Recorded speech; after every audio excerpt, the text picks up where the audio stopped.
Order, order. Questions to the Secretary of State for Defence. Mr. Marcus Jones. Yeah. Question number 1, please, Mr. Speaker. Mr.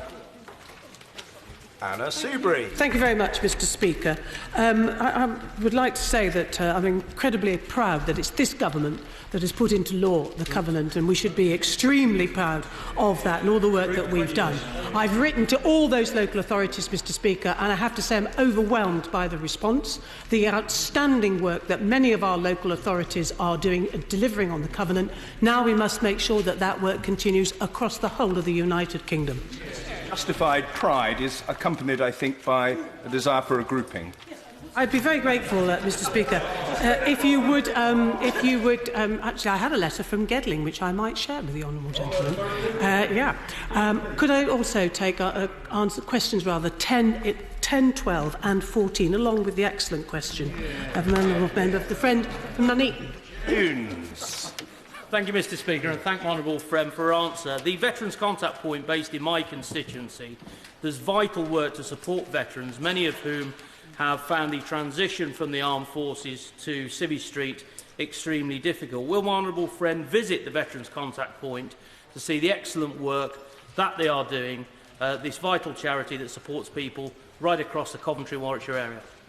Minister. Yes, indeed, and I'm looking forward to coming along. I believe it's on March the 9th. And could I pay a wholehearted tribute to all the work that's done by a wide variety of people? I've seen the website of this excellent charity.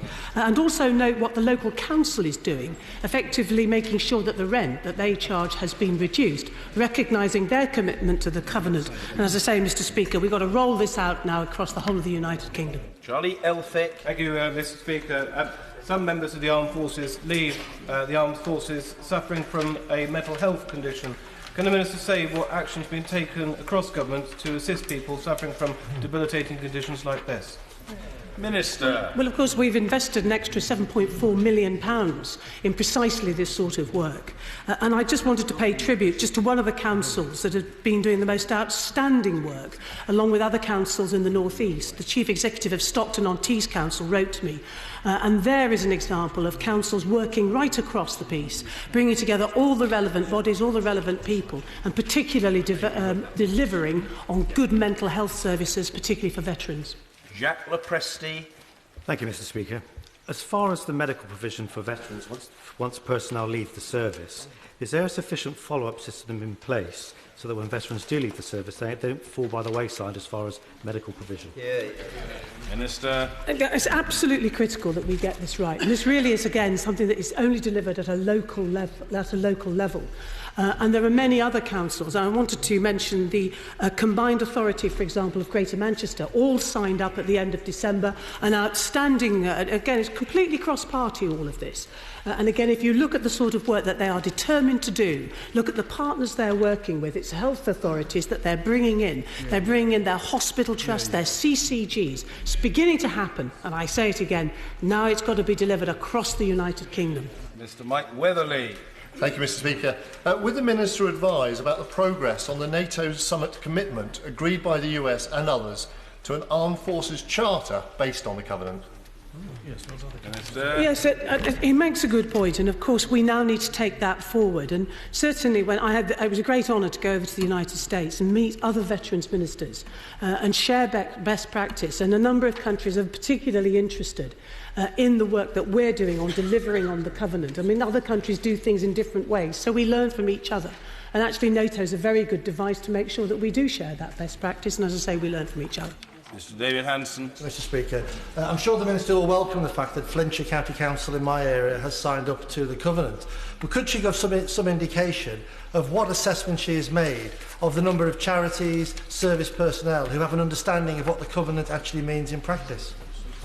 Well, it's a really good question, and I think the answer in short terms is it's variable. And so when I look on the website of the charity that my honourable friend from Nuneaton has referred me to, I see there's a huge number of charities that have signed up and are delivering. And we can see that across the country.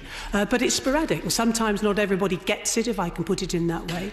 But other examples where people absolutely do get it, and there's great work that's being done out there. Mr David Wright. Thank you, Mr Speaker. Telford and Wrekin Council, of course, has signed up on a cross-party basis to the government. I'm pleased to say. What work has she done internally within government to make sure that government departments individually are delivering on the covenant? MOD is doing a very good job on this. It's important that other government departments commit as well. I'm really pleased the Honourable Gentleman has said that we're doing a good job, because I think we are. And he's absolutely right, because we've now got to make sure that others don't just sign up, but they actually start to deliver on it. And certainly the work that the Secretary of State, for example, for Work and Pensions has been doing with job centres. And I just went to my own job centre, not for reasons that might be connected with May the 7th, I quickly add. But I went to my job centre in Beeston and looked at the work that they are doing with reserves and the work that they are doing with veterans. So sporadic, not all job centres, as I put it in this way, or job centre pluses, get it, but increasingly they are, and that's because invariably of the good work of members of Parliament and local councils. Mr Andrew Gwynn. I'm incredibly proud that Tameside was the first council in Greater Manchester to sign the Armed Forces Covenant, followed very quickly by Stockport, and the Minister's absolutely right to commend the work of the Greater Manchester Combined Authority, the first in the country across a whole city region to bring together councils and public bodies across the area for the Armed Forces Covenant. But what is she doing to make sure that in other parts of the country local authorities are committing time, resources and making sure that the same services are available to our armed forces personnel, so we don't have a patchwork quilt? Well, I'm grateful to the Honourable Gentleman. I mean, I have an excellent letter here from the leader of Wigan Council, Lord Smith, who there's an extensive letter, Mr Speaker, that details all the great work that is being done. And one of the tasks that I want to do in the remaining weeks of this government is make sure that the Covenant team with the MOD brings all this work together and then onwardly gives more advice to local authorities as to this sharing of best practice, because it's stacked full of ideas. And of course, there is the £30 million of money that's available to deliver on many of these projects, and I'm pleased so many are taking up on that as well. The Armed Forces Covenant, of course, had the full support of Her Majesty's opposition. Would the Minister accept, however, this is still very much a work in progress? Not all local authorities understand it. Only last week, Essex County Council refused to continue with a support package for one military family's needs for a child, a family moving in from another part of the country. Well, the Honourable Gentleman does make a very good point, and I have to say that my own county council in Nottinghamshire didn't understand the Covenant when it came, for example, for a constituent of mine, a soldier moving down from Catterick, who needed to have a place for his child. I reminded the County Council of the Covenant, and really that is the sort of work that local MPs can do when these cases come into us through our casework. But it is about making sure we share best practice. There's masses more work to be done, but it's nice, Mr Speaker, to think I might be able to continue after May the 7th, but we move into different territory. Gemma Doyle.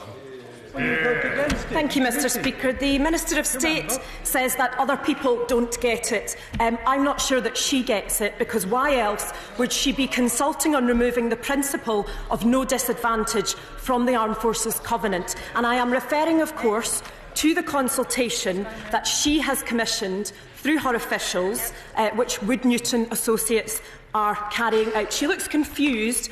I'm surprised if she doesn't know that her own officials are carrying out this consultation. So is it because the government are still refusing to test their own policies against the principles of no disadvantage? A Labour government will test our policies against the Armed Forces Covenant, and we will not drop the principle of no disadvantage, which this government are apparently thinking about doing. Well, Minister. Of course, the Honourable Lady forgets that she's actually got to win an election, and there's every chance that she won't be winning an election. But let me make it absolutely clear. As far as I'm concerned, and the rest of the team here, this is something which is news to all of us, and we certainly are absolutely committed to the principle of no disadvantage. It's in the Covenant, and chuntering from the sidelines achieves nothing. Mr Daniel Kawczynski. Number 2, Mr Speaker. Minister Julian Brazier. With permission, Mr Speaker, I'd like to take 2 and 8 together. In the quarter to December, 1,490 personnel joined the Army Reserve, an increase of 147% on the equivalent quarter last year. Colleagues will have seen the multimedia campaign showing the range of opportunities the Reserves offer. We've unblocked the enlistment pipeline, More than 420 employers have signed corporate covenants, and the civil service is setting an excellent example as a supportive employer too. Daniel Kawczynski. Thank you, Mr. Speaker. My constituent, reservist rifleman Ben Taylor, was awarded the Queen's Gallantry Medal for his work to save the lives of 8 comrades in Afghanistan. With hundreds following in Rifleman Taylor's footsteps every month, does my honourable friend agree that the blueprint from the current Chief of General Staff to reach our target is achievable? Mr. Speaker, I thoroughly agree with my honourable friend, and I join him in congratulating Rifleman Ben Taylor.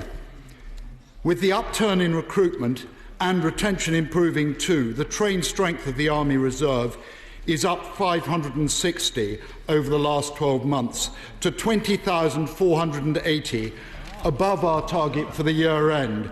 I'm confident that the plans of the new Chief of General Staff, who is also incidentally a rifleman, will be achieved. Andrew Stephenson. Thank you, Mr. Speaker. On Friday, I held my 4th Pendle Jobs and Apprenticeship Fair at the Cole Municipal Hall and was delighted that the Army was one of over 20 organisations to take a stall promoting both regular and reserve opportunities. Could my honourable friend say more about the steps they are taking to recruit more reservists in the north of England? I congratulate my honourable friend on his initiative.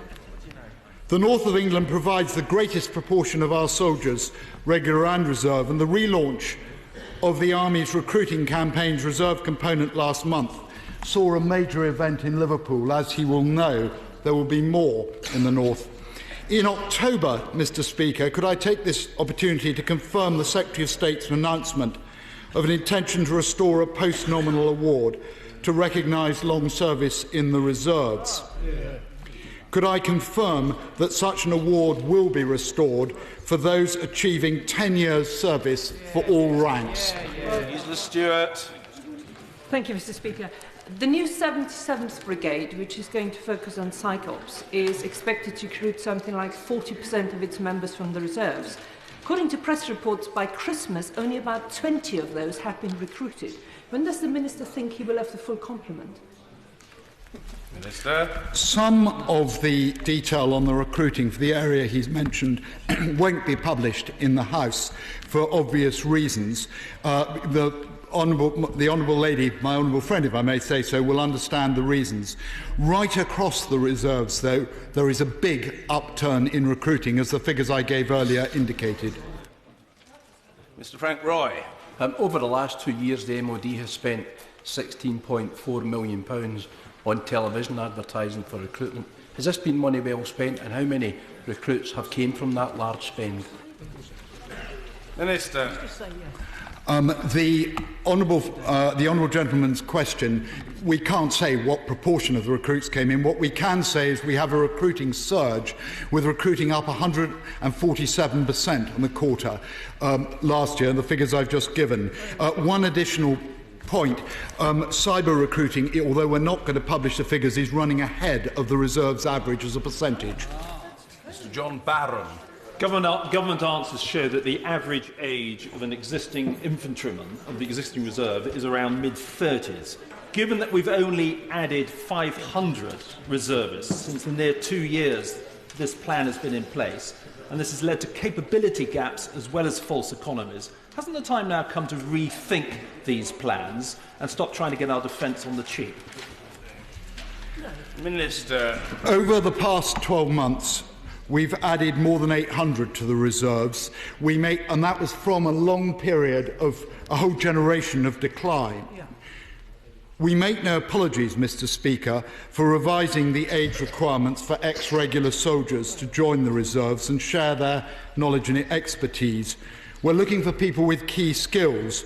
It's a waste to lose people with specialist skills in areas like intelligence or medicine. Dare I say it, my right honourable friend might have something to offer the reserves from his years of experience. Kevin Jones. Thank you, Mr. Speaker. We've had months of a failing IT system, targets revised downwards, and stalling recruitment in the reserves.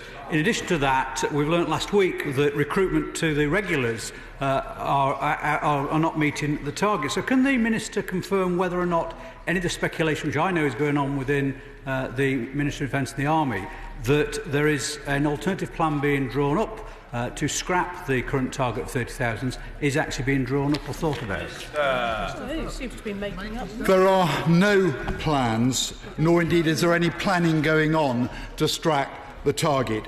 The number I gave earlier of 1,490 reservists people joining the reserves in just one quarter indicates that it's now moving sharply in the right direction.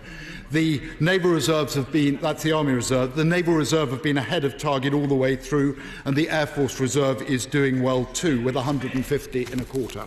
Number 3, sir. With permission, Mr. Speaker, I answer this question with question number 6. I'm delighted that the Forces Help to Buy scheme, launched just 10 months ago, has already helped 2,600 military personnel onto the property ladder, and there are a further 1,400 approved applications awaiting completion of their property purchases.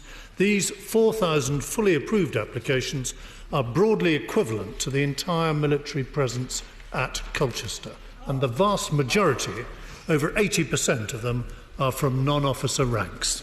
Mr. Henry Smith. Thank you, Mr. Speaker. I'm very grateful to my right honourable friend for that answer. Doesn't this scheme just prove the good work that this government has been doing in terms of ensuring the improvements to armed forces accommodation, not only service accommodation, but getting those people in the armed forces being able to buy their own properties? Yes, this enables military personnel to have the opportunity to buy their own home and benefit from the increased domestic stability that home ownership brings, bringing a more realistic life choice for those who have chosen to serve their country. And we also recognise the importance of continuing to offer subsidised accommodation of a good standard to service personnel who are not yet ready to own their own homes. That is why we've committed from next April that no service family will be allocated a house that does not meet the government's decent home standard. Hammond. Thank you, Mr. Speaker. I congratulate my right honourable friend on the success of this scheme, and it shows how potent the Help to Buy schemes the government have. Can I ask my right honourable friend to ensure, though, that he will get all military or groups to work with the new Mayor's Land Commission to ensure any unused land can be brought forward for housing purposes? Yes, I'll certainly do that. Of course, under Labour, the Great Recession meant that the prospect of buying a first home was no more than a pipe dream for many thousands of hard-working taxpayers. That's why we launched Help to Buy, which enables those who work hard and get on to enjoy the financial security that they deserve. Mr. Oliver Colvile. Number 4, Mr. Speaker. Minister Philip Duff. Mr. Speaker, for the third consecutive year, the Defence Equipment Plan demonstrates a realistic and affordable plan to invest £163 billion on new equipment and support for our armed forces over the next 10 years. Delivery of this plan has been independently assessed by the National Audit Office through the Major Projects Report, and I would say that the best way to illustrate progress is to compare the report for 2009, when in-year costs overran by £4.5 billion, compared with the cost underspends in 2014 of almost £400 million. And my honourable friend may recall who was responsible for the chaos of defence acquisition in 2009 and who is responsible for the competence we brought to that department since. Can I thank my honourable friend for that answer, but also can I also thank my honourable friend as well for the announcement which was made on Friday regarding the Type 26. Could he also tell me as to what the timetable is for the building of these Type 26 frigates and when there will be an announcement regarding the base porting, hopefully in Plymouth? Minister Dunn. Well, my honourable friend is a vigorous champion of the merits of Devonport in his constituency as home to 7 of the Royal Navy's Type 23 frigates. The Prime Minister did indeed announce on Friday, and as confirmed in a statement to the House this morning, that a demonstration phase contract worth £859 million to invest in detailed design work, shore-based test facilities and long lead items for the first 3 Type 26 global combat ships will sustain 1,700 jobs. The current planning assumption is that 13 Type 26 vessels will replace the current frigates on a one-for-one basis, aligned to the current split in base port allocation, with the first coming to service in 2022. Mr. Sherman. It would be churlish of me not to welcome the recent contract that's been awarded that will benefit David Brown's a great employer in my constituency. But can I tell him also that does he agree with me that the failure of this government to invest in men and equipment means that we are a laughing stock around the world? Our defence capacity is derided by the President of the United States, and President Putin knows very well we're too weak to be a powerful defence force in Europe. I have to say I don't recognise the honourable gentleman's characterisation of the defence equipment plan, or indeed the capability of the defence industry in this country to support it. This country remains the second largest defence exporter in the world. If our capability was so derided as he says, how come we've sold nearly £10 billion of defence equipment last year? Christopher Pincher. Thank you, Mr. Speaker. Last October, the government announced the largest army order in 30 years for the latest set of armoured vehicles. Can the Minister outline the potential for greater procurement from UK firms, which will benefit firms in the Midlands, including Elite KL in Tamworth? Well, I'm proud to confirm that the Scout contract was the largest vehicle contract for the British Army since the Falklands War, and more contracts have now been let through the supply chain for that vehicle, so I can give my honourable friend an update on the number of UK jobs secured through the programme, currently expected to be some 2,400 across over 160 suppliers. 2/3 of the suppliers are UK-based, including several in the Midlands and across all parts of the country.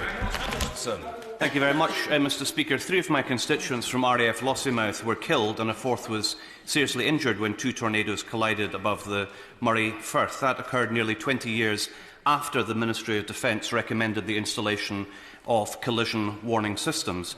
Is it really true that only 8 out of 100 tornado aircraft have had such a system installed, that they're not fully operational, and there are no concrete plans for such a system to be installed in the Typhoon fleet?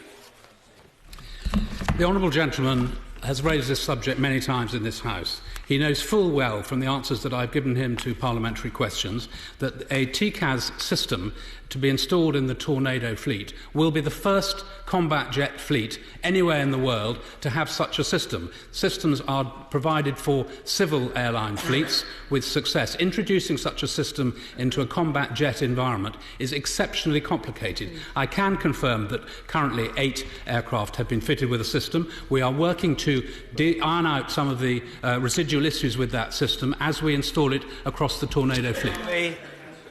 The warm welcome for the signing on Friday of the demonstration contract on Type 26, but are the original assumptions from the 2010 SDR still valid, or has anything significant changed? Minister. As my honourable friend is well aware, we're anticipating there will be a strategic defence and security review following the general election later this summer, and so all of the planning assumptions which were introduced into the 2010 review will be reconsidered in 2015. As far as the frigate contract is concerned, as I've said earlier to my honourable friend, the current planning assumption is for a like-for-like replacement of the Type 23 class. Seabeck. Yeah. Thank you, Mr. Speaker. That's a very interesting comment from the Minister, given that the Prime Minister recently announced that both the carriers are going to be operational, and clearly that has implications for the equipment programme. Is the Minister saying, therefore, that in terms of carrier support, he is intending to build 13 frigates?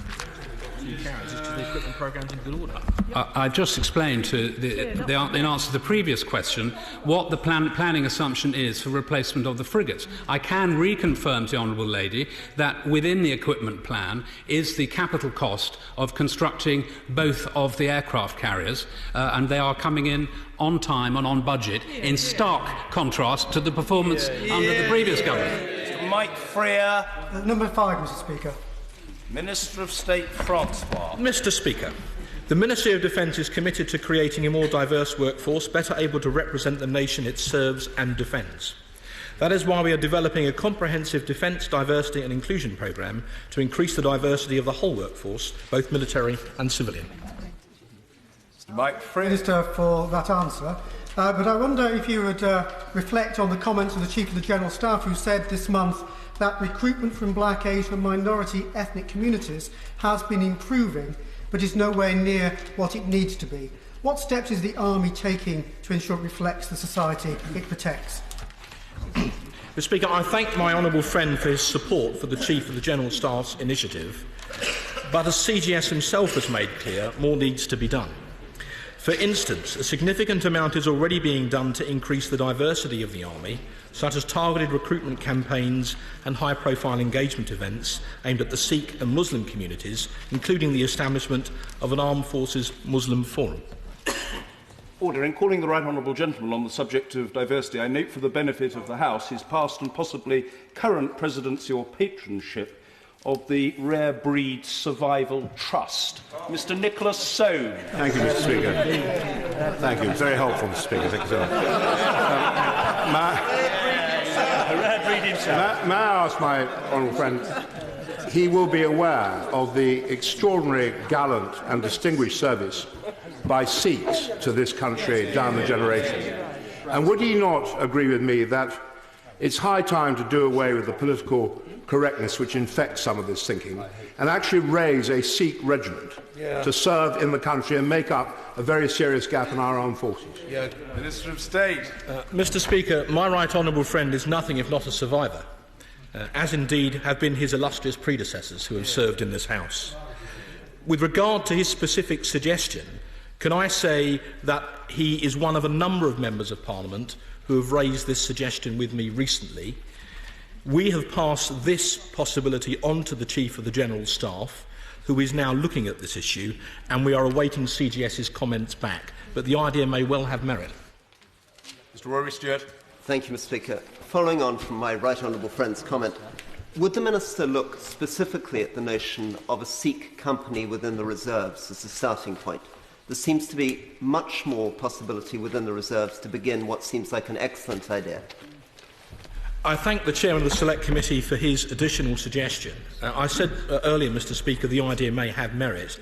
We've looked as one specific option, or are looking, at the possibility of a reserve company, not least one which would inherit many of the proud traditions of Sikh regiments going back through many years in the British Army. My honourable friend Min Reserves is leading on that particular aspect, and he too remains in contact with CGS on this matter. Mr. Stephen Metcalfe. Number 7, Mr. Speaker. Secretary of State. With permission, Mr. Speaker, I'll answer this question together with questions 9, 13 and 15.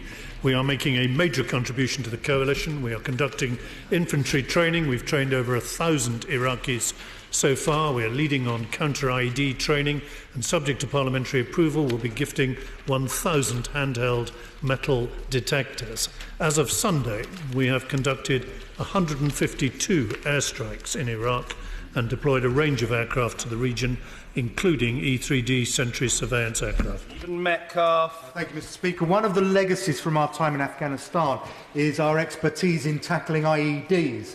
Can my right honourable friend tell the House when Britain will begin training Iraqi forces in this capability? And what equipment, such as IED electronic countermeasures like the ones built by CELEX-ES in Basildon, will be made available so they can better tackle ISIL? I'm grateful to my honourable friend, and I can tell him that the counter-IED training will begin early next month. UK personnel are already engaged in Baghdad in course design at the coalition headquarters. In conjunction with the metal detector equipment that we intend to supply, this training will allow around 6 Iraqi battalions to have an improved counter-IED capability, as well as provide the creation of smaller specialist counter-IED teams. Mary MacLeod. Thank you, Mr. Speaker. Can my right honourable friend reassure me and many constituents who have written to me in the last few months that this government is doing all that it can to support and protect the minority groups, such as Yazidi Christians, especially women, who face unimaginable dangers from ISIL brutality? Well, Yazidi Christians, particularly women, have suffered more than most at the hands of ISIL. They're not alone. ISIL is a terrorist organisation which brutally beheads, crucifies people, slaughters children, sells women as slaves, and has systematically used rape as a weapon. We flew supplies and surveillance missions last year to help Yazidi refugees on Sinjar Mountain.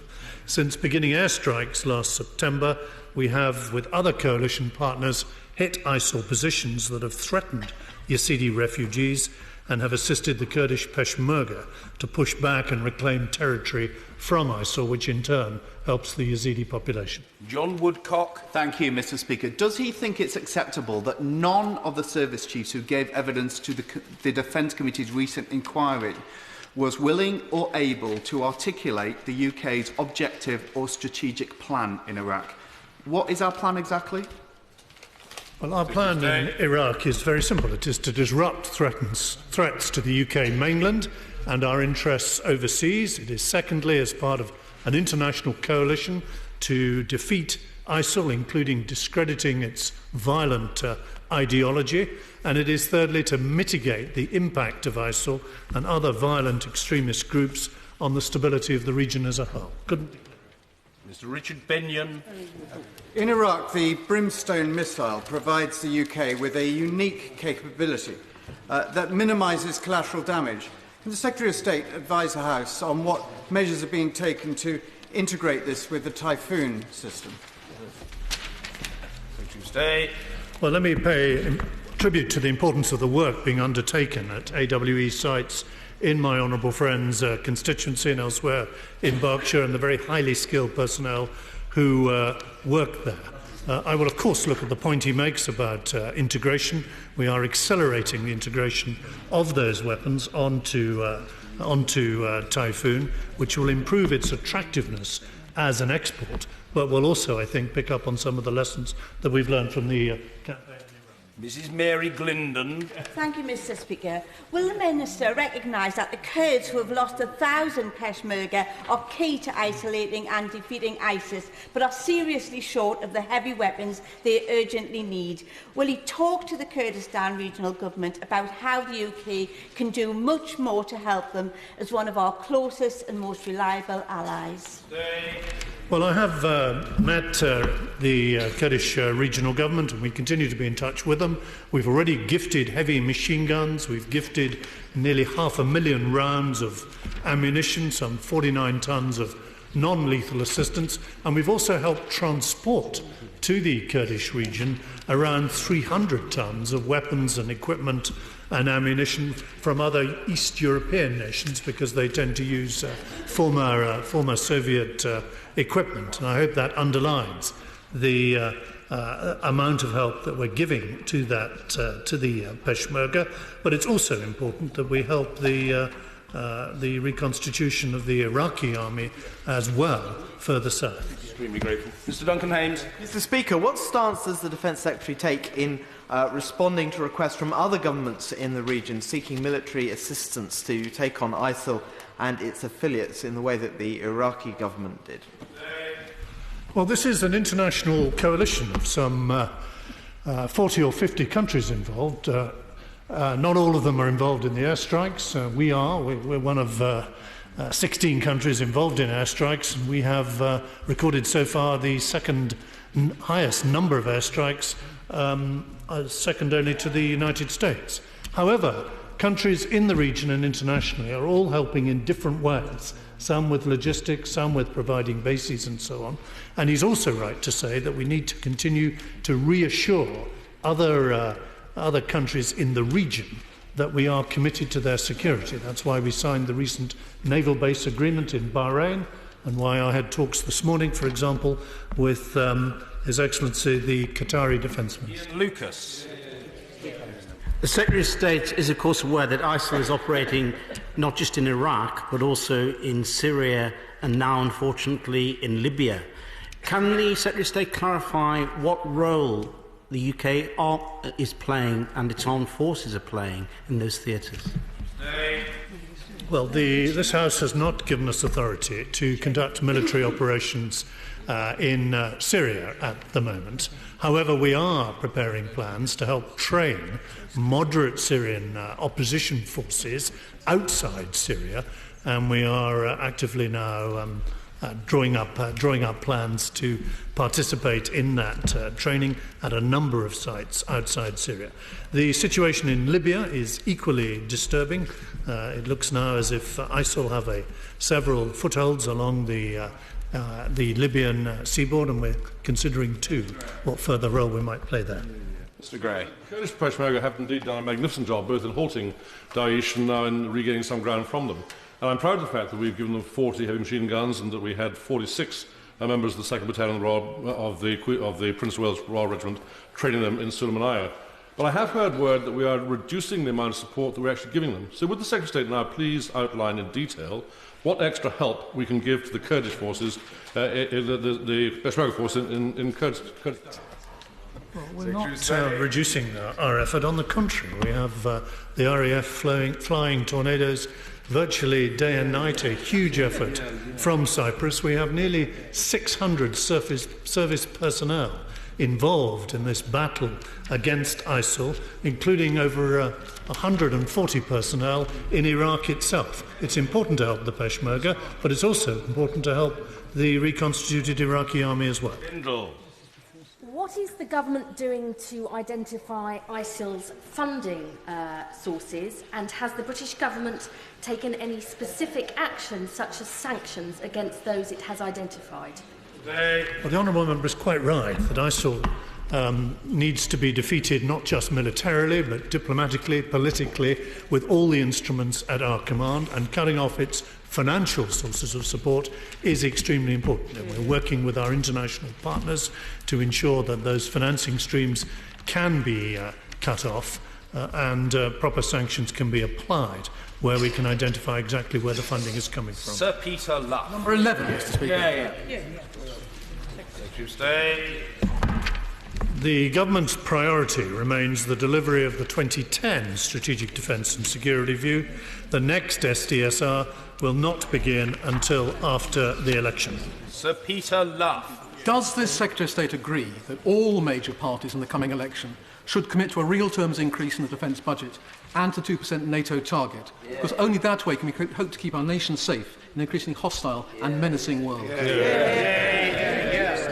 Well, since the 2010 SDSR, our planning assumption has been that real growth in the defence budget, with 1% growth on equipment, is required to deliver the highly capable and adaptable armed forces that we set out in Future Force 2020. And the scale of our current operations in Kabul, in the Middle East and in Sierra Leone, I think, underline the value of the flexibility that we encouraged in that review.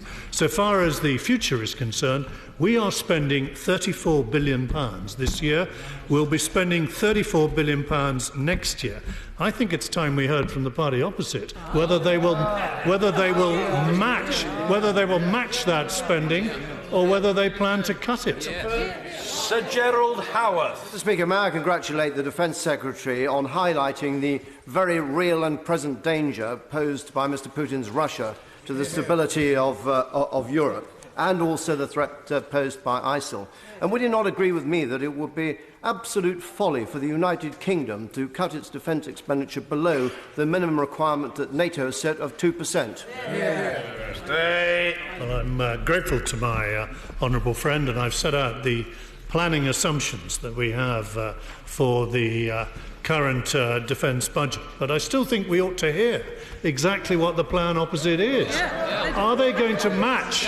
Are they going to match our £34 billion a year, or are they going to cut it?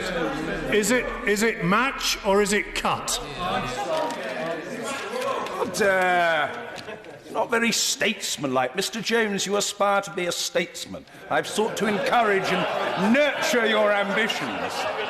No, he says from a sedentary position. Don't be so unambitious, man, for goodness sake. Mr. Philip Hollowbone. Number 16, sir. Mr. Speaker, when the House comes to order.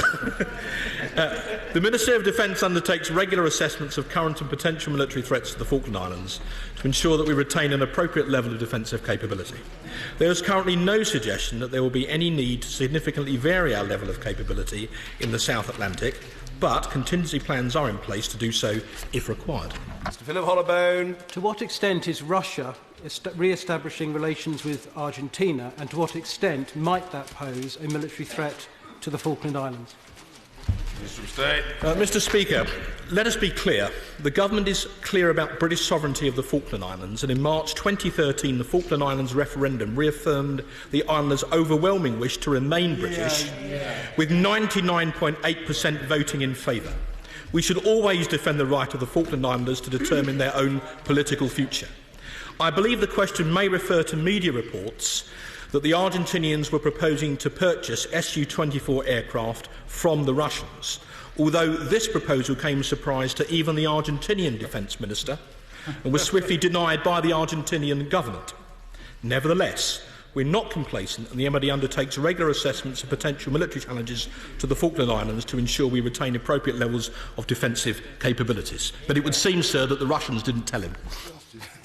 Mr. James Arbuthnot. Does my right honourable friend accept that the defence of the Falkland Islands would be made so much more difficult if we failed to spend 2% at least of our gross domestic product on defence? And does he accept that if we can encourage all parties, including the party opposite, to do that, then, and ours, indeed, and ours, then we would be standing by the encouragement and commitments that we made at the NATO summit only 6 months ago?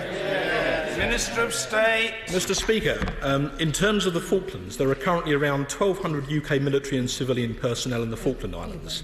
They support a range of air, sea and land capabilities, including Typhoon aircraft, support helicopters, offshore patrol vessels, air defences and a resident infantry company. My right honourable friend is an established former member of the House of Commons Defence Select Committee, indeed its chair. The whole House will have heard what he just said. Mrs. Madeline Moon. 17, Mr. Speaker.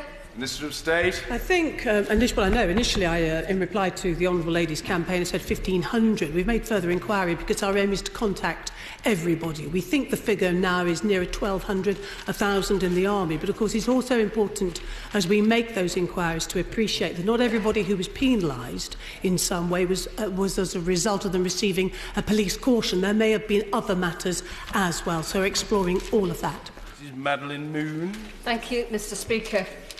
The Minister will be aware that at least 58 of those were discharged from the armed forces. On a rough calculation of losing, say, £25,000 salary just for 1 year, that would mean that compensation would be due of over £1.25 million. What assessment has the Minister made of the financial cost to the defence budget of the military law-breaking and cover-up that was involved in this? Well, as I've explained, one of the things we're doing at the moment is actually identifying all the individuals so that we can write to them, we can contact them, and we can advise them accordingly. And I've made it very clear that what I want to see is action, effectively, by the three armed forces to anticipate what may come forward so we don't suffer any more delay and that there are no injustices. Order. Topical questions. Yvonne Favre. Number 1, Mr. Speaker. My immediate priorities remain our current operations against ISIL and Ebola, as well as the commitments reached at the NATO summit and the delivery of Future Force 2020. We are building our reserve forces and investing in the equipment that our armed forces need to keep Britain safe. Mr. Speaker, the House may also want to know that the soldier reported as missing last week has now been located and is being returned to his unit. Yvonne Favre. Thank you. Can the Secretary of State assure the House that Britain is playing a key role in the Ukraine and we're not relegated to being a mere junior partner in negotiations? No, we have been playing the leading role politically in ensuring that Russia is subject to a proper degree of sanction for the actions that it has been taken, and we will continue to press the case for further sanctions if Russia's aggression is not halted. So we're playing a key role politically and diplomatically in trying to bring this conflict to an end. Stephen Hammond. Thank you, Mr. Speaker. Further to that answer, I wonder if the Secretary of State could just update the House on his assessment of the militaristic threats of actions in the Ukraine by Russia just recently. Secretary of State. Well, ahead of the second Minsk meeting, Russia stepped up its military support to the separatists. It transferred hundreds of heavy weapons, including rocket launchers, heavy artillery, tanks and armoured vehicles. It maintains hundreds of regular soldiers, including special forces, in Ukraine. Since the latest Minsk agreement, we've seen the ground offensive at Debaltseve, leading to the withdrawal of Ukrainian forces. We've seen the denial of access for OCSE monitors, both flagrant breaches of the Minsk agreement. What matters now is that Russia returns to what it agreed at Minsk and implements it as soon as possible. Mr. Vernon Coker. Thank you very much, Mr. Speaker. Does the Defence Secretary agree with me that episodes in recent months in which RAF jets have been scrambled to escort Russian bombers close to our airspace, aircraft from our NATO partners have been asked to help locate a suspected Russian submarine off the west coast of Scotland, and the Royal Navy has been seen escorting a Russian warship in the English Channel, are very serious and risk a very serious incident? Can he tell the House how he is meeting these ongoing challenges? And can he reassure us that gaps in our military capability, such as the lack of a maritime patrol aircraft, do not hinder us in any way in responding to these events? Well, these are indeed serious issues and serious threats. So far as the incursion of Russian aircraft around British airspace is concerned, we have successfully intercepted all of those potential incursions. They have been shadowed by our quick reaction aircraft based at either Lossiemouth or Coningsby. Our Royal Navy has picked up and shadowed the transit of Russian ships through the Channel, and we will, of course, respond. Not in the sense of being provoked, but we will, of course, ensure that any potential incursion into our airspace or in the maritime area is properly dealt with. So far as maritime patrol aircraft are concerned, yes, of course, we will look at that capability again in the new review, but we share capabilities amongst our NATO allies. We help to lift French troops into Mali. In return, we share other capabilities with those NATO allies. Vernon Coker. Can I thank the Defence Secretary for that answer? He will, of course, be aware of ongoing events in eastern Ukraine and concerns about the stability of other areas in the region. The Defence Secretary recently talked of Russia seeking to test NATO. So whilst our response needs to be calm and considered, it also has to make strategic sense. So can the Defence Secretary tell us what his latest assessment is of the implementation of the ceasefire agreement, especially in the light of the deadly incident in Kharkiv yesterday, and what role Britain is playing as a leading member of NATO to reassure our partners of the fortitude, resilience and involving nature of that alliance? Well, it's pretty clear now that the ceasefire agreement is not being properly respected, and Russia needs to get back to the terms of that agreement and ensure that the fighting stops and the heavy armour and other equipment that I've referred to is withdrawn, and that the territory of Ukraine is therefore respected in terms of the agreement. We have already been supplying non-lethal aid to Ukraine, as I think the honourable gentleman knows, and we are continuing now to consider what further help to provide in terms of training that might help to reduce the number of casualties and fatalities and to build up the capability of the Ukrainian forces who have been subject to this awful onslaught. Mr. Andrew Robertson. May I also congratulate the Defence Secretary on his very forthright warning about an expansionist and aggressive Russia under President Putin representing a real and present danger to the Baltic states and therefore to NATO and European peace. May I be the third Defence Minister from the last SDSR to urge him in the current SDSR to look to improve defence capability rather than reduce it, and may I reassure him that on the benches behind him there is a huge groundswell of opinion that would support an increase in defence spending and certainly would not increase a cut in it. I hope that my honourable friend, who served as a minister with distinction in my department, I hope he will recognise that investing investing in 2 aircraft carriers, in committing to a replacement of the Type 23s, investing in armoured vehicles, purchasing fighters, and in commissioning new offshore patrol vessels. We are improving our defence capability. Because we sorted out the defence budget, we're able to invest in new equipment in a way that the last government couldn't possibly do. Yes. Mr. John Cryer. Mr. Speaker, on the basis of a previous answer, can the Secretary of State give an absolute assurance that none of the British military activities in Iraq will be allowed to drift across the border into Syria? Well, the honourable gentleman knows that we have authority under the terms of the motion of this House. We have authority to act in Iraq, but not in Syria. Now, that, of course, enables other members of the coalition to help the battle against ISIL in Syria, indeed frees up some of their capacity to do so, because it is important that ISIL is defeated in both countries. ISIL does not respect the borders that he refers to. Mr. Robert Jenrick. Thank you, Mr. Speaker.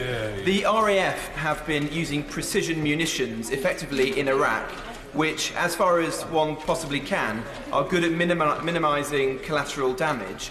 Further to the comments we heard earlier from the Secretary of State, could the Minister reassure the House that that capability, that important capability, won't be lost when the Tornado combat jet is retired in 2019? Well, I'm grateful to my honourable friend for that answer, and I can confirm, further to my right honourable friend the Secretary of State's answer to an earlier question, that as it happens yesterday, I witnessed a contract signature for investment of a further £165 million to integrate the Brimstone precision munitions onto Royal Air Force Typhoons. And this will enable this unique air-to-ground strike capability to enter service on our Typhoon fleet in 2018 before the Tornadoes come out of service in 2019. What assurance can the Minister give that the cost of the new Type 26 Global Combat Ship will not rise ever upwards? How much clout does his department have to avoid some of the mistakes of the past? Well, I'm grateful to the honourable gentleman for asking that question, because he invites me to draw another comparison with the way in which this government has sorted out the manner of our defence procurement, in stark contrast to the previous administration. We are undertaking detailed analysis and we are contract negotiations. We are taking to a much greater degree of granularity before entering to those contracts, so that we know what we're buying. We're removing risk from layers of prime contractors, following the model that we introduced in the aircraft carrier renegotiation last year. Be briefer, Mr. Benyon. Civil nuclear developments to expand the market for skilled nuclear engineers. What steps is the Minister taking to ensure that we maintain the level of skills and the hundreds of nuclear engineers that we employ at the Atomic Weapons Establishment in Berkshire? This is an extremely important facility in Berkshire, and part of which is in my honourable friend's constituency, and I have been leading cross-government talks to consider how we ensure that demands for nuclear engineering skills across defence and civil sectors are successfully managed by recruiting, training and retaining appropriately skilled engineers. And next week I'm hosting an event in Downing Street to raise awareness of degree courses in nuclear engineering. Russell Brown. Mr. Speaker, Ministry of Defence police officers and their colleagues in the Defence Fire and Rescue Service are currently subject to the state pension age, yet their counterparts in the Home Office and DCLG can retire up to 7 years earlier. Does the Minister think that's fair? Minister. Well, could I say to the honourable gentleman that we're in a process whereby we continue to work with other colleagues in government, and I very much hope we'll be able to make an announcement very soon to conclude this matter, and in saying all of this, pay tribute to both the Fire Service and the MDP, both of whom do an outstanding job. Thank you, Mr. Speaker. And in addition to the training my right honourable friend mentioned earlier, can he tell the House what equipment the British government is providing to the Kurdish Peshmerga, and also if they are providing any equipment on behalf of other countries to assist their fight against ISIL? Might I begin by wishing my honourable friend a very happy birthday? Her Majesty's Government has gifted, as I said, some 40 heavy machine guns with spares, some 480,000 rounds of 12.7mm ammunition, in addition to 49 tonnes of non-lethal assistance, which was directly supported with training on the machine guns. Most of the requests we've received for equipment are of types that British forces don't normally use, but through our strategic air transport capability, we've been able to work with other countries to deliver over 300 tonnes of weapons, ammunition and equipment from mostly East European So many distinguished colleagues, so little time to hear them. Mr. Frank Roy. Can the Secretary of State explain why the House is not allowed to know how many people were recruited from an online source? That's what you asked. Online sources. Why are we not allowed to know? There's been no, Mr. Speaker, there's been no attempt to refuse to answer that. All Army recruits, regular and reserve, come through online applications, 100%, and we've published the numbers of enlistments. Well, the number I quoted earlier, 1,490, was the number for Army reservists. I'll write to the honourable member with other numbers. There is no secret on this at all. All Army recruits come through the online system. Put a copy in the library. Mr. Andrew Jones. Will my right honourable friend join me in paying tribute to our fast jet airmen who help keep our flies safe and are dealing with the increasingly frequent Russian incursions? Mr. Speaker, I do indeed pay tribute. In this department we work in the recesses too. And last week I went to Royal Air Force Lothiermouth and met our fighter pilots who help defend the skies against any incursion from wherever it may come. They are incredibly impressive, and they now include female pilots too. Mr. Speaker, Top Gun was on television last night.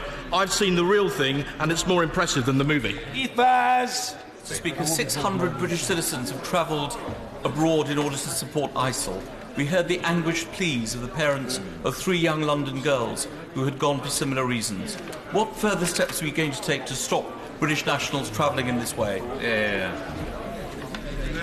Well, as the Right Honourable Gentleman knows, the Home Secretary is producing further proposals to ensure that we continue to prevent radicalisation of our young people in mosques and in schools, and introduce further passport controls where necessary to discourage the movement of young radicalised Muslims to. Charles Kennedy. Thank you, Mr. Speaker. Given the Prime Minister's very welcome commitments made in Scotland just last week about ongoing defence expenditure and commitment to bases and so on, would the government confirm that this also extends to and includes the all-important and long-standing BUTEC underwater submarine testing range in and around Kyle of Lahalsh, given that defence is going to loom so large at this general election? It has an ongoing viable future. Mr. Speaker, I can confirm that the UK government has no plans to close the British Underwater Test and Evaluation Centre on the Applecross Peninsula and Kyle of Lahalsh. In fact, Kinetic, supported by the Ministry of Defence, has plans to invest £22 million into its research facilities and testing up there, which of course would not have happened had Scotland been independent. Mr. Woodcock, move on. Thank you, Mr. Speaker. Can the Secretary of State say more about the circumstances in which the deserted soldier in Syria was found? And what steps he can do to prevent a recurrence of this happening? And does he understand the frustration that must be felt by many armed forces who want to do more to fight against ISIL and see the government not doing enough? We are, as I said, making a major contribution to the fight against ISIL, with nearly 600 surface personnel involved, not simply in Cyprus, but also in Erbil, in Baghdad and elsewhere in the Gulf. So we are fully involved in this struggle. So far as the soldier who has now been located and is being safely returned to his unit, I'd prefer not to comment until he's been fully... Thank you, Mr. Speaker. May I support the Defence Secretary's warning against the danger posed by Russia to world peace, and make the case that we should look at supporting brave Ukraine before Mariupol is put under pressure or falls. Well, we have increased our assistance to the Ukrainian armed forces following the start of the crisis in spring last year. We have provided non-lethal support, including personal protective equipment and other supplies. We're helping with defence reform and modernisation. We're now considering providing further non-lethal assistance to enhance the capacity of the Ukrainian armed forces to help reduce casualties and fatalities and to build their resilience, for example, through further training. Secretary of State. Mr. Barry Sherman. If the Secretary of State is so pleased with our present capacity in terms of defence, when was the last time an American president begged a British Prime Minister not to run down British forces any further?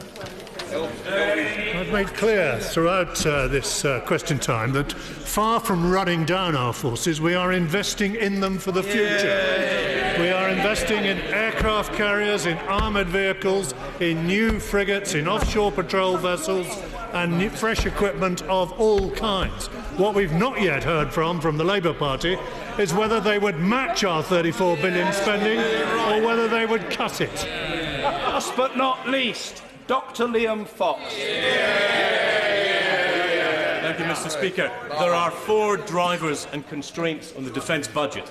The international security environment, including what's happening in the Ukraine, commitments already entered into, including upgrading our nuclear deterrent, the overall fiscal position, and our international obligations and moral authority. Does the direction of travel of any of these 4 justify our defence spending falling below 2% of GDP? And is this not a case, if ever there was one, for a proper cross-party consensus in Britain? Well, it is only because we sorted out the budget mess we inherited that we've been able to invest and to modernise our defence equipment. I fully agree with him. We'd be in a stronger place if there was more consensus, and we have yet to hear whether they would match our £34 billion or whether they would cut it. Isn't it time we had an answer? Urgent question, Mr. Ed Balls. Mr. Speaker, can I ask the Chancellor of the Exchequer if he will make a statement about the HSBC tax evasion scandal? Mr. Speaker. I think, actually, I don't wish to be pedantic, simply accurate. I think the wording of the UQ was avoidance. The tax avoidance scandal. He doesn't know the difference. Fair enough, fair enough. I think the point's on the record. That's fine, that's fine. The UQ is there. The Chancellor of the Exchequer, Mr. George Osborne.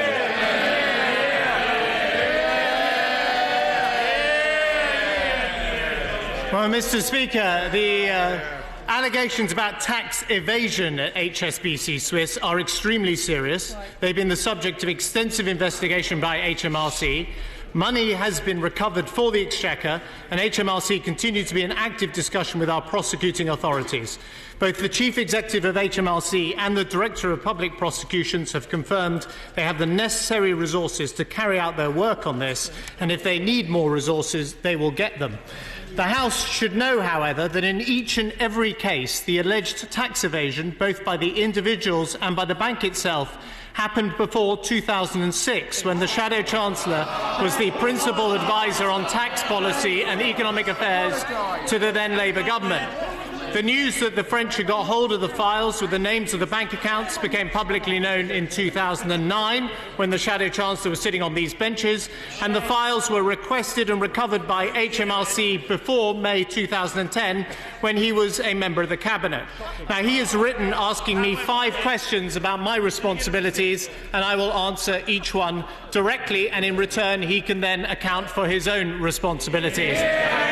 First, he asks me about what he calls the selective prosecution policy pursued by HMRC and asks if that was a decision made by ministers.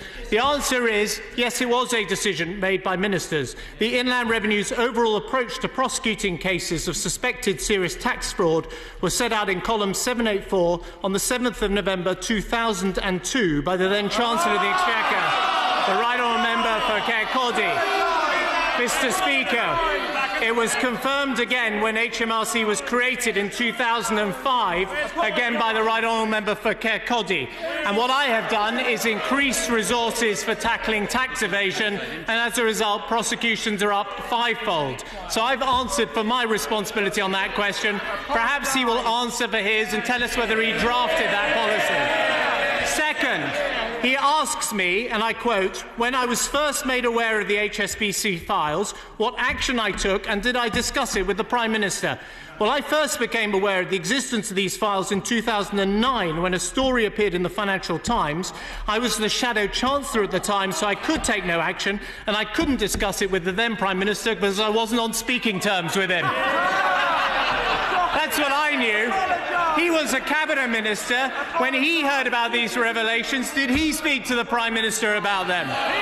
Third, he asked me why we appointed Stephen Green to the government. Because we thought he would do a good job as Trade Minister, and so did the Labour Party. They welcomed the appointment. But, Mr. Speaker, the trade job was not Stephen Green's first public appointment. That was when he was appointed by the last government to be not just a member of the Prime Minister's Business Council, but the chair of the Prime Minister's Business Council, a post he continued to hold after the existence of the HSBC files became public and after HMRC under the last government negotiated to recover them.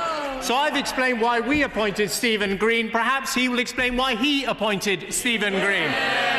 Fourth, he asks about discussions with Stephen Green about tax evasion.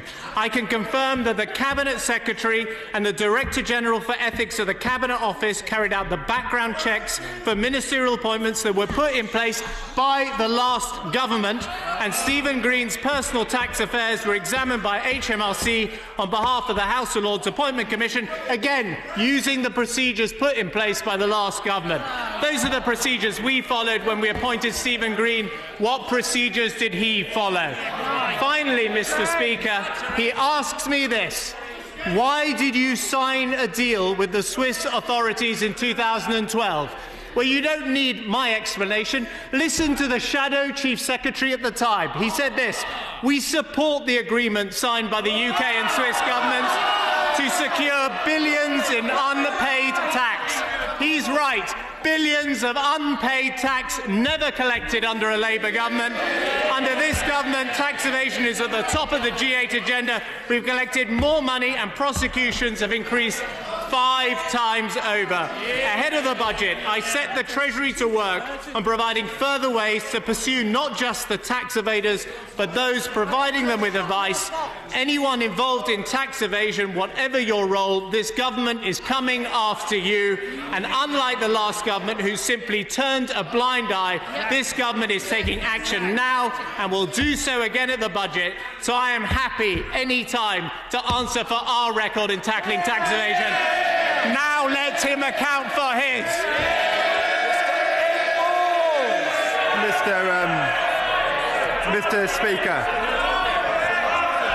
Mr. Speaker, finally the Chancellor has been dragged to the House today to answer questions about the HSBC scandal, which broke a full 2 weeks ago. And I've got to say, at a time when the living standards of working people are squeezed, when our public services are under pressure, when HSBC are paying out high bonuses, and when the amount of uncollected taxes has gone up under this government, we need proper answers today, not another Chancellor sweeping these issues under the carpet, as we've heard today. Mr. Speaker, the fact is, detailed. I think the honourable member should listen to these questions, and then the Chancellor can tell us whether he's actually got any answers. Don't you agree, Mr. Speaker? Detailed information was passed to this government in May 2010 about 1,100 HSBC clients. Order. These exchanges are not, frankly, to the advantage of this House. They will be conducted in a more decorous atmosphere, and I say to members on both sides who are calculatedly trying to wick it up, They're trying to whip it up and they're shouting at the tops of their voices, some holding very senior positions in this House. Cut it out or get out. Mr. Ed Balls. We know when they shout it's because they've got something to hide, Mr. Speaker. That is the truth. First, let me ask the Chancellor about what he knew and when. 2 weeks ago, Downing Street announced that no ministers found out about the HSBC issues until 2.5 weeks ago.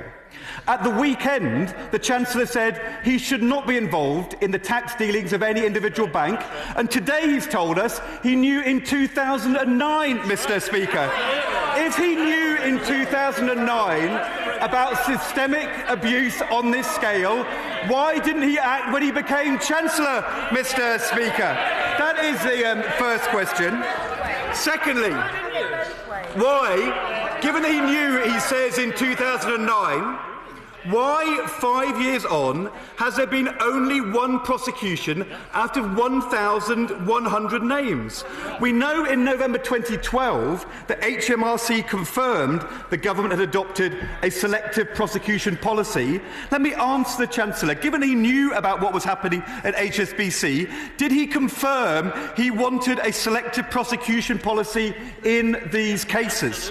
Thirdly, why did the Chancellor sign a deal with the Swiss authorities in 2012, which has in fact prevented the UK from actively obtaining similar information in the future? This is what the agreement says, and I quote, it states that the UK and Swiss governments will not actively seek to acquire customer data stolen from Swiss banks. Why did the Chancellor sign up to that?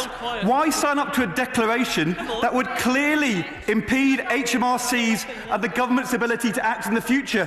2 weeks ago, it was because they told us they didn't know. We now know he's known for 6 years. Why did he sign that deal? Fourthly, why did he and the Prime Minister, if they knew what was happening at HSBC in 2009, why did they subsequently appoint the chair of HSBC during the period in question as a Conservative peer and minister, months after the government received these files? What due diligence was carried out by the government in advance, and did the Prime Minister and the Chancellor see the details of that? Fifth, did Lord Green have any involvement in the Swiss tax deal when he was a Trade Minister? Did he ever give any advice to the Treasury on it? Did the Chancellor ever discuss what happened at HSBC with Lord Green in the almost 3 years in which he was a Conservative minister? 2 weeks ago, the Prime Minister was unable to answer that question. Did the Chancellor discuss the Swiss deal and those past events at HSBC with Lord Green, who had been appointed as a minister after this scandal came to light? It is not good enough for this Chancellor to shout and bluster and try to sweep these questions under the carpet and claim he didn't ask the questions. He has been the Chancellor for 5 years since the government was given the files. Isn't it clear, Mr. Speaker? Isn't it clear either that he and the Prime Minister were negligent in failing to act on the evidence the government received, including about HSBC and Lord Green, or, just as with the appointment of Mr. Coulson, didn't they just deliberately turn a blind eye?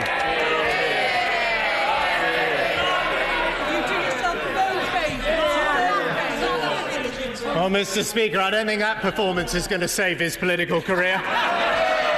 Because every single question he asked, I'd already answered before he got to his feet. And the whole House can see that the person bringing this question to the House is the person with the most to answer for, and he has no Chancellors. Nothing to say about the fact that every single one of these alleged offences occurred when he was the principal tax advisor to the last Labour government. Nothing to say about the fact that the HSBC files came to light while he was in office. He says, I admitted I knew about it in 2009. I read the Financial Times. It was in the newspaper at the time, and he was in the cabinet. He did absolutely nothing about it. He said just now the information was provided to this government in May 2010. He nods his head. The information was provided in April 2010 when there was a Labour government and he was in the cabinet. He has nothing to say either about the restrictive agreement with the French authorities which restricted the use that could be made of this information, an agreement we are now busily trying to change. None of these things he has admitted to. None of those things has he apologised for. And none of this is of any surprise to people on this side of the House, because that party was the party that was the friend of the tax avoiders and the tax evaders when they were in office. When we came to office, city bankers were paying lower tax rates than those who cleaned for them. Foreigners were not paying capital gains tax, hedge funds were abusing partnership rules, and the richest in our society routinely did not pay stamp duty at all. We have put an end to all of that, and we will take more action in the budget. And all we have on the other side are a bunch of arsonists throwing rocks at the firefighters, putting out the fire that they started. Mr. Speaker, the Shadow Chancellor comes to this House fighting for his political life. He asks about tax evasion because he was the principal tax advisor when tax evasion occurred. His economic policy is in tatters. He can't name a single business supporter of his business policy. His tax avoidance campaign has turned into a war with his own window cleaner, and now he has lost the confidence of his colleagues and of his leader. But, Mr. Speaker, he lost the confidence of the country a long time ago. Order! Mr. Mark Garnier. Speaker, can the Chancellor confirm that the British taxpayer will receive more money back from tax evaders as a result of civil actions than they would do through criminal actions? Yes, that's true. That's true. Well, what I say to my honourable friend is when we can pursue criminal prosecutions, of course we do. That is a matter for the independent prosecuting authorities. And frankly, the suggestion coming from some on the Labour benches that the Chancellor of the Exchequer should direct the prosecutions of our independent prosecuting authorities shows how far they have gone from the constitutional principles of government. So we set the overall resourcing for HMRC, we pass the tax laws, but we have independent prosecuting authorities, and the Shadow Chancellor goes on about the policy. The policy was set out by the Right Honourable Member for Kirkcaldy in 2002 and repeated in 2005. Mr. Frank Dobson. Would the Chancellor agree that obtaining financial advantage by deception is a criminal offence even when carried out by bankers? And does he recognise that HSBC have 556 subsidiary companies in tax havens when we know what's happened with one of them? When is there going to be an inquiry into the other 555? Well, what I'd say to the right honourable gentleman is that some very serious allegations have been made about HSBC Swiss and its role in knowingly advising people on tax evasion. Of course, this is a matter that our criminal authorities, prosecuting authorities, will want to look into. But the House needs to know this, that the information that was received under the last government from the French authorities, but it's important, it's relevant to his question. The information was received as the result of a negotiation with the French authorities about what use that information could be put to. And the French agreement struck by the last government said we could only use that for prosecuting or pursuing individuals with regard to their tax affairs. We are currently in active discussion, which I think will come to a fruitful end, to get the French to allow us to pass some of this information to the Serious Fraud Office and other prosecuting authorities to address the concern that he rightly raises about the potential or alleged role of banks in this affair. Mr. Jeremy Lefroy. Could my right honourable friend explain to the House how many tax avoidance schemes he has had to close down that he inherited in 2010? Well, over 40 tax avoidance schemes or loopholes have been closed. Of course, we have also introduced a rule, an anti-avoidance, anti-abuse rule, which, again, the Labour government had 13 years to introduce. Now they're saying we should be stiffening the penalties for that abuse rule. For 13, I'll tell you who was in charge. He was in charge, the Shadow Chancellor, for 13 years, did absolutely nothing. We came in, closed the loopholes, introduced the abuse rule, got rid of the abuse of partnerships by hedge funds, got rid of the abuse of stamp duty by the richest in our society, started collecting the tax that should have been collected long ago. Mr. Mike Weir. Mr. Speaker, the revelations over HSBC are just like the latest in a long line of misdeeds from our banks. It is undermining the confidence in the system throughout. Too often HMRC seem to be on the back foot. The Chancellor said that if they would require more resources, they would be given them. Will he commit these resources to proactive investigation at the role of banks and some of the larger accountancy firms in both tax avoidance and tax evasion? Good question. Yeah. Well, HMRC has the amount collected by HMRC as a result of this abuse has gone up from 17 billion to 26 billion, and that is partly because we have put additional resources into tackling this tax evasion and aggressive tax avoidance. So we have done a lot, but I'm the first to say there is more to do, and as I've indicated in my statement, there will be more at the budget. Mr. Ian Swales. Mr. Speaker, does the Chancellor think that corporate entities who advise on or enable tax evasion should themselves be the subject of criminal prosecution? Well, the Chief Secretary raised yesterday a policy which we have been considering in the Treasury for the budget, which is around the penalties that should be paid by those who actively facilitate tax evasion. That is something we are looking at, but of course he'll have to wait for the budget. Mr. David Winnick. The situation is so clear now and has been dealt with. Why is it that the former Tory Treasurer said only the other week that everyone's engaged in tax avoidance? He meant the rich. And this is the situation summed up very well by the American woman Leona Helmsley, who ran hotels, who said this, and it still applies apparently in this country to a very large extent. She said, "We don't pay taxes, only the little people pay taxes." That's the divide between the vast majority of people in our country and the rich.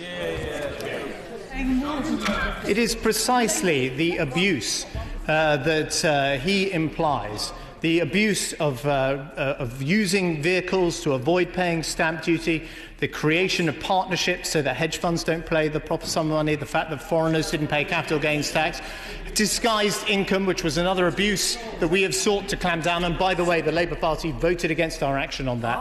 Those are the things we have taken. As more abuses come to light, as more contrived schemes are discovered, we take action to deal with them. But I have to say, we've had very little support from the party opposite.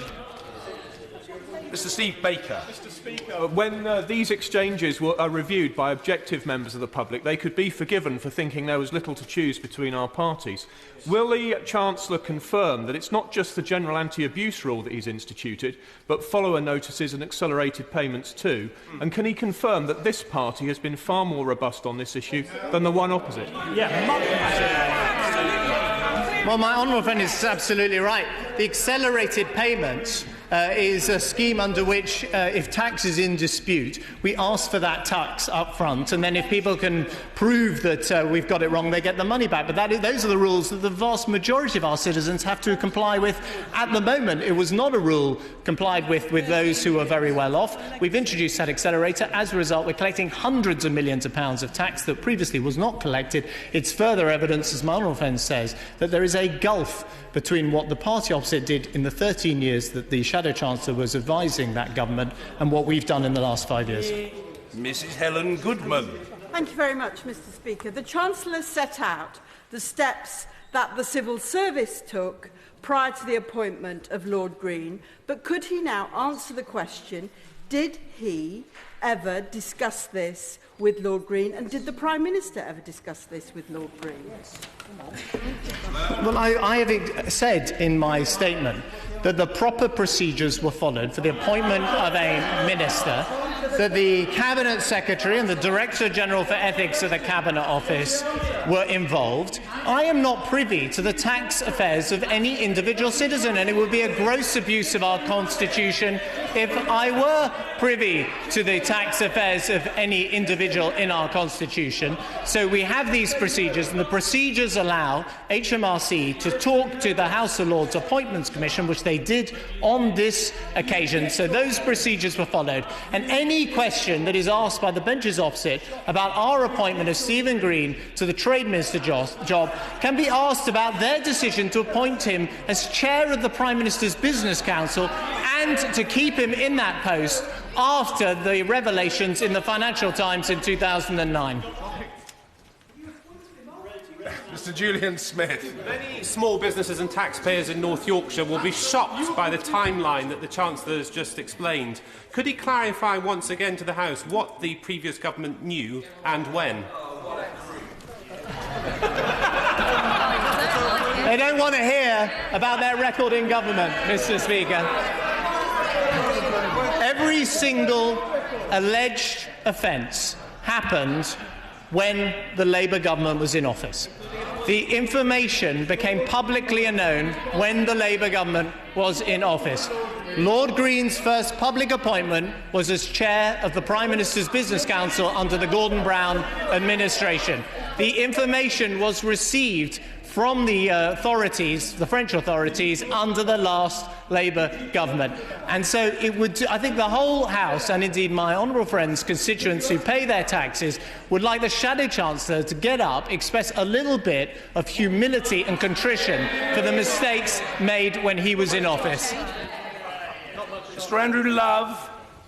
Since 2010, the Chancellor or Treasury Ministers have met 56 times with HSBC. Was tax avoidance or tax evasion ever discussed at those meetings, and what was the outcome of those discussions? Well, first of all, it's not surprising that the British government, Conservative, Coalition or Labour, would meet with one of the country's largest institutions and banks. So that's not a matter of surprise. I'm happy to write to him about any details we have about particular meetings. Mr David Mowat. Thank you, Mr Speaker. In 2005, at the height of all of this, the then-Chancellor told the CBI dinner that he supported, I quote, a light and limited approach to regulation, including tax administration. What does the Chancellor think that the previous Chancellor meant by a light approach to tax administration? And can he confirm that we've cleared it up? Well, we have taken a much more aggressive approach. As a result, prosecutions are up fivefold. And I have the parliamentary question from the then-Chancellor, the member for Kirkcaldy. This is what he told the House. Where serious tax fraud has been committed, the Board, this is the Inland Revenue Board, may accept a money settlement instead of pursuing a criminal prosecution. The Board will accept a money settlement and will not pursue a criminal prosecution if the taxpayer, in response to being given a copy of this statement by an authorised officer, makes a full and complete confession of all tax irregularities. That was the Right Honourable Member for Kirkcaldy's approach to tax policy. He says it was before. The revelations were made in 2009. Last time I checked, there was a Labour government in late 2009 and early 2010. Emily Thornberry. Thank you very much, Mr Speaker. Will the Chancellor, finally, seriously consider the issue of corporate liability for the criminal actions of their employees? This would mean that banks could themselves be prosecuted. And would he like to have a copy of Labour's policy review on tackling serious crime and white-collar crime that I launched 2 years ago? I have a copy here. He can give a read of it. I suggest a change in the law. Well, unfortunately for the Honourable Lady, the Labour Party had 13 years when they had a Labour Chancellor standing at this dispatch box, able to introduce all of these things that she talks about. As I've said, we are looking very seriously at the budget and what further action we can take, not just to tackle those who evade their taxes, but those who facilitate that evasion as well. Mr. Jacob Rees-Mogg. Thank you, Mr. Speaker. Doesn't this question itself show the danger of eliding tax avoidance and tax evasion? That there is no obligation on anybody to pay more tax than the law requires, and even the most respectable families have schemes of arrangements to minimise death duties and things like that, whereas tax evasion is a very serious criminal offence which should be come down on with the full force of the law. He's talking about your leader.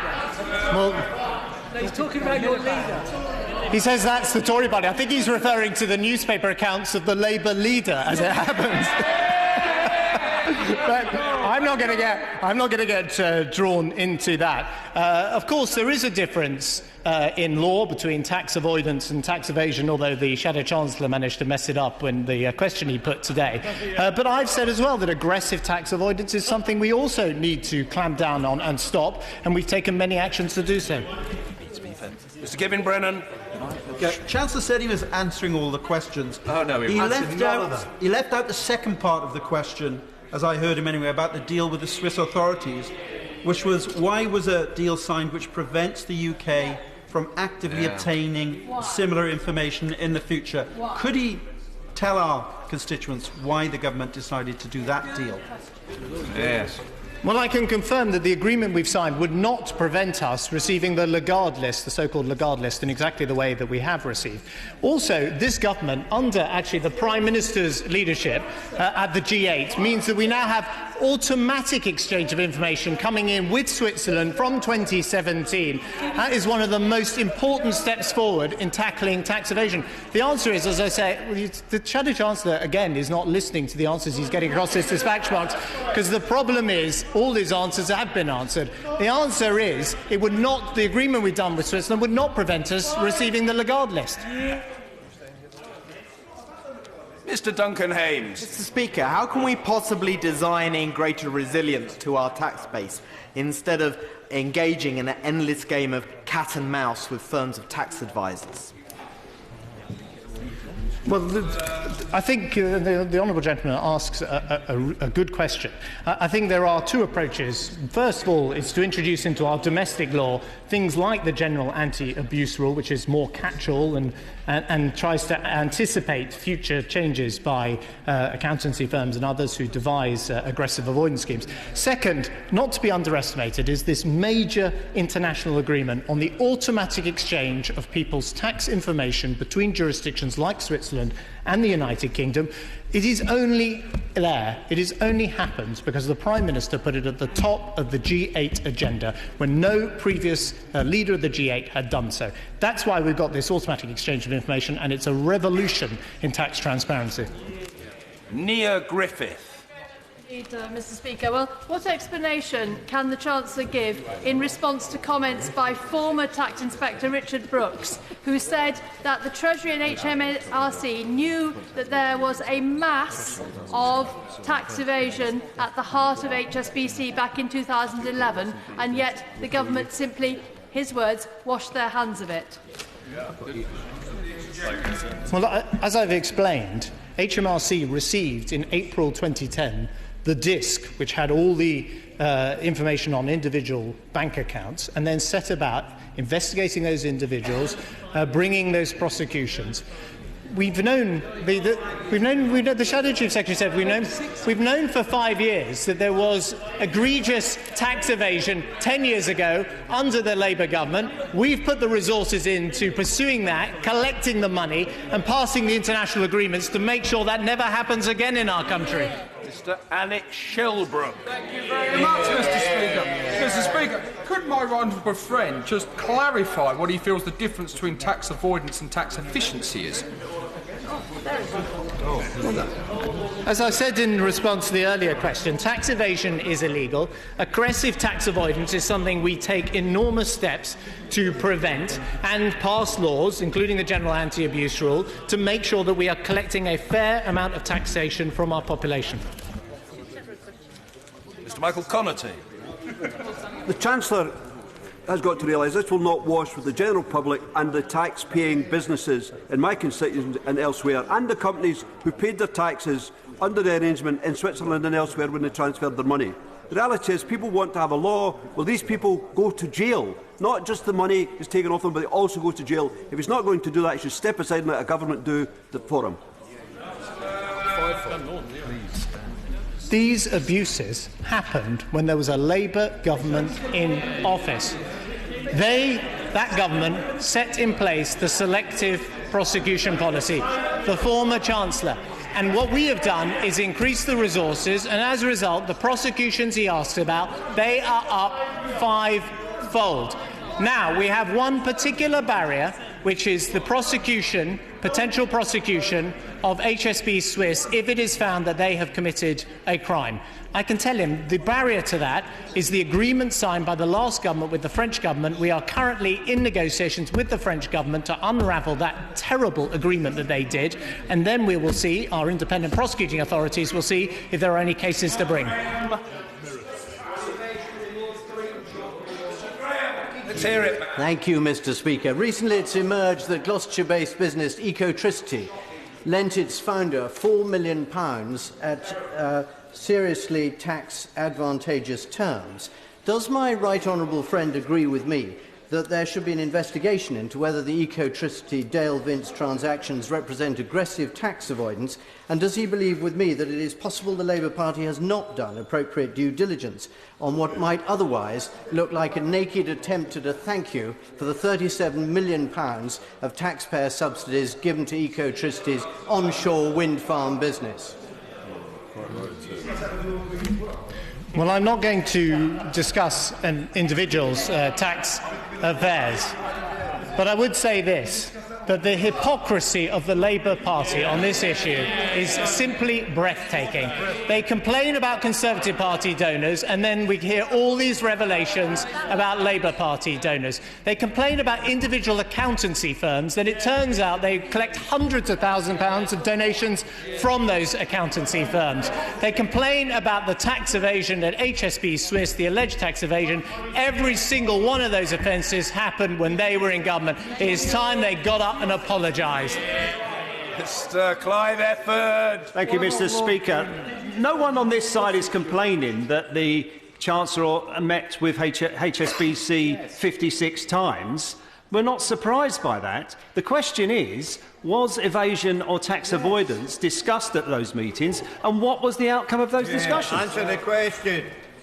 Well, I have already answered that question. I said it's not surprising that ministers meet with one of the largest companies in this country, which, by the way, employs close to 50,000 people in Britain and 250,000 people, as I understand it, around the world. And I'm happy, as I said earlier, to write about any of the content of those meetings, which were not just with me, but across the government. Order. 20 backbenchers have contributed to this exchange. As the House knows, my normal practice is to try to facilitate everybody on both sides of the House who wants to take part. But I should advise the House that we're time constrained today. We now have a very important statement by the Prime Minister on which there will doubtless be substantial questioning, and then important matters in the Serious Crime Bill in which a lot of people are interested and for which, frankly, there isn't adequate time. The inadequacy of the time is down to the business managers, not a matter for me, but I'm doing my best to cope with the situation in the interests of backbench members. Statement, the Prime Minister. Thank you, Mr. Speaker. With permission, I would like to make a statement on the most recent European Council, which covered Ukraine, the Eurozone, terrorism and extremism. On extremism, let me first address the case of the 3 British schoolgirls from East London leaving their families and attempting to travel to Syria. All of us have been horrified by the way that British teenagers appear to have been radicalised and duped by this poisonous ideology of Islamist extremism, while at home on the internet in their bedrooms. They appear to have been induced to join a terrorist group that carries out the most hideous violence and believes girls should be married at 9 and women should not leave the home. Their families are understandably heartbroken, and we must do all that we can to help. Mr. Speaker, we should be clear that this is not just an issue for our police and border controls. Everyone has a role to play in preventing our young people being radicalised, whether that is schools, colleges, universities, families, religious leaders and local communities. And that is why we've included a duty on all public bodies to prevent people being radicalised as part of our Counter-Terrorism and Security Act. But of course, stopping people travelling to join ISIL is vital. When people are known risks, whatever their age, they go on our Border Warnings Index, and we can intervene to prevent travel and seize their passports. But what this incident has highlighted is the concerning situation where unaccompanied teenagers like these, who are not a known risk, can board a flight to Turkey without necessarily being asked any questions by the airline. We need new arrangements with airlines to ensure these at-risk children are properly identified and questioned, and the Home Secretary and Transport Secretary will be working with the airlines to bring this about. Whenever there are concerns, police at the border should be alerted so they can use the new temporary passport seizure powers to stop people travelling. Second, given reports that one of the girls was following as many as 70 extremists online, this case underlines the importance, and this was covered at the EU too, of the work we're doing with social media companies. We've made progress with these companies who are working with the police and Home Office to take down extremist content online, and at the EU Council we agreed to do this across the European Union. But we also need greater cooperation over contacts between extremists and those who could be radicalised. Internet companies have a social responsibility, and we expect them to live up to it. Third, we need to continue to press for our police and security services to have access to passenger name records for as many routes as possible in and out of Britain, and we need this to happen right across the European Union, which was the subject of the most substantial discussion at the European Council. These records provide not just passenger names, but also details about how, for instance, tickets were bought, what credit cards and bank accounts were used, and who people are travelling with. This is vital information that helps us identify in advance when people are travelling on high-risk routes, and often actually helps us to identify terrorists. I raised this explicitly with my Turkish counterpart in December, and will continue to press to get this vital information wherever we need it. Until recently, in spite of British efforts to get this issue prioritised, discussions on these passenger name records in the EU had been stuck. But following the terrible attacks in Paris and Copenhagen, it was agreed at the European Council that EU legislators should urgently adopt, and I quote, a strong and effective European passenger name records directive. That was probably the most important outcome of this Council. What I would say, Mr. Speaker, we have to fix it. It would be absurd to have the exchange of this information between individual EU member states and other countries outside the EU, but not amongst ourselves.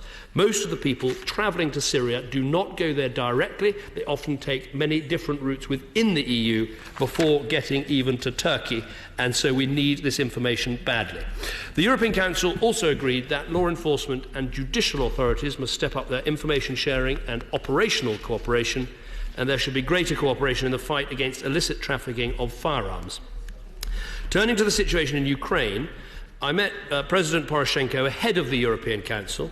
He thanked Britain for the role we've played in ensuring a robust international response at every stage of Russia's illegal aggression. We were the first to call for Russia to be expelled from the G8. We have been the strongest proponent of sanctions and a vital ally in keeping the EU and US united. President Poroshenko welcomed the diplomatic efforts that had been made leading up to the Minsk agreements.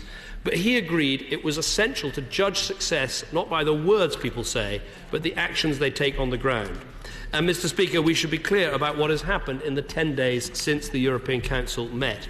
Far from changing course, Russia's totally unjustifiable and illegal actions in eastern Ukraine have reached a new level, with the separatists' blatant breach of the ceasefire to take control of Debaltseve made possible only with the supply of Russian fighters and equipment on a very large scale. Mr. Speaker, it is clear what now needs to happen. The ceasefire must be respected in full by both sides. Heavy weapons need to be drawn back as promised. People have to do the things they have signed up to. And, Mr. Speaker, all eyes should now be on Russia and the separatists. Russia must be in no doubt that any attempts by the separatists to expand their territory, whether towards Mariupol or elsewhere, will be met with further significant EU and US sanctions. Russia must change course now, or the economic pain it endures will only increase. In the coming days, I'll be speaking to fellow G7 leaders to agree how we can together ensure that the Minsk agreements do indeed bring an end to this crisis. We're also looking urgently at what further support we can provide to bolster the OSCE mission, and the International Development Secretary is today committing an additional £15 million to support the humanitarian effort. However, at this moment, the most important thing we can do is show Russia that the EU and America remain united in being ready to impose an ever-increasing cost on Russia if the government does not take this opportunity to change course decisively. Mr. Speaker, turning finally to the Eurozone, immediately before the Council started, I met the new Greek Prime Minister, Alex Tsipras. With him and then again at the Council, I urged all those involved to end the standoff between Greece and the Eurozone over its support programme, and we welcome the provisional agreement subsequently reached last Friday evening. Britain is not in the Eurozone, we're not going to join the Eurozone, but we do need the Eurozone to work effectively. The problems facing Greece and the Eurozone continue to pose a risk to the world economy and to our recovery at home. That is why we've stepped up our Eurozone contingency planning, and prior to the Council I held a meeting in Downing Street with all the key senior officials to go through those plans and ensure that vital work continues apace. This crisis is not over. Protecting our economy from these wider risks in the Eurozone also means sticking to this government's long-term economic plan. It is more important than ever that we send a clear message to the world that Britain is not going to waver on dealing with its debts, and that we retain the confidence of business, the creators of jobs and growth in our economy. We must continue to scrap red tape, cut taxes, build world-class skills and support exports to emerging markets. We must continue our investment in infrastructure. Today's figures show that in 2014 the UK received a record level of lending from the European Investment Bank to support the infrastructure projects in our National Infrastructure Plan. Well, I hope the Shadow Chancellor will cheer when we win European money for British infrastructure, the roads, the bridges, the railways that we need. Mr. Speaker, today we have the lowest inflation rate in our modern history, we have the highest number of people in work ever, and we have the biggest January surplus in our public finances for 7 years, putting us on track to meet our borrowing target for the year. Put simply, we have a great opportunity to secure the prosperity of our nation for generations to come. We must not put that in jeopardy. We must seize that chance by sticking to this government's long-term economic plan, and I commend this statement to the House. Mr. Ed Miliband. Mr. Speaker, I thank the Prime Minister for his statement. Let me start by expressing my deepest sympathy for the families of those killed in Copenhagen, a dreadful terrorist attack which happened since the House last met. We stand with all of Europe against all of those who seek to terrorise and attack our most cherished values and perpetrate intolerance, anti-Semitism and all other forms of prejudice. Mr. Speaker, the European Council said there will be action to step up information sharing and cooperation across our European partners to tackle terrorism. And the Prime Minister repeated it again in his statement. Can he tell us how exactly this is going to happen? On the issue of the European passenger name record, he will know that our members of the European Parliament supported the speedy resolution of this issue.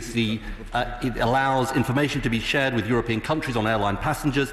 Can he update us specifically on the timetable for agreeing and indeed implementing this measure? Mr. Speaker, to counter the threat we face, we need cooperation abroad and vigilance at home. I echo his anxieties about the 3 schoolgirls travelling to the region. Does he agree with me that in addition to the measures he set out, we also need to look again at the PREVENT programme and look at strengthening it with a stronger role for local communities and more action to directly challenge the warped ideology and lies being spread, particularly through social media? Turning, Mr. Speaker, to the fight against ISIL in the region and indeed the Council conclusions on North Africa, all of us were horrified by the barbaric murder in Libya of 21 Egyptian Coptic Christians by ISIL-linked extremists. Mr. Speaker, these latest brutal acts of violence simply reinforce the importance of our efforts alongside our allies to counter the threat posed by ISIL. Mr. Speaker, it was also right to take action to protect civilians and prevent a massacre in Benghazi in 2011. Tragically, though, Libya now looks more and more like a failed state. Can the Prime Minister tell us whether he is satisfied by the post-conflict planning and work that has been done? And does he agree that for stability to be restored in Libya, the UN-led process towards establishing a transitional government must be followed? And if so, what further steps does he believe the UK, along with its allies, can take to support this approach? On Greece, we welcome the deal agreed between the Greek government and Eurozone members last week, and clearly the next few hours and days are crucial to ensuring its successful implementation. However, Mr. Speaker, given that the 4-month extension will run out, what does he believe are the prospects for a long-term financing deal so we don't face this crisis once again? Finally, on Ukraine, we welcome the joint initiative by Chancellor Merkel and President Hollande for peace in Ukraine and support fully the conclusions of the Minsk agreement. As the United States has said, Russia continues to support ongoing separatist attacks in violation of the ceasefire. It is vital that the international community stand ready to increase the pressure by extending economic sanctions if President Putin refuses to change course.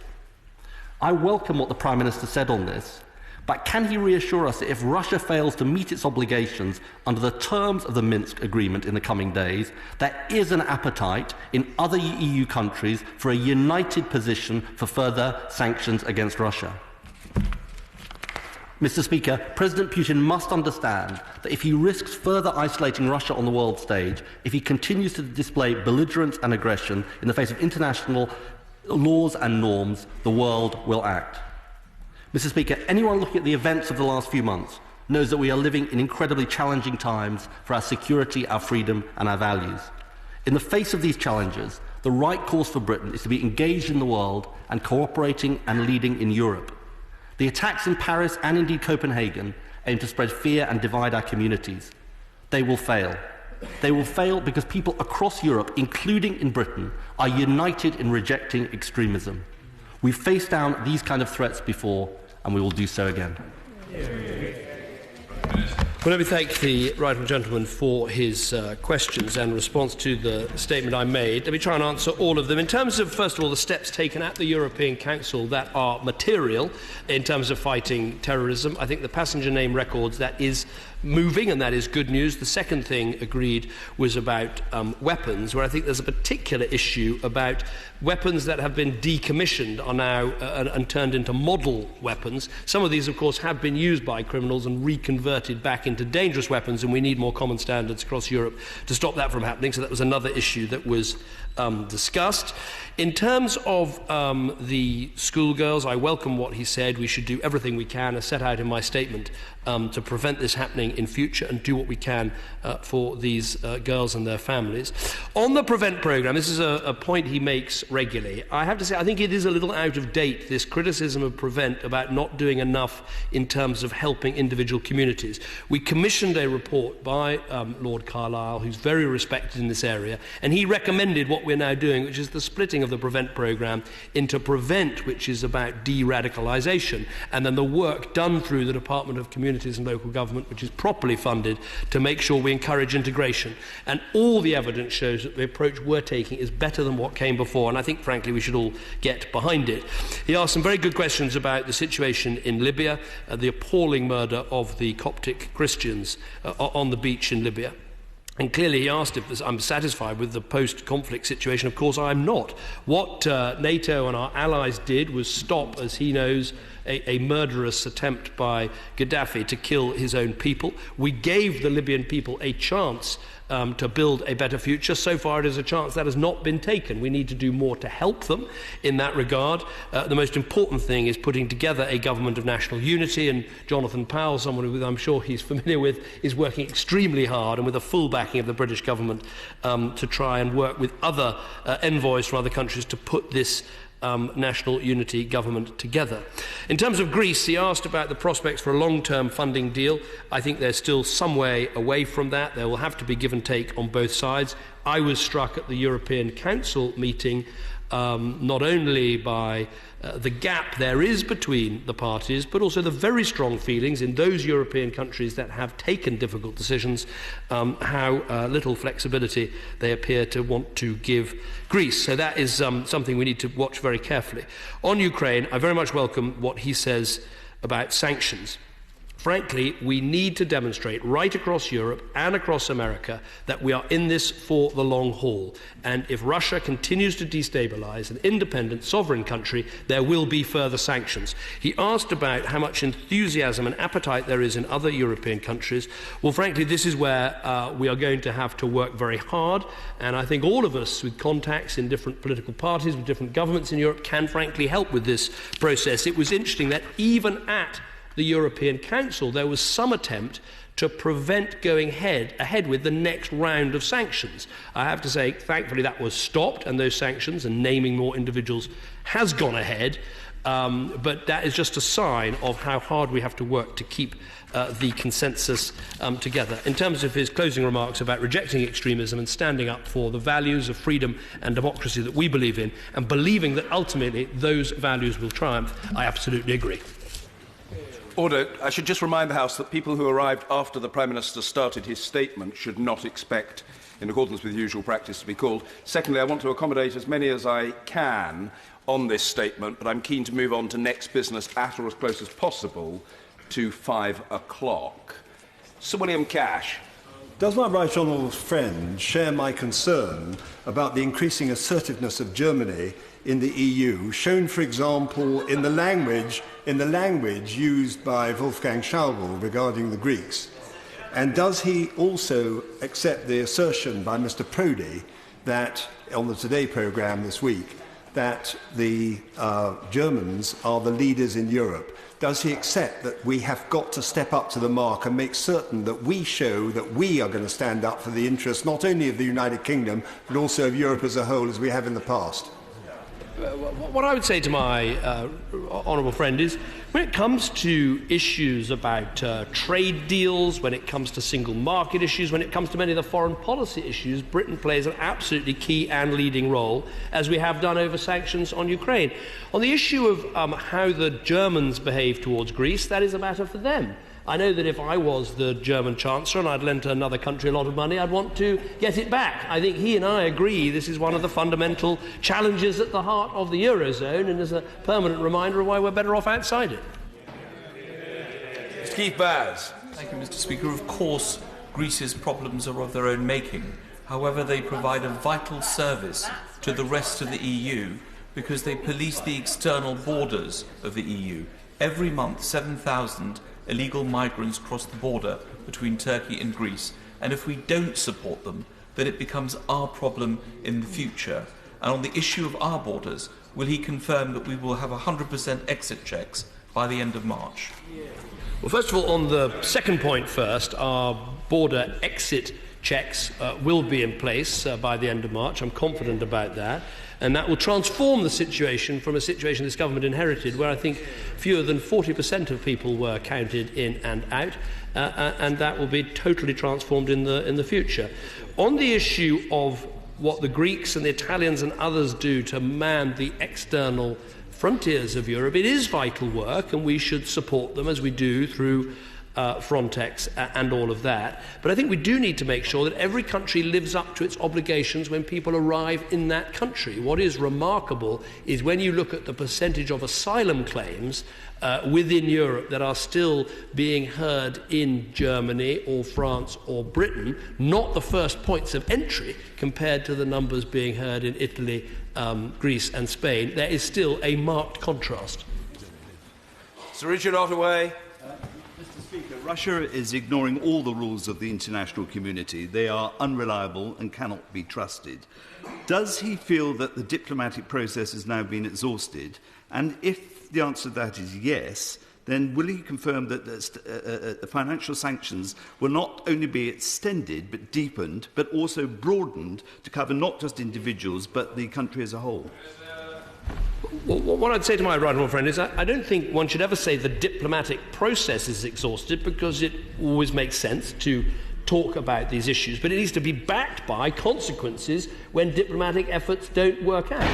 And so, yes, I agree, we need to see more sanctions if the Russian attitude continues. I think there's a strong case for bringing forward the renewal of the sanctions, which otherwise would happen later in the year. But I think he makes a broader point, which is that anyone who thinks that somehow this is an aberration from Russia, and if only we, understood a little more and listened a little bit harder, it would all be fine. I think you can now see that what happened in Georgia, what happened in Transnistria, what is happening in Ukraine, this is part of a pattern, and the only language Russia will understand is very tough sanctions and continued pressure on behalf of Europe and the US, making our economic weight felt. Mr. Stewart.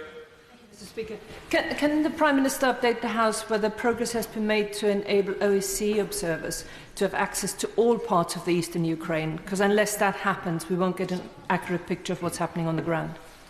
Well, the Honourable Lady is absolutely right. Some progress has been made, and as I announced in my statement, further resources will be given. But frankly, the OSCE haven't been able to get to every part of Ukraine and every part of the sort of line of control. And so the reports they're able to give us are partial rather than complete. And as part of the Minsk agreements, it is important that they have that full access. Mr. Alistair Burt. Thank you, Mr. Speaker. Would my right honourable friend commend the patient work done by Ambassador Michael Aaron and British diplomats in Libya, together with Bernardino Leon, the UN Special Representative, to try and make sure that Libya had the future that its people died for? But would he also agree with me that the imminence and the extremism of the ISIL threat means that the factions in Libya now have to unite as never before in order to form that national government and be able to face off the threat they're facing from the extremists? I think my right friend is absolutely correct.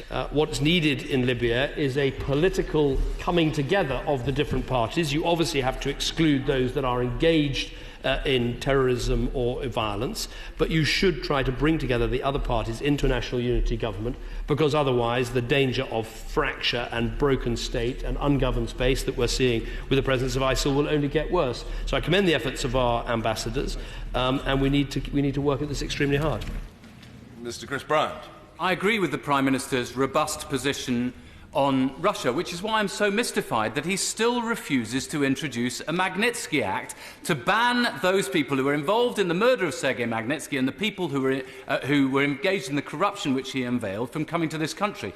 Now, the Prime Minister has written me a letter which says, 5 letters in fact, and the latest one says that he does not comment on individual cases or groups of individuals.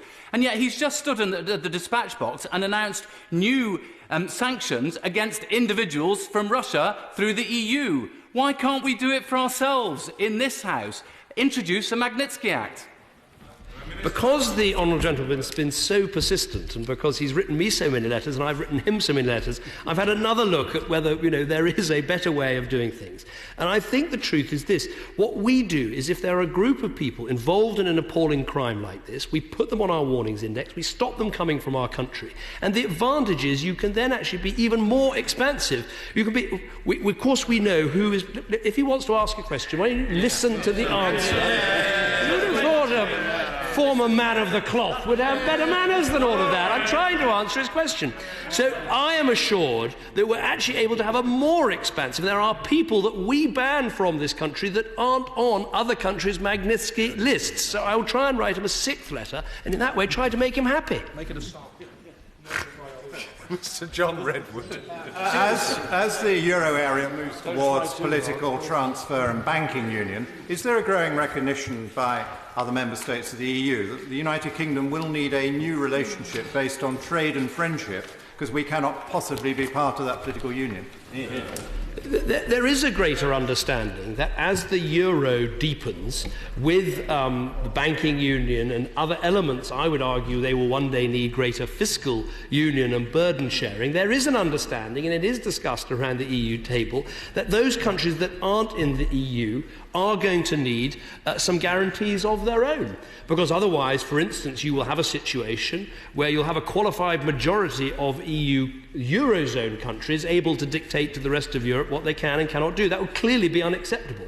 So there is a growing recognition that change is required, and that's why it's right to go in after the election into a proper renegotiation and then hold an in-out referendum. Mr. Douglas Carswell. The Prime Minister spoke of increased contingency planning to deal with the euro crisis. Is it still his view that the euro must be held together come what may, or does he have any sympathy with the argument that actually Greece might be better off out? My view has been consistent, which is that I don't think Britain should join the euro, and I've been prepared to say ever on that basis, and I put that in my election address back in 1997. So it's not my responsibility what the euro does. My argument is very simple, which is it's in Britain's interest that we have stability and growth on the continent. That is our argument. It's for the Eurozone countries themselves to work out what the right answers are for them. I'm very clear. I wouldn't be in, and I've said this to a number of other European countries, I wouldn't be in the Eurozone in the first place. Mr. Rory Stewart. Thank you, Mr. Speaker. Right Honourable Friend has spoken very eloquently about this arc of horror spreading from Libya through Ukraine down to Yemen, South Sudan and out to Iraq. But could I encourage my Right Honourable Friend, the Prime Minister, to focus on the fact that in the end we don't have the solutions. Neither airstrikes, nor sanctions, nor standard training packages are going to deal with these problems. We need to invest much more heavily in the people on the ground who have the deep cultural understanding of these places to begin to provide the options on which we can work. So we must invest in defence engagement. Well, I would take the argument even further back and say, look, what we are facing is not simply a set of countries with broken institutions and extremism. What we're facing is an extremist Islamist movement that is occurring, obviously, in Syria and Iraq most strongly, but also in Libya, in Mali, and elsewhere. And the fact that, young girls can be radicalised on the internet in their bedrooms here in Britain and want to travel across the world to join it demonstrates what a scale of problem we have. Where he's right is it's not simply about investing in defence capacity and the ability to take part in military action. It is everything from de-radicalisation at home all the way through to the diplomatic and defence engagement which he speaks about. Mr. Andrew Gwynn. Last week, the Defence Secretary said that he was worried about President Putin's pressure on the Baltic states, which of course are in the EU and in NATO, and the consequential testing of NATO that's bringing about. Can the Prime Minister update the House on the NATO Rapid Reaction Force and whether it's having the desired effect, and perhaps also explain whether he thinks Britain could do more to contribute?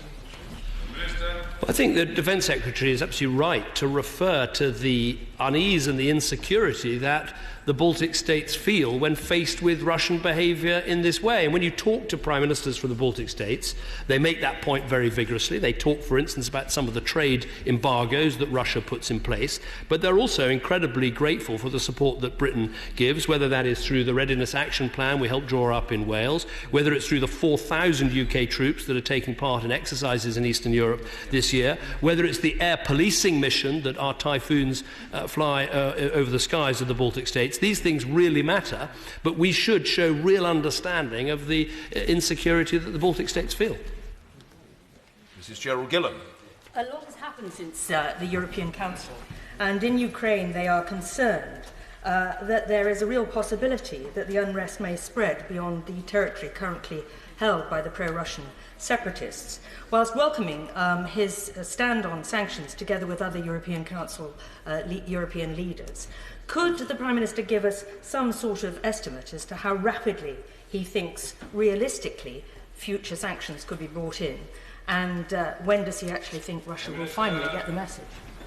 Well, I think the best way of answering the Right Honourable Lady's question is to say it will depend, of course, what happens next in terms of the Russian-backed separatists and Russia themselves.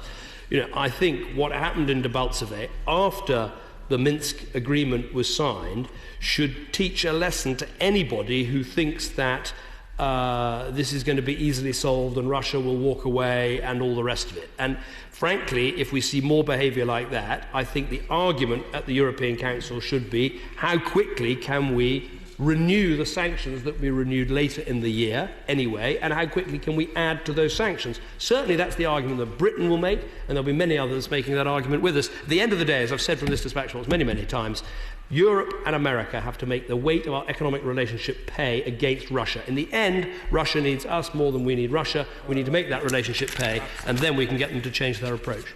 Kelvin Hopkins. It is reported that the government have been privately discussing the implications of a Greek exit from the euro. Greek exit will happen sooner or later, and it is inevitable, in my view, that other countries will follow. Has the Prime Minister been discussing with his European counterparts the implications of such a wider collapse of the euro, and if so, what has emerged from those discussions? The discussions I've been having, and I'll be very frank about this, I thought it was important to chair some discussions here in the UK about what the consequences of Greek exit from the Eurozone would be, because there is a chance that this could happen. And if it happens, we need to make sure our banks are secure, and they are. We need to make sure our businesses would understand what the consequences of Greek exit would be. We need to make sure we could support tourists and dual nationals and British people who live in Greece. These are all important questions that we should consider. And some criticise me for holding these meetings, but frankly, any responsible Prime Minister, I would argue, in any responsible European country, should do exactly that. Whether the consequences of a Greek exit from the Eurozone would be followed by other countries exiting, there's mixed opinions about that, because the spread of bond yields between Spanish and Portuguese and other bonds and Greek bonds has been very different in recent months compared with 2011. But I'm quite clear about what my responsibility is: to encourage the Eurozone countries to come to agreements that can get their economies to grow and the continent to stabilise, and back at home being very clear that we are ready for any eventuality, including a Greek exit from the Eurozone. Mr. Raymond Chishti. Thank you, Mr. Speaker. On tackling international terrorism, rather than calling this evil organisation ISIL an Islamic State, as no such state exists, this only gives legitimacy to this evil organisation by linking it to Islam. Why not call it what Prince Turki al-Faisal of Saudi Arabia calls it, fash, meaning an obscene organisation committing obscenities? Well, I think there is a case for this, but there hasn't been a sort of tradition of calling it Daesh in Britain, and I think people would find it difficult to know exactly what we're referring to. I think those media organisations that refer to it as either ISIL or so-called Islamic State, I think that is better than saying Islamic State, because frankly it isn't a picture of what millions of people who follow the religion of Islam see as Islam, and also it's very arguable as to whether it is a functioning state. So I think so-called or self-styled Islamic State is better. I don't think Daesh would be widely understood, although in the Middle East and elsewhere, and in France, people use that as a term. Sir Ian Davidson. Does the Prime Minister agree with me that every day we should all give thanks to the fact that Britain did not join the euro? But could I also ask him whether or not he would agree that the Eurozone and the EU seem to be much, much tougher on Greece than they are on Russia? Is this simply because Greece is small and Russia is large? Look, this isn't really an issue for Britain, because this is an issue between Greece and her creditors, and because this government got us out of the bailout zones, we are, I'm happy to say, not one of Greece's creditors. All I can say is that I can understand the passions on both sides. I can understand why German and Dutch Prime Ministers feel so strongly that they must get back the money they've lent and they shouldn't take a massive loss on what's happened. But I can also understand the desire of the Greek people to see some economic growth after having seen their GDP decline 25%. So I can understand the arguments. Fundamentally, this is part of the problem of the design of the Eurozone, which is why we're not in it. Mr. Peter Bone. Mr. Speaker, I overheard two constituents talking about the EU. They were discussing why they should come out of this terrible superstate. And one of them said that in this country we've created more jobs than the rest of the EU added together. And the other one said, well, it's happening in Northamptonshire. In Kettering, unemployment has fallen by more than 50%. In Wellingborough, it's fallen by more than 55%. And in Corby, it's fallen by more than 60%. The one thing that Mrs Bone and Tom Purstub, the excellent Conservative candidate for Corby, agreed on was that the long-term economic plan is working. Are they right? This is obviously good to bring all these characters together in one good story. The point I would make is, yeah, it is true that we have created more jobs in Britain than the rest of the EU put together over the last 4 3/4 years. That's 1,000 jobs a day. I would argue that the best way to go on creating jobs is to reform the European Union and to have that renegotiation and then have a referendum where I think the best outcome would be Britain remaining part of a reformed European Union. I think we can get the best of both worlds. Mrs. Helen Goodman. Thank you, Mr. Speaker. Given that one of the schoolgirls was lured over Twitter by another girl from the same school who'd previously gone to Syria just before Christmas, this surely demonstrates the Prime Minister the weakness of his relying on a voluntary approach with the social media firms. And could he explain why the authorities weren't keeping track of the first girl who'd already gone to Syria?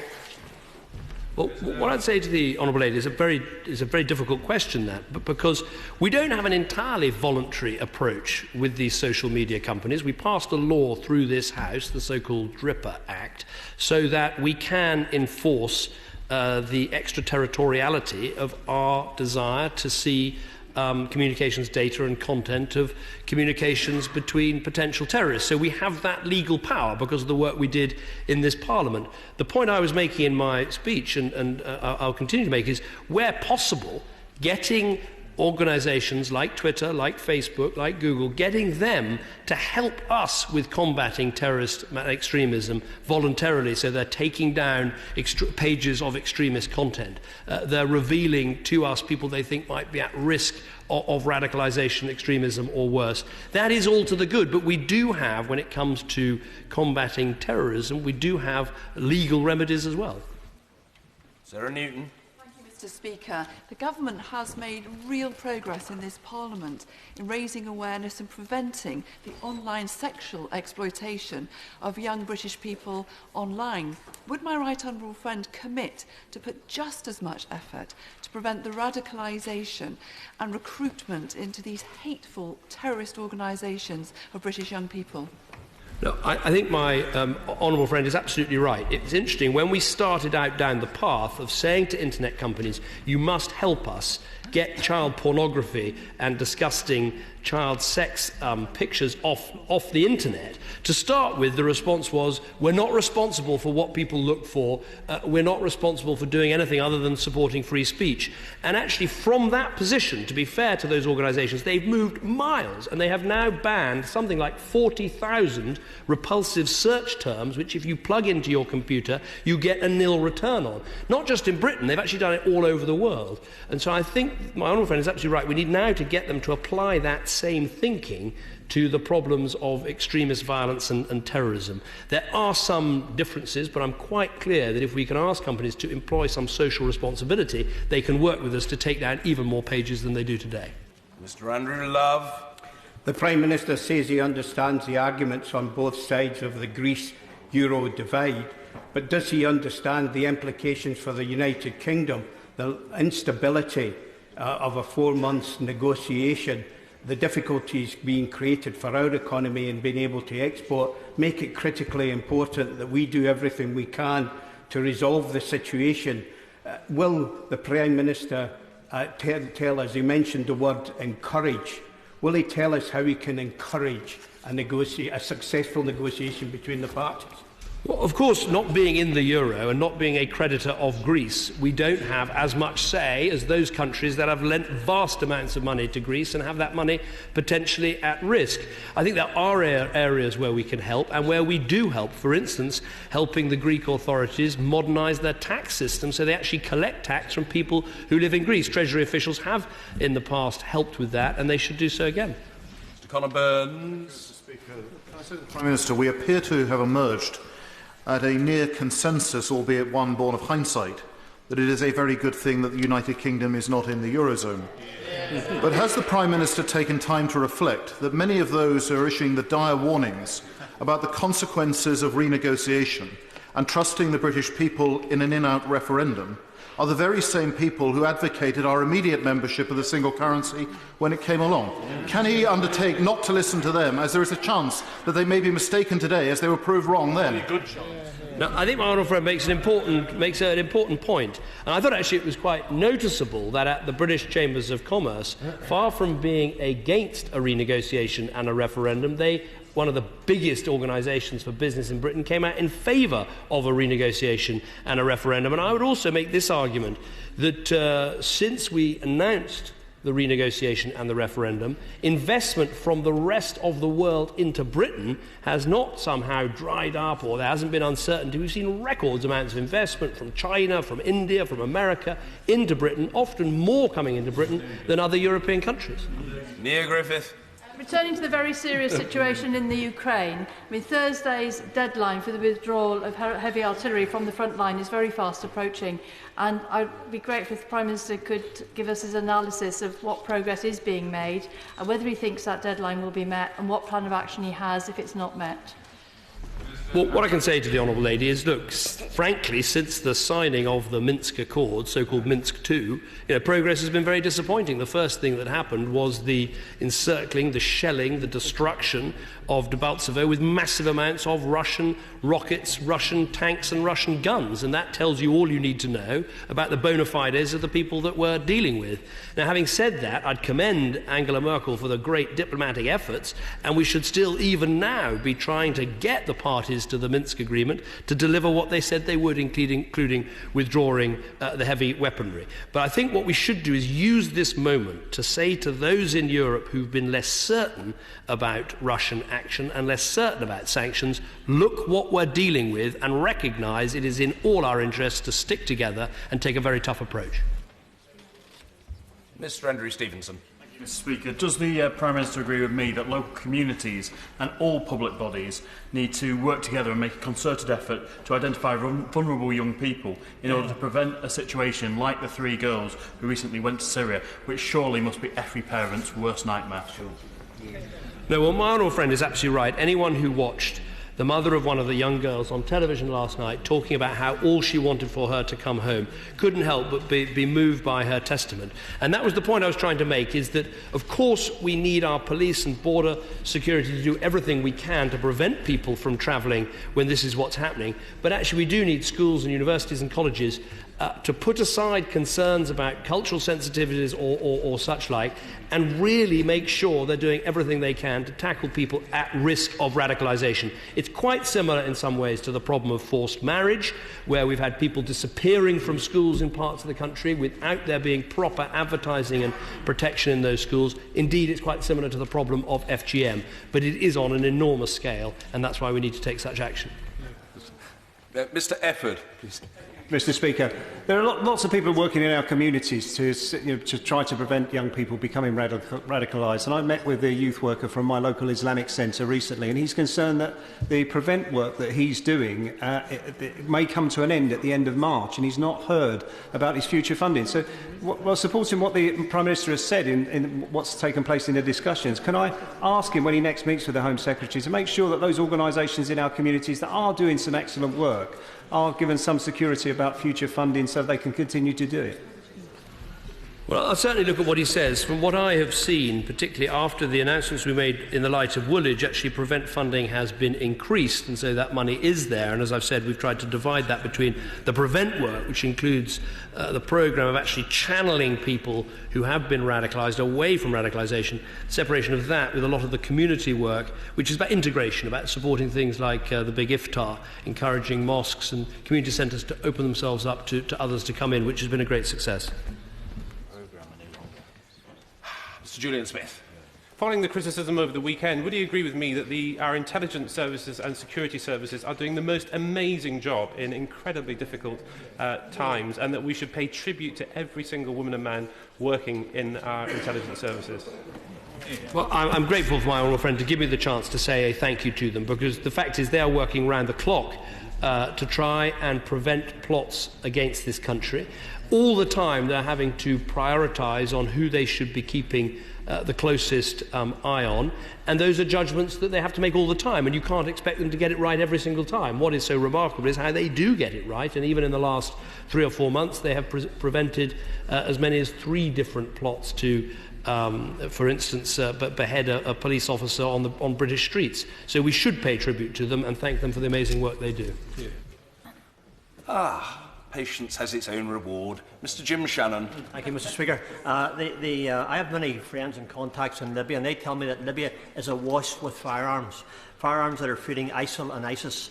What discussions has the Prime Minister had with the Libyan government to prevent access to the weapon warehouse that is Libya at present? No, well, the honourable gentleman is absolutely right. The preponderance of weapons in this country, where there are all more weapons than there are people, is part of the problem. It goes to the problem of there being so many different armed militias, which again comes to the problem of how to create a national government of unity where the militias are disarmed and effectively become part of, they either disband or become part of the armed forces or the police and security of that country. Britain has put in a lot of effort, including trying to train some of the armed forces of that country to give them a central force and a central state to start to enforce some order. But the state of Libya is in such chaos at the moment that it's very difficult to do that work. But the first step must be a national unity government. Mr. Daniel Kawczynski. Mr. Speaker, we've all seen the terrible difficulties in Libya over many years, and there seems to be a consensus that work on the national unity government is a priority. But what discussions did he have with his fellow European leaders about Egyptian requests that there ought to be limited strikes against ISIS in Libya? Well, I think obviously one can understand the need to tackle ISIL directly in Libya, but what we need to do with the Egyptian government is make sure that we don't try and solve the problems of Libya by backing simply one faction that could form part of a national unity government against other factions. I think if we do that, we're more likely to create even more of a civil war in Libya. So I think one of the keys is to work with Egyptians and others in the Middle East and with the Americans to try and bring everyone together, apart from, of course, those organisations involved in terrorism, into a national unity government. Mr. Henry Smith. Thank you, Mr. Speaker. I commend this government for initiating the feasibility study into the resettlement of the Chagos Islands. Whilst we are still net contributors to the EU, can I ask my right honourable friend if at the next European Council he will seek European development funding to be able to realise that resettlement of the British Indian Ocean Territory? Well, I want to thank my honourable friend for his question, and I know that he has a substantial number of Chagosian islanders who live in Crawley, I think I'm right in saying. I think this is the first government, actually, to really sit down and think, right, what could we do to help? And that's why we commissioned the resettlement studies. Those studies have been drawn up. The National Security Council will be considering whether there are further steps that we can take. I think his idea of looking at European funding is an intriguing one, and certainly one that I'll look at and get back to him. Mr. Michael Ellis. Thank you very much indeed, Mr. Speaker. Thank you. I'm very grateful. There are disturbing reports in the last 48 hours of threats to shopping centres in London, the United States and Canada. Did my right honourable friend, the Prime Minister, discuss at the European Council working with local community leaders to help prevent attacks such as that from happening in this country?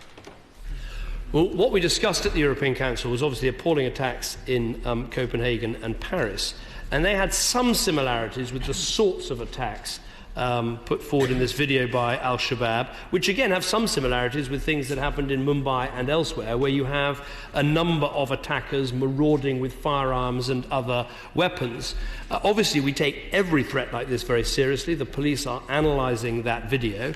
But what I would say has already happened in Britain is after Mumbai and intelligence linked to Mumbai, we held a series of meetings and other exercises to try and make sure that we are prepared to deal with those sorts of events. I mean, it's very difficult to plan, but in Britain, with the counter-terrorism policing, the strength of our police services, the number of armed police officers we have, the ability of our special forces and others to come to assistance, the work that the ambulance and fire services and others can do in so-called hot zones where there are still weapons being fired, all of these show that I think we, as much as you can be, have prepared for the threats that we undoubtedly face.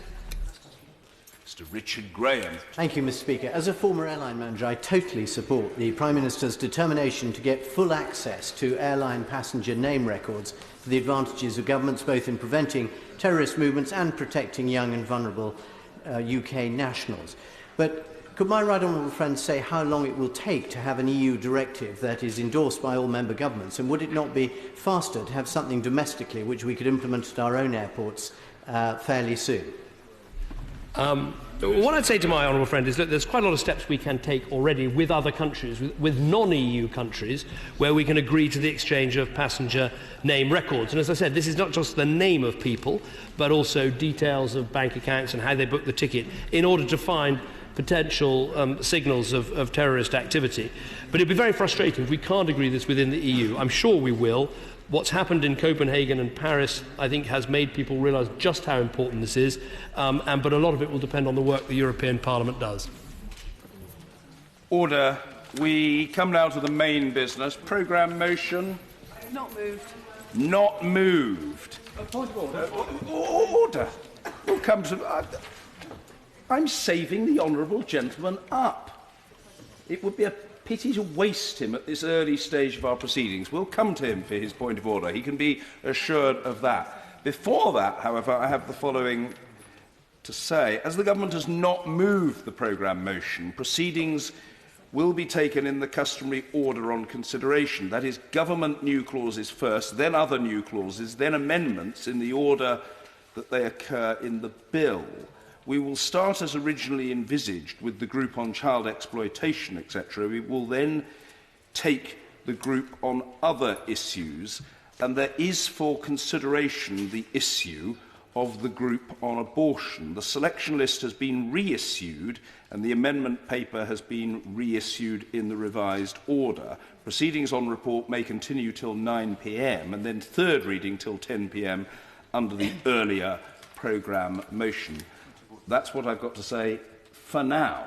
But let's hear the point of order from Mr. David Burrows first. Thank you, Mr. Speaker. And having heard that the programme motion, which there's been good notice of, is not being moved, the reality is that new Clause 1 and new Clause 25, dealing with the important issue of gender-selective abortion, has been effectively shunted to the end of proceedings. Mr. Speaker, I fully understand, and the House understands, the importance of child exploitation and protection, how that's integral to this very important bill and needs proper debate and scrutiny. However, gender-selective abortion is a matter of public interest which has raised concern across the country, but not least by over 100 members of Parliament signing new Clause 1. And there is a concern that unless there's great restraint from parliamentarians during the debates, we may not even get to a point of being able to move those amendments.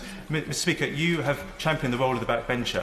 It is the case that new Clause 1 was tabled just at the very end, a scintilla of time from the end of committee stage to a report. And now we have the risk that we will not get to this matter of business before the House considers its consideration.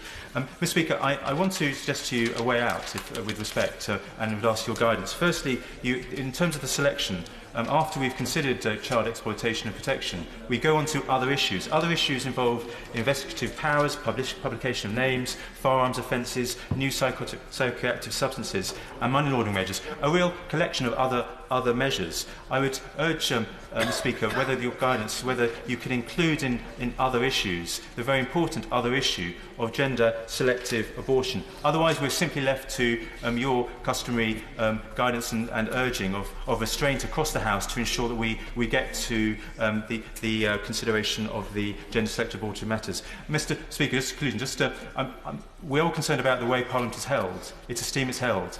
My view is, and I put on notice Parliament, if we do not get to the issue of gender-selective abortion by the time we've come to the conclusion of business, we, as far as the public is concerned, will be held in disrepute, and it will be a grave day for Parliament. we will come to the honourable gentleman. I've been saving him up. I hope he's not going to disappoint me. And point of order, Mrs. Helen Goodman. Further to that point of order, does the Speaker agree that had we passed the gone along with the report from the Procedure Committee on this problem of report, this problem would not have arisen this afternoon? Well, that may well be so. I don't have the details of that report with me, but I think it only courteous and perhaps charitable to observe that there was a period of time in which the Honourable Lady was a distinguished ornament of that committee. And it may well be that it was her own intellectual stimulation that led to the report in question, but she is too modest and self-effacing to claim the credit directly, but may well appreciate my proffering it in her direction instead. I will come back on the point of order from Mr Burrows, but not, I think, before I've had the point of order from Mr Peterbone. Well, thank you very much for speaking on the point of order. I was rather interested to listen to your response to my honourable friend, because my concern was the amount of time being allowed for debate.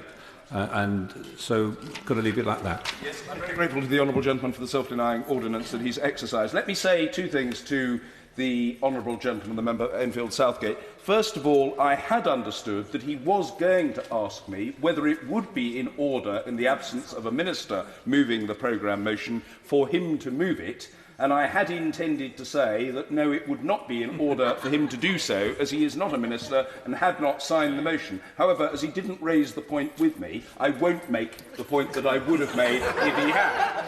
Secondly, the honourable gentleman inquires about the possibility of, if I can put it this way, eliding the consideration of the abortion new clauses into the miscellaneous, or I think it's been titled today, other group, that is to say, the second group of amendments. I think, if I may say so to the honourable gentleman, he has raised an extremely important point. There is merit in seeing first what progress we make on the first group. And what I would like to do at this point, because I do take what he said extremely seriously, is to reflect on it over the next hour or so, and then to advise the House of a conclusion that I reach. So I make him no promise, but I am considering it very seriously, and I hope that that is helpful. Now, the situation is that we come to the consideration of the bill and its remaining stages, for which the clerk will now proceed to read the orders of the day.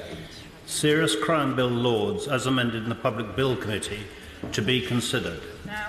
Thank you. We begin with Government New Clause 8, with which it will be convenient to consider the other new clauses and amendments listed upon the selection paper. To move Government New Clause 8, I call the Minister, Mr Robert Buckland.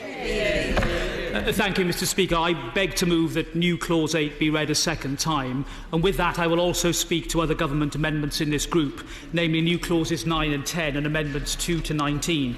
I'm very conscious that a number of honourable and right honourable members wish to speak in the debate, so I will keep my opening remarks as brief as possible, and I am doubly conscious about the need to make sure that we have meaningful debates in other groups, as has already been referred to. Can I first of all deal with new Clause 8? It responds to the compelling case made in committee by the Honourable Lady, the member for Stockport, to whom I'm very grateful. That case was to remove from the statute book references to the phrase child prostitution and to limit the scope of the offence of loitering or soliciting for the purposes of prostitution so that it only applies to adults. As I made clear in my remarks during committee, children who are sexually exploited, whether it be for financial gain or other reasons, should not be referred to as prostitutes. They should be regarded as victims. And Government New Clause 8 has, I would argue, substantially the same effect as the Honourable Lady's New Clause 3. And in one important respect, it goes even further. As well as replacing the anachronistic references to child prostitute and child prostitution that appear in the Sexual Offences Act of 2003, New Clause 8 would also remove the references to child pornography where similar considerations apply. Can I turn then to, and I'll give way to the Honourable Lady. Can I thank the Minister and the Government for tabling this amendment to a serious crime bill? I think it will make a big difference to the language in which we talk about children who are sexually exploited. And I know that the victims of child exploitation are very, very pleased that this clause, this new amendment has been brought forward. So on their behalf, can I also thank the Government? Excellent. Well, I'm extremely grateful to the Honourable Lady, and I pay tribute to her for the work that she's done, and most recently in the report that she prepared about child sexual exploitation in Greater Manchester. Can I turn to new clause 9, Mr Speaker? This would require persons working in regulated professions to notify the police if they discover in the course of their work that an act of female genital mutilation appears to have been carried out on a girl under the age of 18.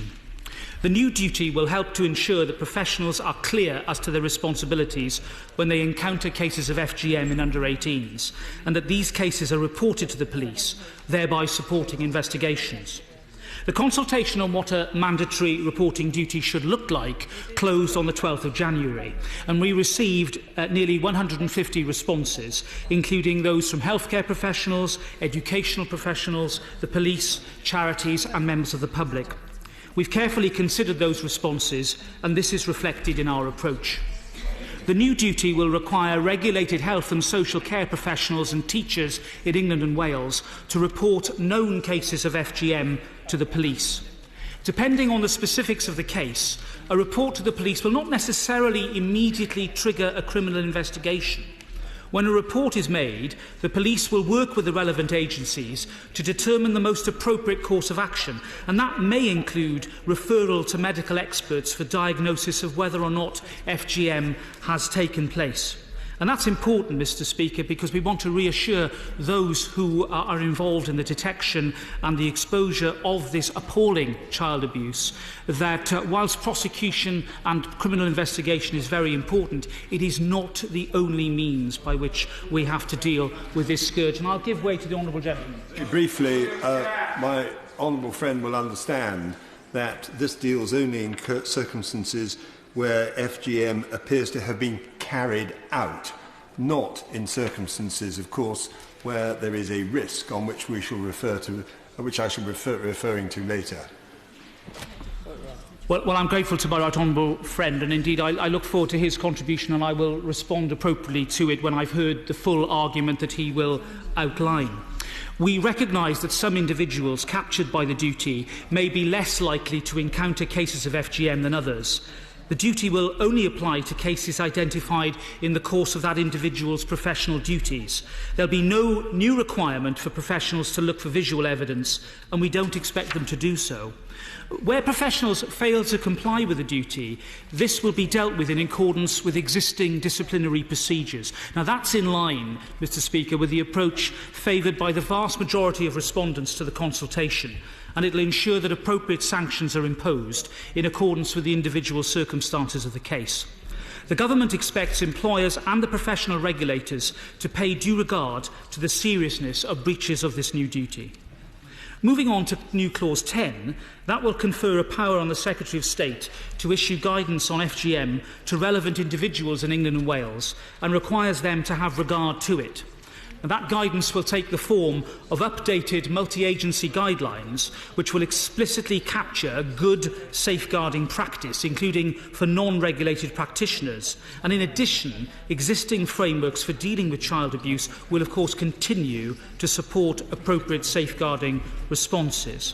Now, we know in the past that some professionals have been concerned that addressing some harmful cultural practices will result in them being labelled politically insensitive. We also want to increase the numbers of referrals to the police to support investigations for FGM in order to deter perpetrators and to, in turn, prevent this appalling crime from happening in the first place. So, we believe that, taken together with the wider work that the Government is undertaking to tackle FGM, this new mandatory reporting duty, alongside the introduction of statutory multi-agency guidelines on FGM, will allow these changes to happen. And I'll give way to my right honourable friend. To repeat, in a sense, what I've already said, that this will not, as of itself, deal with the problem of girls who are at risk. Well, my right honourable friend has made the point again. I will come to the issue about the threshold that he deals with in his amendment. It may well be that we will have to differ on the issue, but I will outline my arguments when I've heard his full submissions or full arguments. Can I finally, Mr Speaker, deal with the Amendment 10, which relates to the new offence of sexual communication with a child that was added to the bill in committee. Whilst there was cross-party support for the new offence in committee, there was some debate about whether or not it should be possible for a prosecution to be mounted in England and Wales in respect of conduct committed abroad, extraterritorial jurisdiction. And I'll give way to my honourable friend. In looking at Amendment 10, which of course I obviously support, he will recall the discussion, and adjacent in the papers to Amendment 10 is Amendment 33 from me, essentially the same wording, applying the extraterritorial to the paedophile manual. I wondered if you'd comment on that now. Well, I will.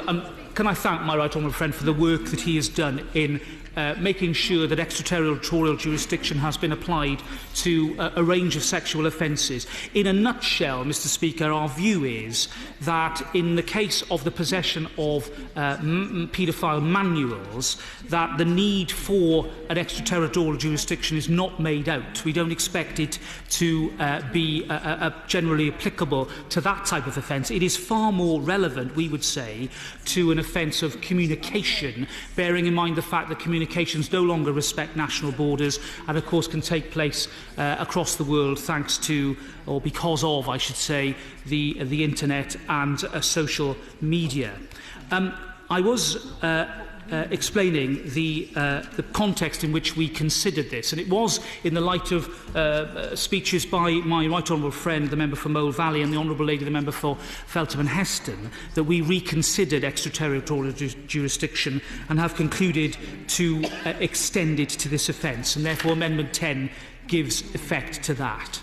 Mr Speaker, I hope that the House will welcome these important amendments. I look forward to hearing from other honourable and right honourable members who have amendments in this group, and I will respond as best I can to them when winding up the debate. And I'll give way before I sit down to the right honourable.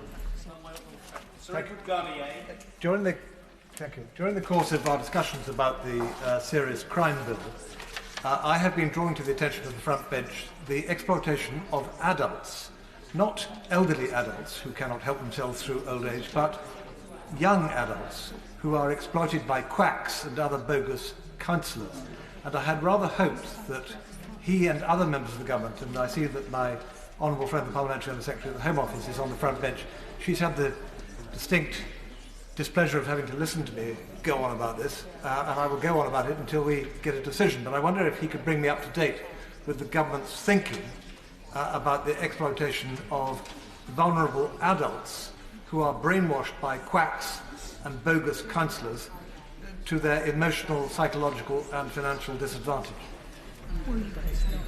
Well, I'm very grateful to my honourable friend. My understanding is that the government is still giving consideration to that issue. The definition, of course, what is vulnerable might be something of a vexed question. It's tended to apply to adults with learning difficulties, but my understanding is that the context in which he refers to is actually a wider context than that, where people are in effect brainwashed or duped by cults and other organisations. It's not a straightforward issue, as I know he understands, but the government is giving consideration to it, so I'm grateful to him. And with those remarks, I will draw my speech to a close. I'm grateful.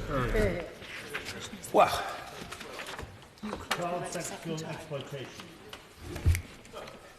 I won't say the occurrence was unprecedented, but a lawyer finishing his speech earlier than expected is certainly a rarity. The question is that new Clause 8 be read a second time. Anna Johnson. Thank you, Mr Speaker. And I'm very well aware, Mr Speaker, of the pressure on today's order paper, and I know that many honourable and right honourable members have signed amendments that they wish to see debated later today. I will, of course, attempt to keep my remarks as succinct as possible, but I would say to the House that we are dealing here with a very wide-ranging group of child protection issues, ranging from FGM, to mandatory reporting, to a new offence of child exploitation. So I don't think that I'll be able to match the Minister's brevity in setting out the government amendments that he's brought forward today. However, I will do my best, but I do think it's important that we recognise that this is a very important grouping and needs to be fully debated. If I can turn then to Government New Clause 8, the Labour Amendment small a, New Clause 3 tabled by my honourable friend for Stockport, and New Clause 22, which deals with a new offence of child exploitation tabled by the Labour front bench. Now, I certainly welcome what the government are trying to do with Government New Clause 8, and I want to pay tribute to my honourable friend for Stockport for her work on this issue, which has led to this matter really going high up the agenda. And when my honourable friend's report into child sexual exploitation highlighted the particular issue that children and young adults were being ignored or seen as the problem or even the instigator, when the truth was that they were being abused. And one of the recommendations of my honourable friend's report was that our legislation needed to reflect the vulnerabilities of children and the fact that children cannot consent to being abused. A proposed step towards achieving this was to remove the terms child prostitute or child pornography from legislation to demonstrate that child taking part in these sexual acts were not instigators, were not consenting participants, they were being abused. And I'm very pleased that my honourable friend, who's in her place today, and has already paid tribute to the Minister for bringing forward the new clause, I think that's very helpful, but I do want to highlight with the Minister some issues around New Clause 8, and that's why I've tabled small amendment A. And in particular, I have concerns about the definition of child sexual exploitation, which is defined by New Clause 8, is a situation where a child offers or provides sexual services to an adult. So let's be clear, as I said, this is about abused children. It's about a child being abused. They're not providing sexual services to adults, they are being abused and exploited. And our legislation should reflect the real nature of that relationship. And indeed, the purposes of New Clause 8 is to ensure the legislation reflects the fact that those subject to exploitation are victims, not instigators. But moving from the term child prostitute to children as providers of sexual services, I do not think actually is correct. And Amendment A, small a, would correct this by moving to a definition of child sexual exploitation, where a child engages in sexual activity with an adult. We would move away from the concept of the child as the provider or instigator of sexual activity. And sexual activity is a term used extensively in the Sexual Offences Act, and so adopting Amendment small a would mean we have consistent and well-established terminology which will make legislation easier to apply. And I hope that the Minister will reflect on that and consider this amendment. But I'd also like to raise with the Minister the wider consequences of New Clause 8 in terms of improving our understanding and response in regard to child sexual exploitation. We will now have an offence of child sexual exploitation, which will cover situations where a child is exploited for payment or photography. But these are actually just some of the examples of exploitation. And I also have real concerns about the ancillary offences under sections 48 to 50 of the Sexual Offences Act. We will now have offences of arranging or facilitating sexual exploitation of a child, controlling a child in relation to sexual exploitation, and causing or inciting sexual exploitation of a child. But none of these offences are covering all child sexual exploitation. They're only providing for child sexual exploitation involving payment or photography. So what I wanted to put to the Minister was the scenario, for example, where control is exerted through threats or intimidation or coercion, or where a child is plied with drugs or alcohol. We should recognise that these are all forms of child sexual exploitation. But the government's approach is to have an offence of child sexual exploitation, meaning payment or photography, and other forms of exploitation which are not covered by this will, under this specific offence, would need to be prosecuted under the general Section 14 offence of arranging or facilitating the commission of a child sex offence. But this is a complicated offence to establish because it relies on proving the commission of another sexual offence within the Act. In the last year for which I've managed to find figures, 2012, there were just 32 convictions for that particular offence, and there have only ever been 130 convictions across 5 years. So it seems to me that there is a problem with the legislation. It's not working as effectively as we would all like it to. And that's why the opposition is tabling new Clause 22 for the first time to create a specific offence of child exploitation. There's been a lot of comment about this particular offence being put on the statute books, and I've heard people say this could potentially criminalise a parent who got their teenage son or daughter to have to do the washing up. There's an idea that that could be counted as child exploitation.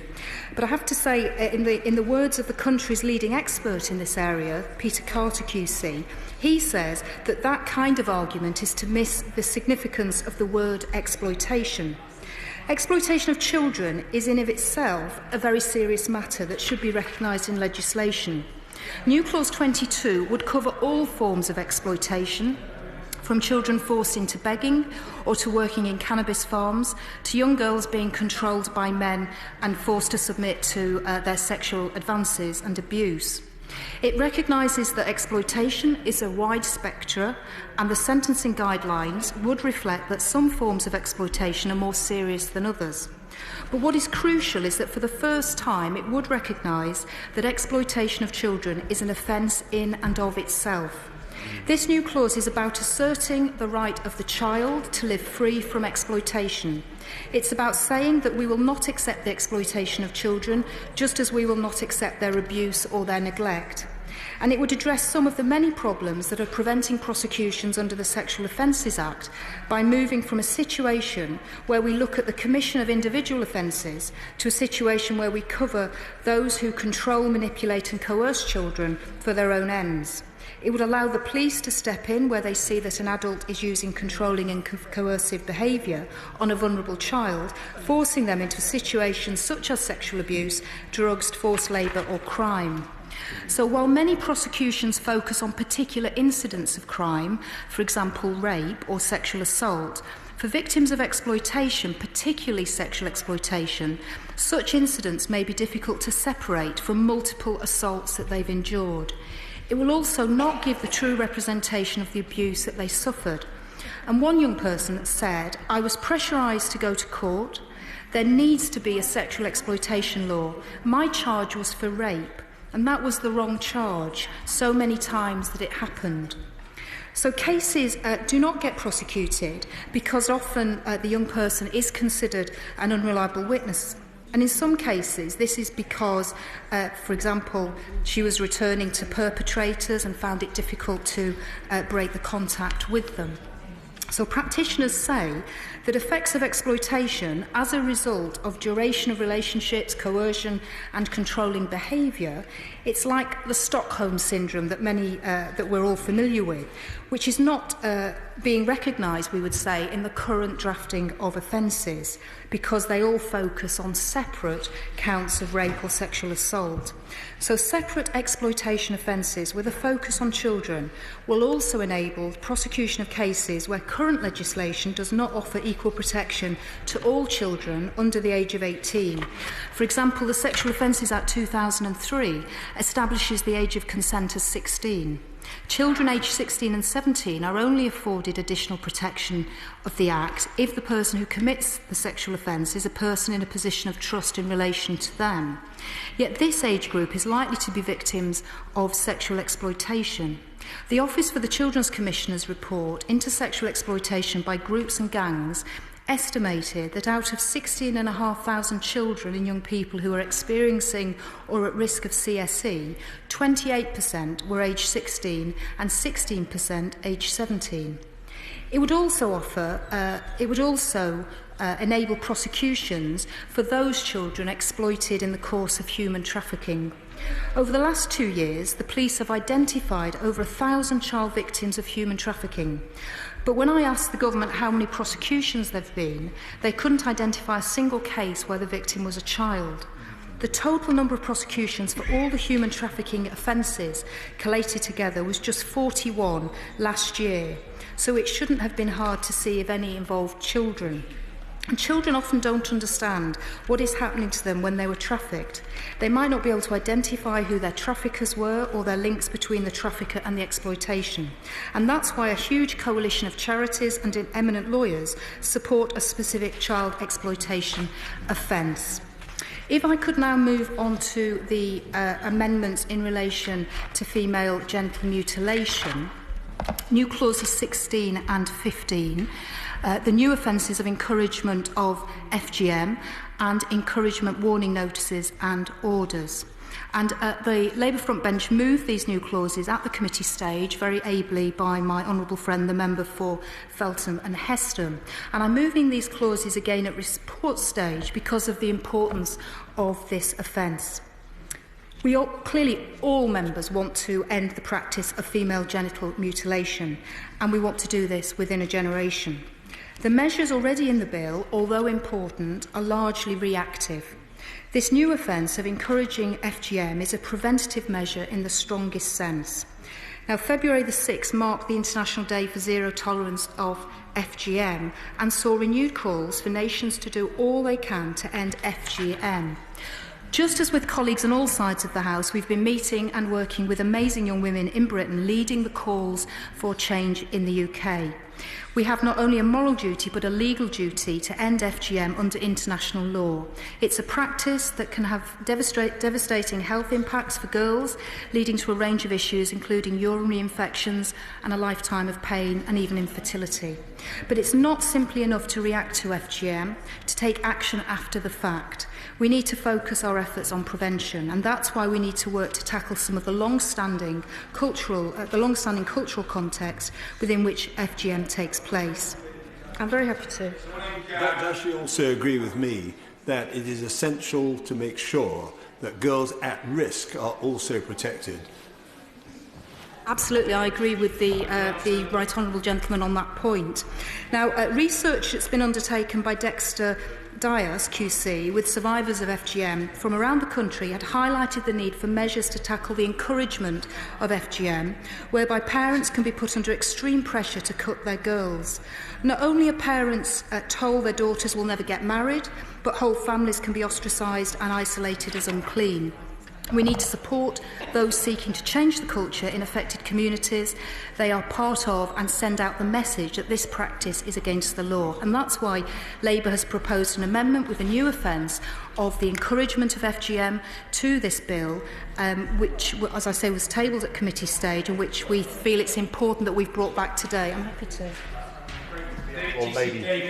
To the Honourable Lady for giving way and agree with what she's saying. But does she agree that over the long term, one of the problems we've had is that we've spent too much time listening to the self-appointed leaders of minority groups and not to the women within those minority groups who are very often treated very unfairly by their so-called leaders? I entirely agree with that point, that we do need to listen to the young women and the mothers and the families, absolutely. And that's why it's been very important over the last few years that the young women have felt strong enough to come forward and champion this cause for themselves. So just returning to this particular group of amendments around FGM, we think that the bill includes a number of vital measures, such as the FGM protection orders, a new offence of failing to protect a girl from FGM, and anonymity of survivors for life. And we welcome these measures and we give them our full support. However, whilst they address ways to respond when a girl is at immediate risk or has been cut, they do not go far enough in helping to prevent the crime of FGM in the first place. The new offence would for the first time give parents and girls the opportunity in law to challenge the public encouragement of FGM. This is a stronger preventative measure than any other measure in the bill and seeks to change the culture and break the cycle. The measures currently on the statute book simply aren't working. Thousands of girls in the UK are at risk, yet since FGM was made a crime 30 years ago, there have only ever been 2 prosecutions and no convictions. Our proposals will not seek to criminalise every published statement or speech. Our proposals will criminalise every published statement or speech encouraging FGM, and will allow the police to issue encouragement warning notices and to follow up with encouragement warning orders, the breach of which would be a criminal offence. And this move would be a proportionate response to send out a message of zero tolerance around such violence against girls. It's precisely the message we need to send, and also one that makes a clear statement that there is no cultural excuse for violence against women and girls. And I hope that the Minister will feel able to respond to those amendments positively.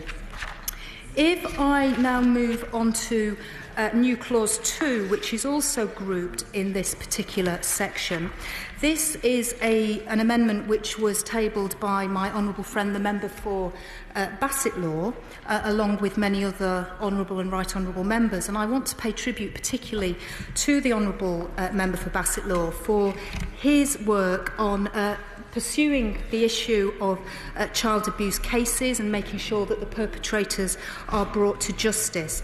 And I think that the approach he has set out in this new clause 2, the Labour front bench is entirely sympathetic with. We think it's absolutely the right thing to do, and we support him in that. Now, it might be that the Minister will comment on that particular amendment in his closing remarks. And I would say to the Minister that I hope that the Government will feel able to support my honourable friend for Basildon. If they feel that perhaps the wording needs tidying up, there is of course an opportunity when this particular bill returns to the other place for any changes that need to be brought in to make the language flow a little better. But I certainly hope the Government will support my honourable friend's amendment. If I move to new clause 11 now, which is in relation to the protection that should be offered to 16 and 17-year-olds. And again, I'd like to pay tribute to the Right Honourable Member who's tabled these amendments. Certainly, the Children's Society have provided a very informative brief about why 16 and 17-year-olds need to have that additional protection. And just looking very briefly at what they've said, they recognise that that 16 and 17-year-olds in other parts of the world certainly have protections that we don't seem to have in this country, so we certainly support those amendments. Now, new clause 17 is in relation to mandatory reporting, and I would like to indicate at this stage that we would like to move to a vote on this particular amendment. New clause 17 was tabled, an amendment was put forward in committee which dealt with a consultation on mandatory reporting. I think we listened very carefully to what was said in committee. We feel that the amendment that we've put forward, new clause 17, deals with some of those issues that the government were concerned about, and we hope that they'll be able to support us today. Yes, I will, yeah. I'm most grateful to the Honourable Lady for giving way, and she may know that I've spoken up on behalf of Mandate Now in the past and my constituent, Mr Tom Perry, and I'm very keen on mandatory reporting. However, I've looked at her clause very carefully, and at 2A in new clause 17, she is permitting undefined circumstances for reasons not to refer an incident for independent assessment. In the view of Mandate Now, and in my opinion, that completely undermines the concept of mandatory reporting. She may be pressing this to the vote, but those of us that support mandatory reporting will not be able to support this clause because it is badly flawed and, I'm afraid, looks very much like a rehash of some old wording. Well, I'm sorry that the Right Honourable Lady feels that. Clearly, the issue of mandatory reporting is a very complicated one and quite a technical area. We've put forward that new clause on the basis of the best advice that we've received about how to do this. alongside the advice and guidance from some of the children's charities, recognising this is a difficult area. I'm sorry if the Right Honourable Lady doesn't feel able to support us in this, but I hope that the Government front bench will consider again their view on mandatory reporting, because we feel that this is a very positive step that should be taken forward. If I could just... I'm very happy to, yeah. So grateful. I think it is very important that we take this seriously, and having dealt with my constituent in these issues for some time, I agree with her that mandatory reporting is absolutely essential. But as I understand it, the government is going to have a consultation on this process so that we get it absolutely right. And I think it's a shame to force a vote tonight on something which is flawed and does not do the job. And I would ask her and her colleagues on the front bench to think again, because obviously we can't start the consultation during this period of purdah, but it is something that will be started immediately after the general election, as I understand it. It is disappointing that we haven't been able to have that period of consultation, because the issue of mandatory reporting has been around for considerably longer than the Serious Crime Bill. It's certainly been an issue that's been raised by the Shadow Home Secretary a number of times over the course of the past couple of years. So it's a shame that we're in the position we are today, because I think we could have moved on this issue earlier. If I just move on to New Clause 19, which again I would like to pay tribute to my honourable friend, the member for Rotherham, who the Labour front bench is supporting in her amendment, and this is to bring forward the child abduction warning orders, and I'm sure that my honourable friend will speak with great knowledge and passion about this subject, because I know her experiences as a constituency MP have very much shaped her view about changes she wants to see brought forward in the legislation. So I won't go into the details of that, but I would like to say to the House that, again, I hope that we will have an opportunity to test the opinion of the House on this particular issue, because again I think it's an important tool that we will give to law enforcement to tackle some of the exploitative actions that certain members of our communities take with regard to young people. Moving very quickly on, I just want to refer to New Clause 26, which is again in this group, and this is setting out special measures to victims of sexual offences in recognition that they will almost certainly be afraid and distressed at the prospect of giving evidence in court. And someone particularly who has been subject to domestic coercive control intended to reduce their self-esteem and make them a virtual prisoner of the defendants is likely or inevitably going to suffer fear and distress at the prospect of giving evidence about it and be coming face to face with the defendant in a public court. So there can be no doubt that if the offence is around coercive control had existed at the time of the 99 Act, which this amendment is seeking to amend, then the authors would, I'm sure, have put this in. So this particular amendment is a very practical amendment. Unless a complainant can be given a guarantee from the start that they will not have to give evidence face to face with the perpetrator, they may not have the confidence to proceed. If the best that can be said by others is that at some future stage they will ask a judge to give special measures, that might not reassure a vulnerable victim enough. It may be the difference between supporting a prosecution and getting a conviction and not. And there is a public interest in prosecutions for this type of offence, as perpetrators of domestic abuse are often serial offenders and other potential victims need to be protected, but a victim should be automatically entitled to protection in their own right.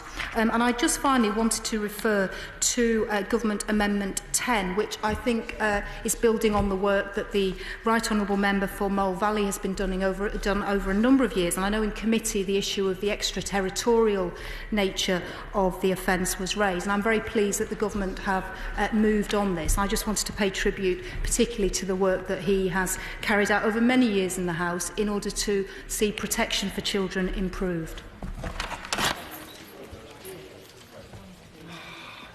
Sir William Cash, can I just say to colleagues that there is much interest in these important matters and some sensitivity about subsequent groupings, and therefore if colleagues, whilst expounding, of course, with their characteristic eloquence, can also do so with exemplary brevity, that will be received heartily in the House. Sir William Cash. Thank you very much, Mr. Speaker.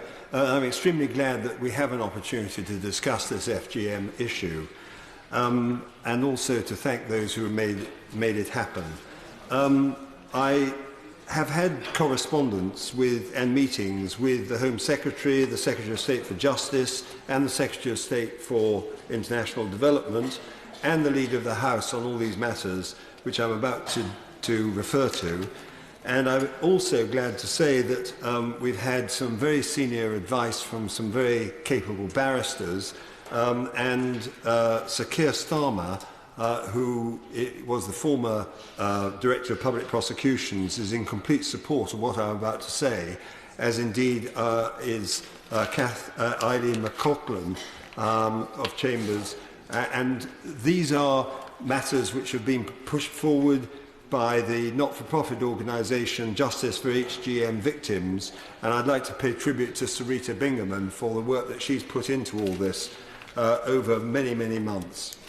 The point about it is very simple. The amendment is incredibly short, and all that it does in amendment number 20 is to include in the proposals for in clause 72 to leave out the word "the" and insert a risk of, because as I've said repeatedly in my interventions, it isn't good enough simply to rely on the fact that the act of female genital mutilation has been carried out when, for example, notifying the police, or for that matter, dealing with guidance, which is quite vague and doesn't get specific enough to deal with the problem of girls at risk. And I'll just very briefly give some of the figures. Just about a decade ago, the number of girls and women in England and Wales who had undergone FGM was approximately 66,000. 66,000. Shockingly, it is now estimated that this figure is 137,000.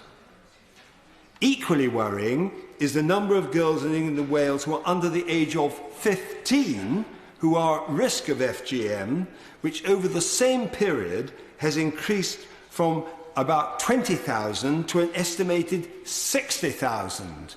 This is 60,000 girls under the age of 15 I'm talking about who are at risk. This rise in numbers is further demonstrated by official figures since a new reporting system was introduced by hospitals in the UK last year. This showed that 2,269 girls and women who had undergone FGM were treated in hospitals in November 2014 alone. And of these, 466 were newly identified cases. This is very alarming and unacceptable and must therefore lead to the urgency to prevent this number from growing further. This is an unforgivable crime.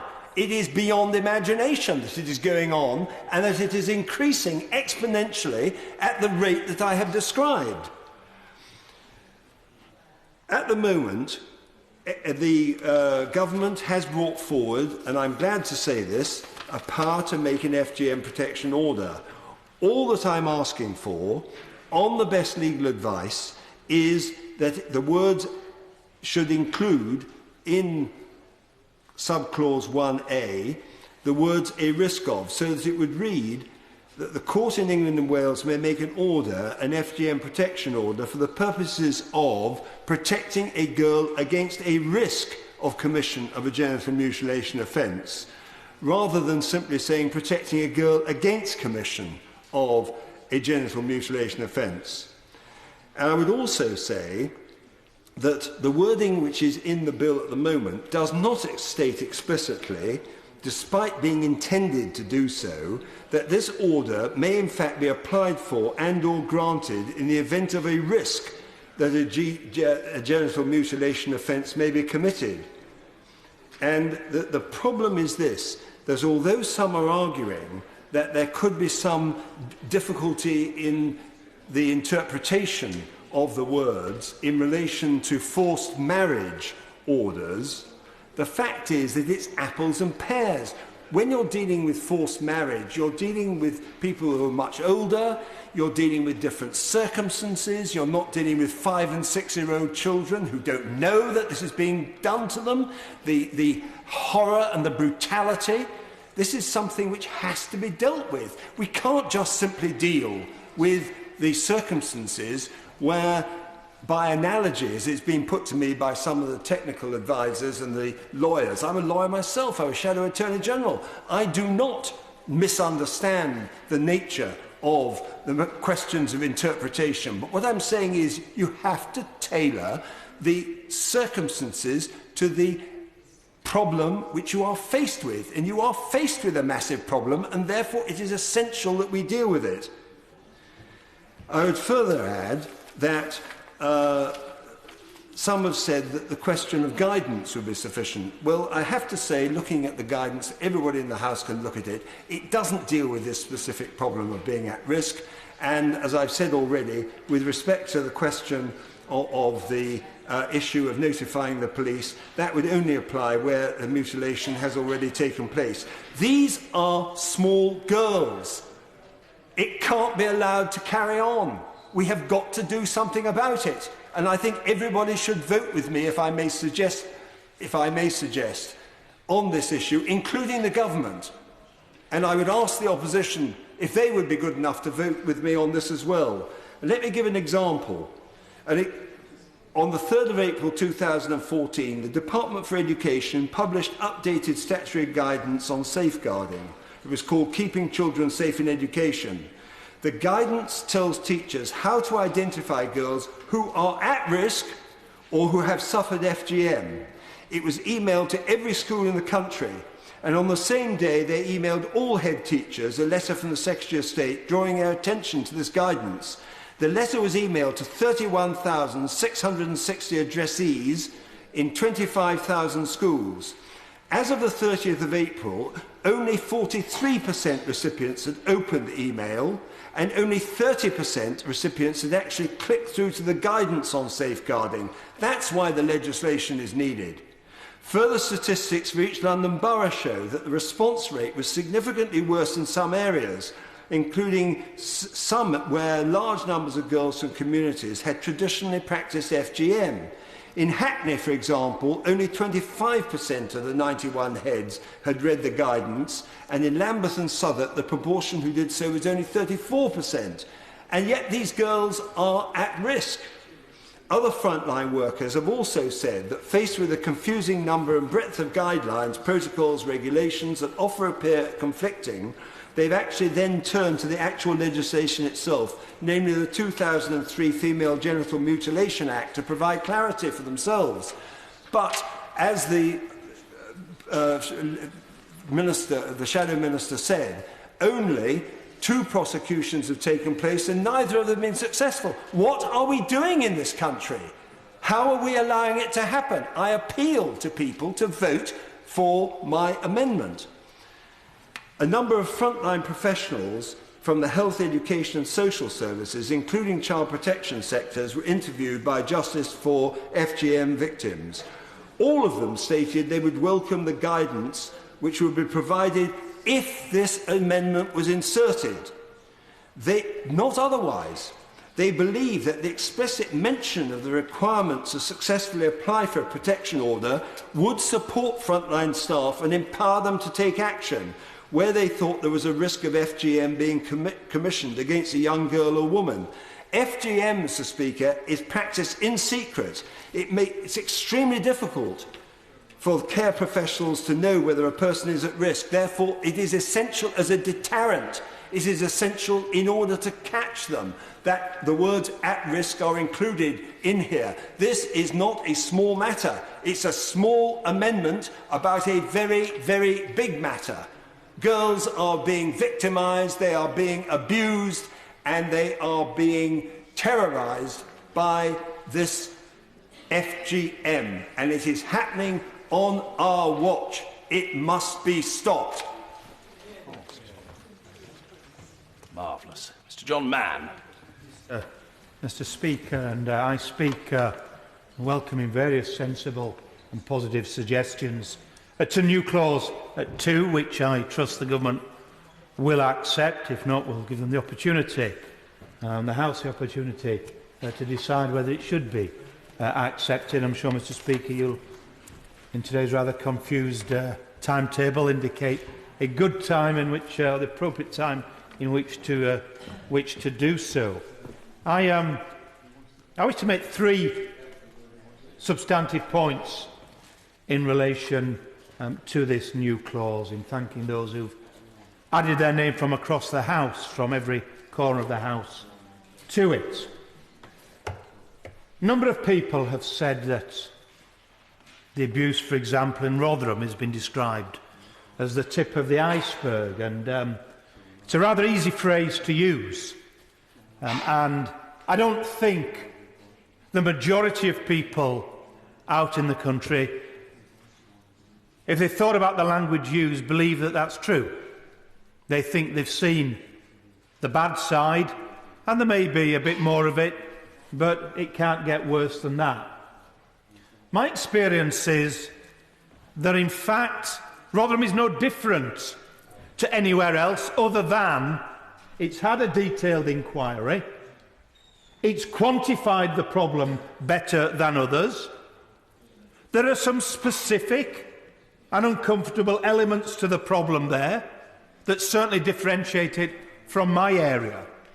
But what I do know is that my area is no worse than anywhere else. And yet, when I've used my opportunities in my weekly columns in the newspapers to suggest to victims, current or past, that they should come forward, I expected a few people to come forward. What I didn't expect is every week somebody new coming forward.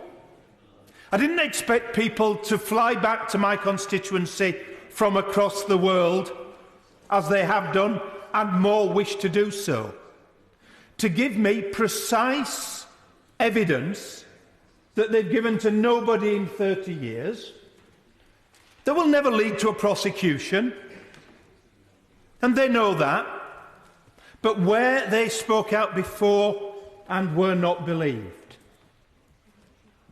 Individual, specific, single incidents of sexual violence, different scales, different natures, and yet every week new people, my constituents, coming forward. And indeed, it's almost as if, as the weeks go by, the easier cases, easier in terms of the people who are more prepared, it's more specific, it's more identifiable, it's more prosecutable, begin, and then the bigger ones come. I have a case now, a brand new case. The word is allegations. These people don't make it up. You can't make up what I was told by somebody younger than me, who actually the sexual violence and the other violence is not even the most horrific part of it. Younger than me, age 11, put into slavery,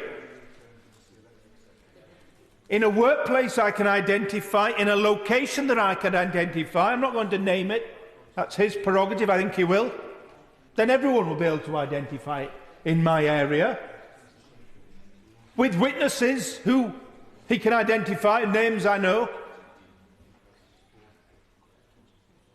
going on year after year after year. And what did he and other kids of that age, 11, 12-year-old, do? They ran away. And what happened when they ran away? They were returned to the same perpetrators time and time again by the police, by the social workers, until one heroic social worker rescued my constituent. Unlike the other kids living in this foster home, they weren't rescued, and he has got on with his life, and he has spoken to nobody since then till he came to me. Now, the report is being prepared in great detail. It's going to the police.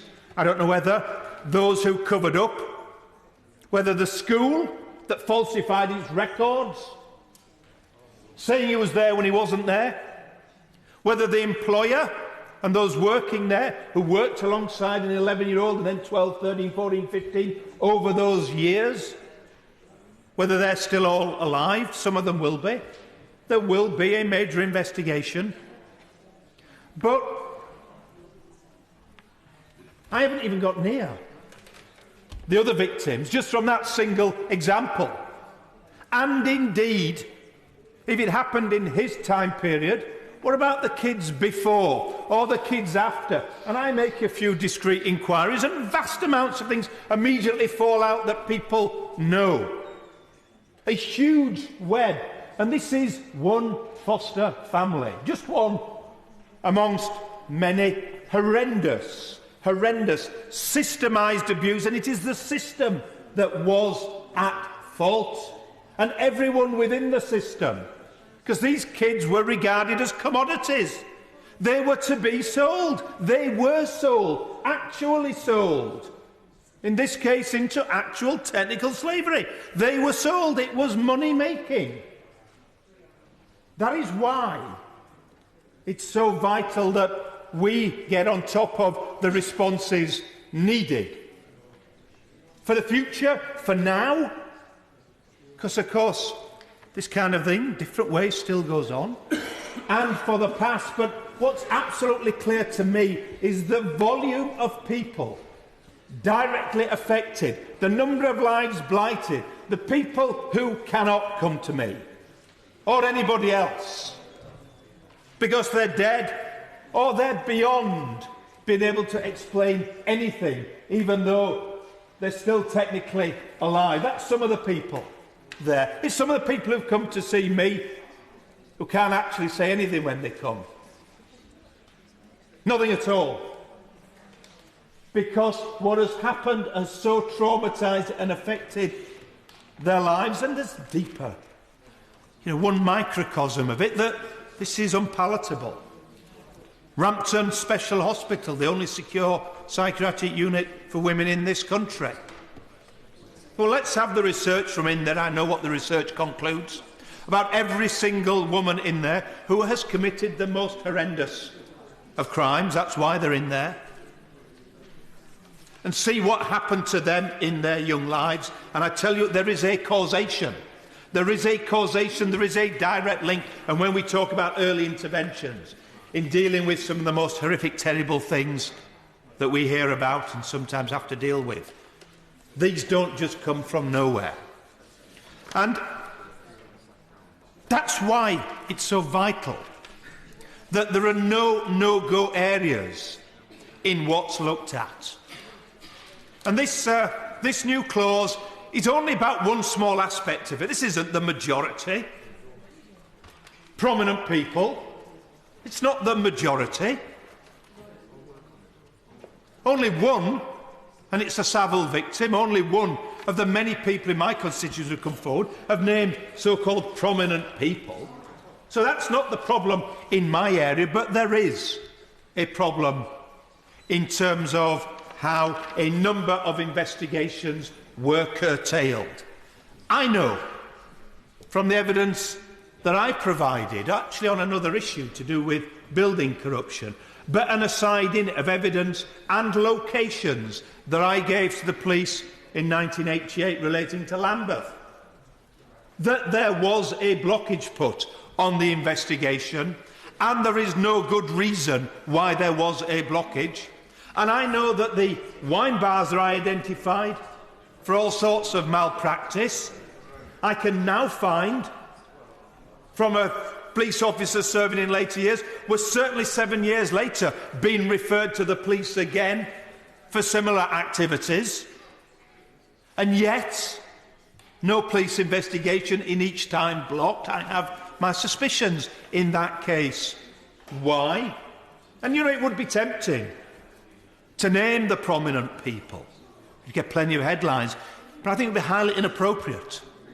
Because I also know that some of the names floating around undoubtedly were blackmailed as opposed to perpetrators, that one of the problems in this is who was the perpetrator, who was the victim, that indeed one of the ways of covering one's tracks is to try and spread things, and that is one of the dangers with this. But that's all the more reason why one kind of evidence which has not been made available should be made available.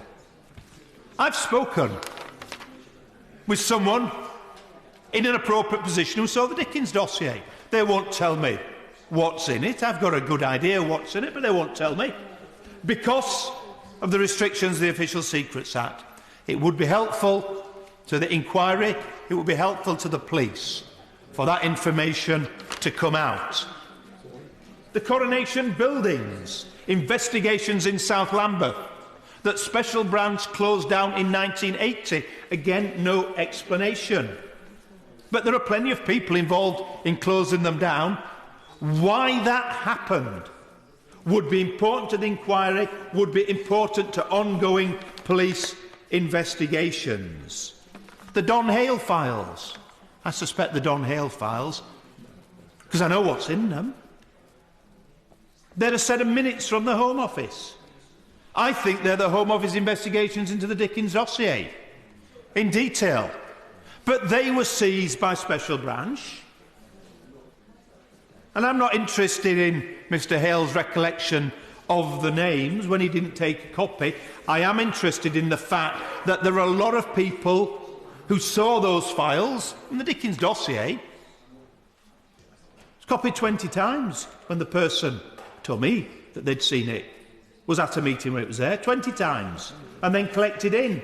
There are lots of people who've seen these things. There are lots of police officers, Special Branch and others, who have information, and yet, and I have individuals who've said it to me, I've had others who've done it anonymously, that the restrictions on the Official Secrets Act are what's holding them back, and they fear two things. Some of them fear prosecution. More of them, I think, fear that they will lose their pension because of the technicality of breaking the Act, and therefore creating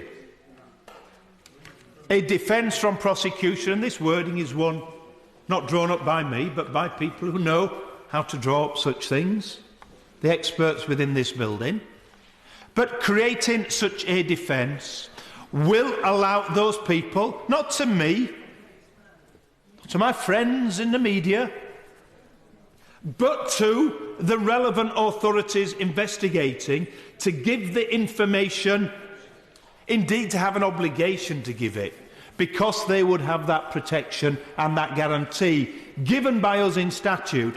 That would have a huge and significant impact in actually sorting out who did what, who alive should be prosecuted, who in fact, whose names are circulating, are entirely innocent and may well indeed be victims themselves.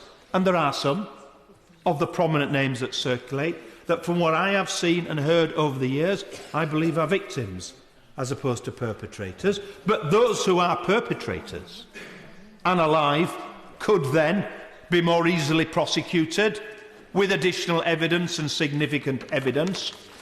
I end with my third point. It's my briefest. Cyril Smith. No problem in naming Cyril Smith. He's been named many times before. Police officer after police officer, Special Branch officer after Special Branch officer say to me and to others they were stopped from arresting, from prosecuting Cyril Smith. And no one has answered the question, why? Why was Cyril Smith, for a significant period of time, given immunity from prosecution, when it's clear a significant number of people, including a significant number of police, have come forward to me, never mind anybody else, and why would they particularly come forward to me? No particular reason. That says to me there's far more out there, far more, who know what was going on and why he was given protection. Well, that question has to be answered, and I think by passing this new clause, those people will come forward. Some say they will come forward. That will help some justice for the victims. It will help some prosecutions. And critically, it will help the truth come out.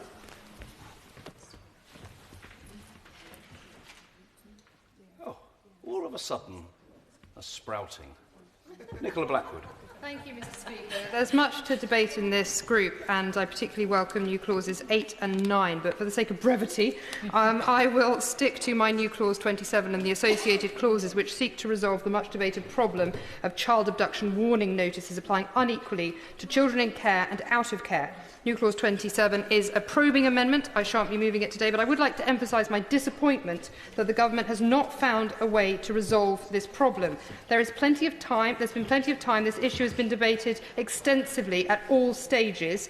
It is a relatively contained problem. The fact that police can only use corns to protect victims up to the age of 16 if they're living at home, versus 18 if in care is a real-world problem created by the fact that these are administrative orders reliant on two separate pieces of legislation. It should be perfectly possible to resolve it if we put our minds to it. During the progress of this bill, there have been a number of proposals to solve it put before the Government, putting corns on a statutory basis, which also creates a penalty on breach, as proposed by the Honourable Lady for Rotherham, amending the offence of child abduction to apply up to the age of 18, and my new clause 27, creating a secondary offence under the Child Abduction Act of 1984 of abducting a child aged 16 to 18. All of these proposals have been rejected by the Government for the following reasons. They are unnecessary, they will create additional bureaucracy, and they will risk unintended consequences for prosecutors around consent. The first point has no merit. These reforms have been requested directly by serving police officers, social workers and parents battling child sexual exploitation on the front line, who have found their inability to use corns to protect children aged 16 to 18 living at home is a gap in their armoury as they wage an already incredibly challenging battle against abusers. Ministers have also said that the new Rochos will address this gap, but they will not. As the MP who led the campaign to reform the old civil prevention orders and replace them with the current orders under the Antisocial Behaviour Act, I welcome them wholeheartedly. But for police to obtain a Rocho, they must prove the sexual element of risk to a criminal standard of evidence in court. As administrative orders, corns do not require either this evidential threshold nor the proving of the sexual element. Police officers and others have told me that this is precisely why the corns are so successful in disruption of CSE, where the sexual abuser may not be the individual who is transporting or controlling the victim, and therefore sexual risk may be indirect. It's unquestionably true that Rochos, gang injunctions and trafficking orders have significant roles to play in disrupting grooming, but as statutory orders that require judicial oversight, none of these can replace the corn in the architecture of powers available to police for disrupting CSE. They simply do not have the immediacy or the simplicity as described above. It is for that reason as well, though, that I am not convinced that putting the orders on a statutory footing is the best solution. The Government have said that it would create additional bureaucracy. It's not the best turn of phrase. It sounds like that it would just be a bit more paperwork. That's not the concern that's been raised with me by senior police officers. If corns were put on a statutory footing, they would become a civil order like the Rocho, which rightly has an evidentiary threshold and judicial oversight. That very process of having to apply through the courts and gather increased evidence not only risks fewer corns would be sought inappropriately, but also that the corn loses its unique place in the policing toolbox as a quick response tool that can be applied as a deterrent and disruption device that is also valuable in establishing association and bad character in prosecution. Now, while I understand the value of introducing a statutory basis would be to bring in a penalty on breach, that aspect is already covered by the statutory civil prevention orders from Rochos to trafficking orders, which all involve penalties on breach. Now, of course, most of these orders in their current form are new, and I do urge the Government and the College of Policing to develop guidance on how they should operate as a progressive and interrelated set of powers now available to police to deter, disrupt and prevent serious organised crime against children in particular. But if filling the gap in corns is necessary and making corns statutory is not the answer, then what is? As we've heard, corns for children living at home have their legislative basis in the Child Abduction Act 1984, Section 2, Subsection 1. The Government objects to changing the age limit for that offence of abduction from the legal age of consent of 16 to 18 on the grounds that it risks victims, even under the age of 16, being challenged on questions of consent by defence barristers. And I accept that we have fought too many battles to improve protections for vulnerable witnesses in court, from aggressive cross-examination to want to do anything to weaken the prosecutor's arm, especially on questions of consent. That's why I tabled new clause 27, proposing the secondary offence with a higher threshold of abduction of 16 to 18-year-olds. I do not believe that this would compromise the integrity of the current child abduction offence for under 16-year-olds, but instead it would offer a legislative basis to close the gap in corns and give the police the power to intervene quickly and effectively to protect 16 to 18-year-olds who we know remain at high risk from child sexual exploitation where grooming gangs are operating, whether they happen to be living at home or not. However, I do not for a moment believe this is the only way to solve the problem, and I really don't care whether this proposal or a non-legislative solution is found, provided the Minister today makes a clear commitment to two things. Firstly, to work with members from across the House, with children's charities and with practitioners, to find a way to close the gap in corns so that they apply equally to children in care and out of care up to the age of 18, preferably by the time this bill reaches the other House. And secondly, as a matter of urgency, to commission guidance on this new architecture of civil prevention and administrative orders, specifically as they relate to the protection of children from serious organised crime. These are despicable crimes committed against the most vulnerable of victims, and no stone should be left unturned in equipping police and other agencies to protect victims and prevent abuse all the way up to the age of 18, no matter where they happen to be living. Sarah Champion. Thank you, Mr. Speaker. And thank you for removing the time limit, both because the voice of victims and survivors don't get enough airtime in this place, but also, as the people who've spoken before me have shown, there's a lot of passion and an awful lot of commitment to this topic. I welcome very much the new clauses 8, 3 and Government Amendments 13 to 17, and which aim to remove the term child prostitution. Victims and survivors that I've met said that this word makes them feel incredibly dirty and that in some way they've colluded. However, there are actually 16 pieces of legislation, and I believe that the amendments put before us only remove it from 3 pieces of legislation. So if I could pass these over to the Solicitor General, and if I could ask the Government to look seriously at making a long-term commitment that when each of these new pieces of legislation, that each of these existing pieces of legislation come forward, they could remove the term, I would be very grateful. I want to principally speak about new clause 19. I follow on from the Honourable Lady from Oxford West and Abingdon, who has spoken most eloquently and has said most of the preparatory work. So really what I want to say is I've met with the Solicitor General and spoken at committee stage, and we've exchanged letters. The Solicitor General expresses the views that if child abduction warning notices were to become statutory, this would cause unnecessary replication of sexual risk orders, which are being introduced in the Antisocial Behaviour, Crime and Policing Act of 2013. However, since this legislation has not yet been enacted and guidance has not yet been published, I cannot be entirely satisfied that SROs will indeed close the gap in child protection that has been identified. One concern is that the application of SROs to low-level grooming activities seems to depend on an officer taking a very wide interpretation of an act of sexual nature. Unless the guidance is very specific and the training the police is given is very thorough, I am not convinced that officers will feel confident to use SROs on, say, a 20-year-old who's hanging around with a 14-year-old. From my cross-party inquiry with Bernardo's last year, police officers were clearly familiar with the use of child abduction warning notices, and all that we interviewed asked that they be made statutory. Rather than reducing bureaucracy, my fear is that the Solicitor General,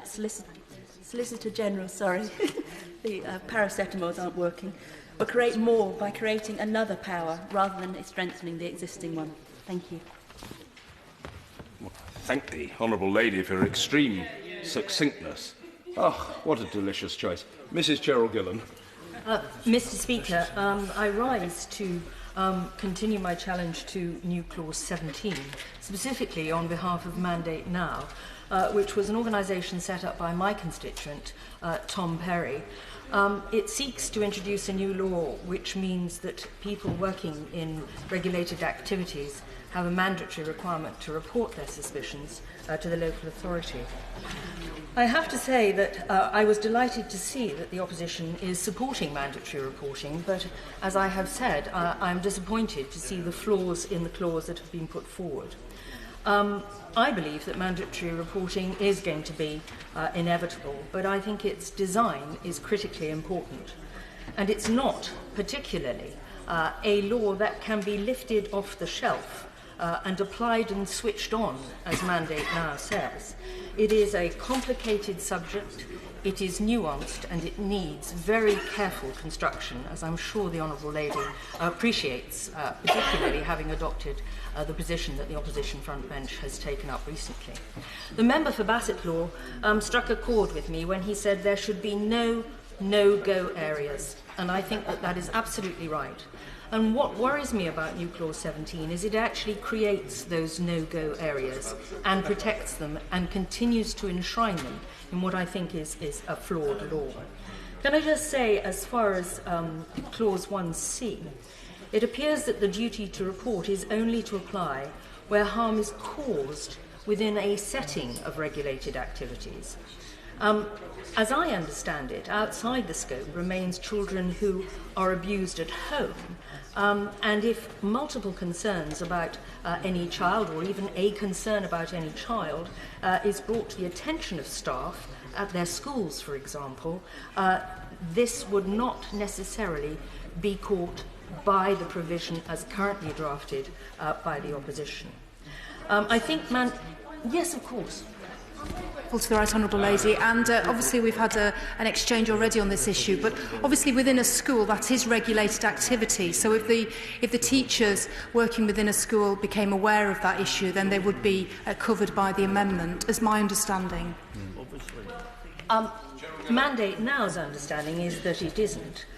Because if the abuse occurs outside one of the regulated activities and is brought to the attention of somebody within that regulated activity, it would appear under the drafting of 1C that there would be possibility that it would not become a mandatory reportable incident. Moving on, 1C requires that a person becomes aware that a child has been harmed. Now, the requirement to know that a child has been harmed, I think, is problematic. So often, as with sexual abuse, for instance, it's very difficult to suspect, let alone to know.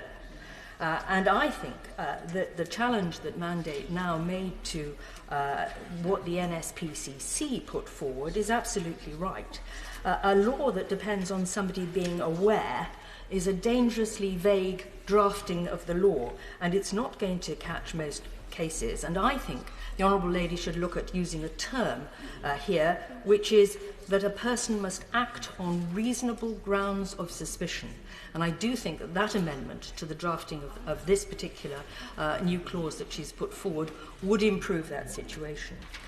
Similarly, the exceptions under section 2A, I think that in the permission of undefined circumstances for reasons not to refer an incident for independent assessment undermines totally that concept of mandatory reporting.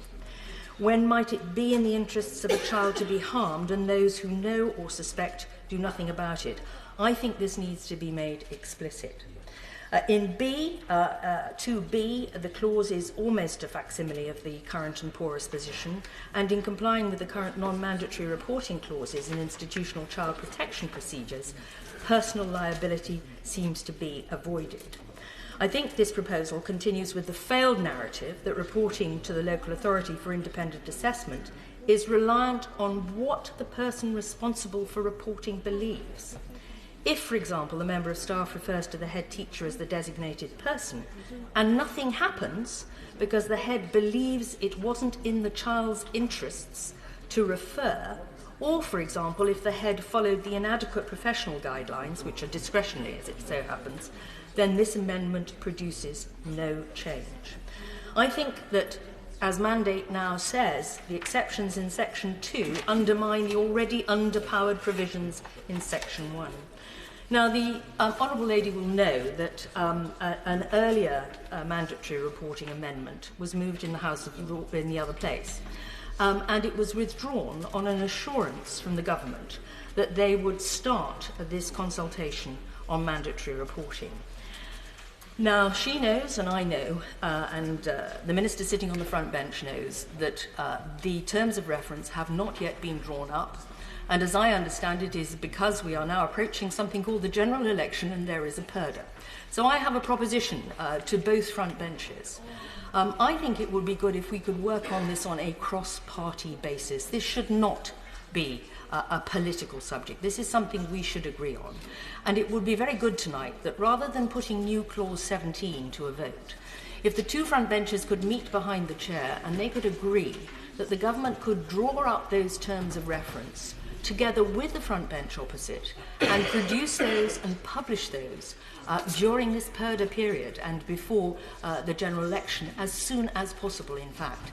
That way, I think all those victims that are outside, all those people that are relying on this place to improve the situation for all our future children and to learn from the history that many of our constituents have faced would have a lot more confidence that we were doing our job correctly. So I put that to both front benches and I give way to my right honourable. Thank you. I'm most grateful to my right honourable friend because in dealing with subclause 2 of new clause 17, she lights upon one of the problems that there's an awful lot of well-motivated proposals coming forward in bills such as this. But the very point that she lights upon demonstrates that we have to be very, very careful before we legislate without thinking very, very carefully about what is intended. And it's not clear to me whether the demonstration of acting in the best interest of a child is subjective to the person who believes he's acting, or is it to be tested against those of a reasonable person looking at what that person was doing. And if we pass, for example, new clause 17, subclause 2, without analysing that, well, then we get into trouble. So I do urge her to ask the two front benches to talk about that, if they are to go behind the Speaker's chair. Well, my right honourable friend is absolutely right, and I think that he just reinforces the position that the commentators from Mandate Now have spotted in the way that this clause is drafted. But as I say, I want this to be non-party political. I think this is irrespective of politics, and that's why it would be good if tonight we could show the House doing its best job and coming together so that the government could work with the opposition front bench on the guidelines for this consultation and get it out there as soon as possible. Can I just say that Mandate Now is supported by its membership base is 114 survivor charities in England, 8 in Scotland and 10 in Wales. There is a substantial body of opinion behind these views, and I very much hope that both front benches will take them seriously and not force us through the lobbies against a clause and a concept that I believe in, but I feel could not vote for tonight because of its quite obvious flaws. Mr. Elphicke. Very much, Mr. Speaker. About an hour ago, Mr. Speaker, you expressed some pleasant surprise at the brevity of the Solicitor General. I hope I don't revert to type, but so I'll keep my remarks quite short as well. I do welcome new clause 8, 9 and 10, the provisions regarding the language applied to young children who are victims of sexual exploitation, the FGM provisions and so on. And I'm in full sympathy with the very powerful speech of the Honourable Gentleman for Stone earlier on as well. New clause 2, I am a supporter of another powerful speech from the Honourable Gentleman for Basildon. But the provisions contained in Part 5, which relate to a new offence of child cruelty, are, I think, of fundamental importance. They are to be welcomed, and that the new offence balances both physical and psychological harm, since psychological abuse can have such a debilitating impact on children. My clause, new clause 11, however, is a reflection of my concern and the concerns of organisations like the Children's Society that the government perhaps did not take the opportunity which was presented by this bill to offer protection to 16 and 17-year-olds who are at risk of cruelty and neglect. After all, the United Nations Convention on the Rights of the Child, as well as the Children Act 1989, both define a child as a person under 18.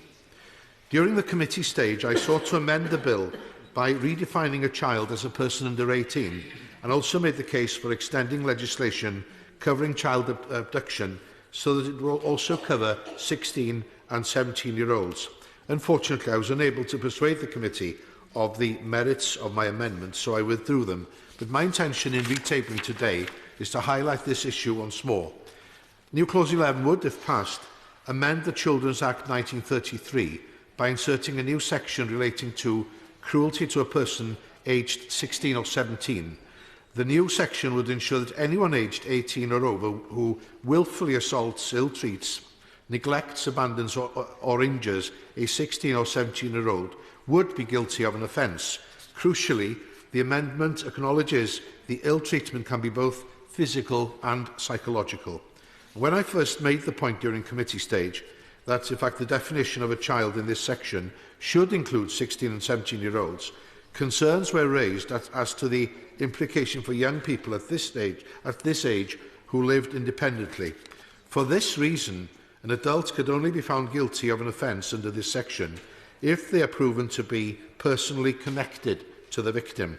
That is, if they were living together at the time of the offence, if the perpetrator had parental responsibility over the victim, if the perpetrator was a relative of the victims, or if the perpetrator was or had been married or a civil partner to a parent of the victim. So if found guilty under this section, a perpetrator could face up to 10 years in prison on conviction on indictment or 6 months on summary conviction. I believe that this change would send a very important message that 16 and 17-year-olds can be every bit as vulnerable as their younger counterparts, and that they deserve our protection, or rather the protection of the law. Because the present law disregards them, I would argue that 16 and 17-year-olds are in some ways more vulnerable to neglect than younger children, since there is a perception that they could make it on their own.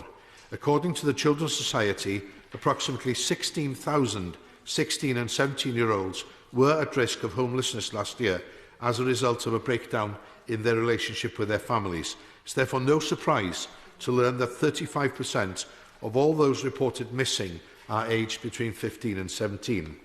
Last year in England, 42,000 plus children in this age bracket became children in need, 24,000 plus of whom were identified as being at risk of abuse or neglect. Distressingly, the Office of the Children's Commissioner has estimated that 7,260 16 and 17-year-olds are at risk of child sexual exploitation. I hope that the House will recognise the severity of this issue, and I am sure that those who propose introducing this change will argue that the laws of common assault, kidnapping and sexual exploitation already apply to this age group. But the fundamental point here is that child cruelty laws are different, in that they acknowledge the breach of trust between parent or guardian and the child. The guardian has a responsibility to protect and care for the children who lives with him or her. And I see no reason why 16 and 17-year-olds should be denied the legal protections afforded to those younger than them.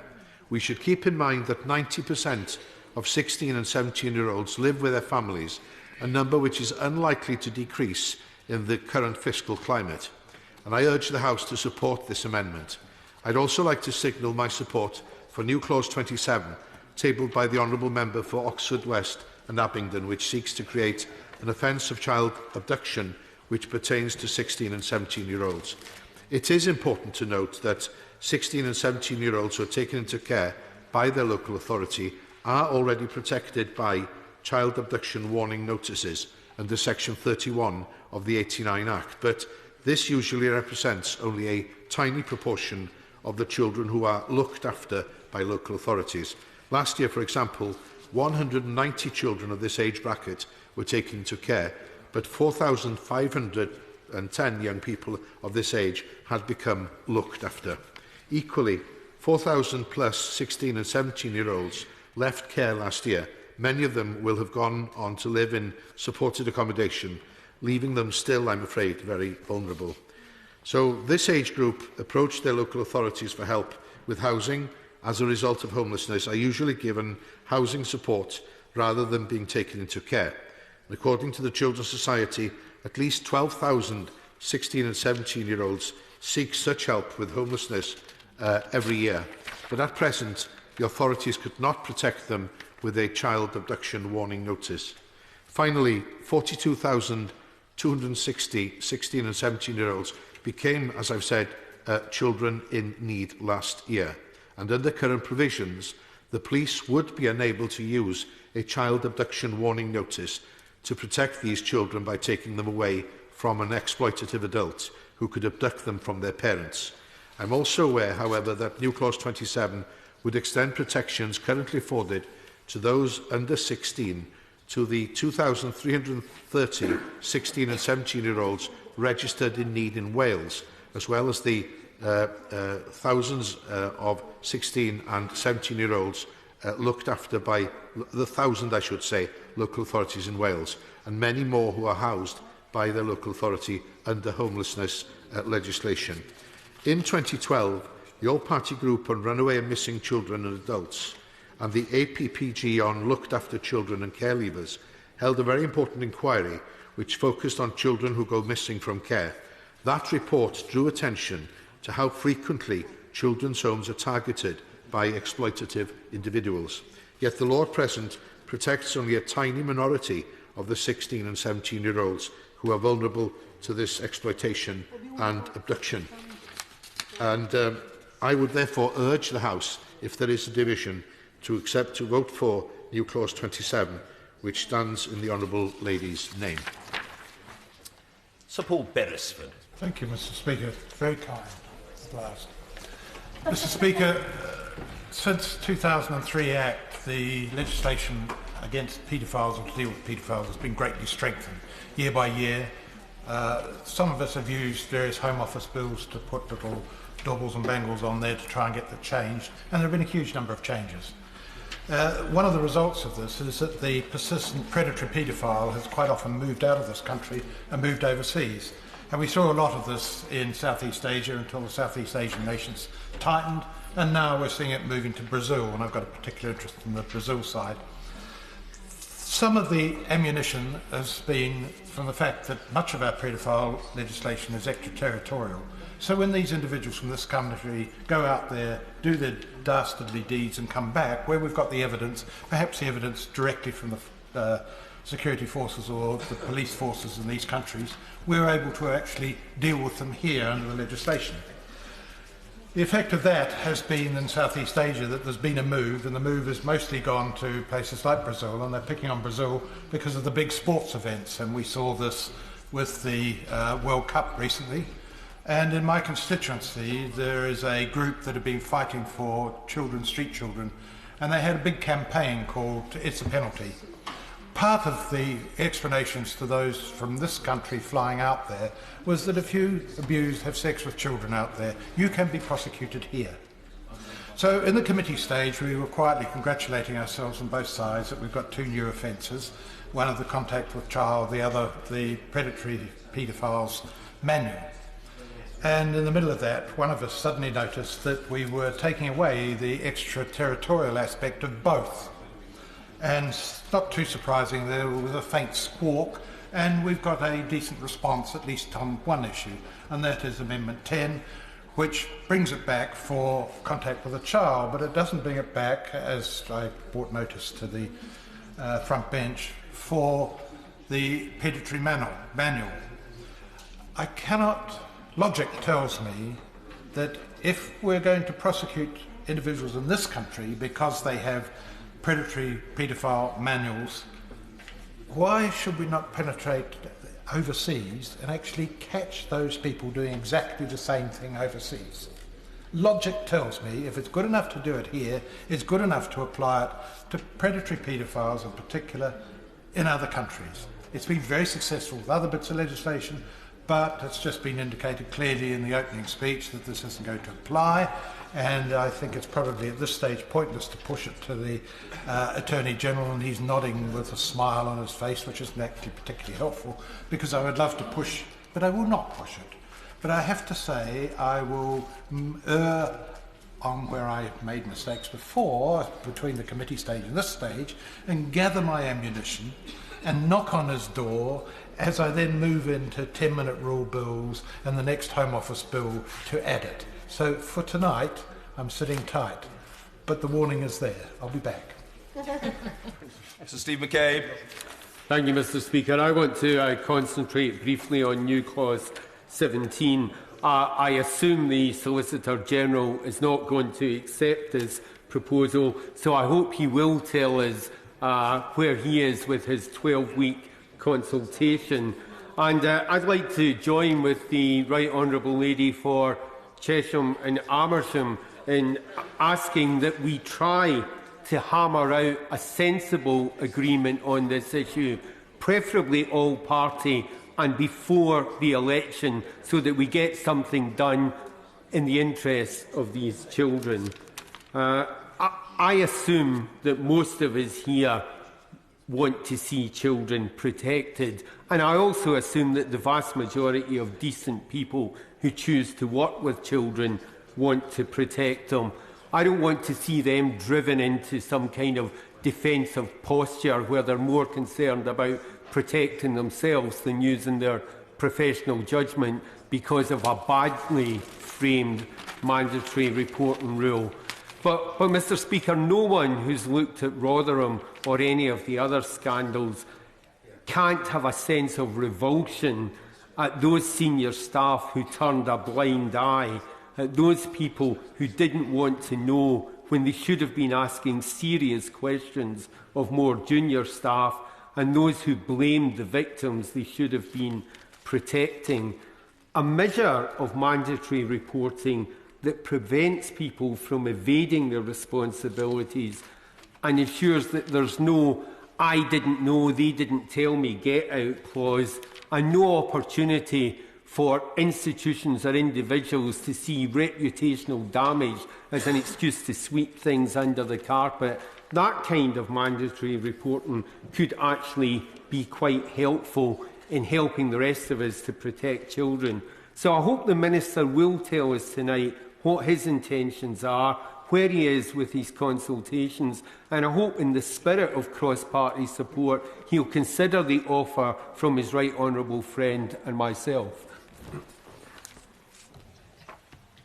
Well, the honourable gentleman finished just before I expected. The Minister will now wind up the group, and in a situation in which there's been considerable demand to contribute and for separate groupings, perhaps I could say publicly what I would otherwise have said privately, namely that if the honourable gentleman is able to wind up on behalf of the government such that it is possible for us to move on by 7 o'clock, maybe even earlier, well, we will dance round the mulberry bush in joyous appreciation of the Minister's efforts. Minister.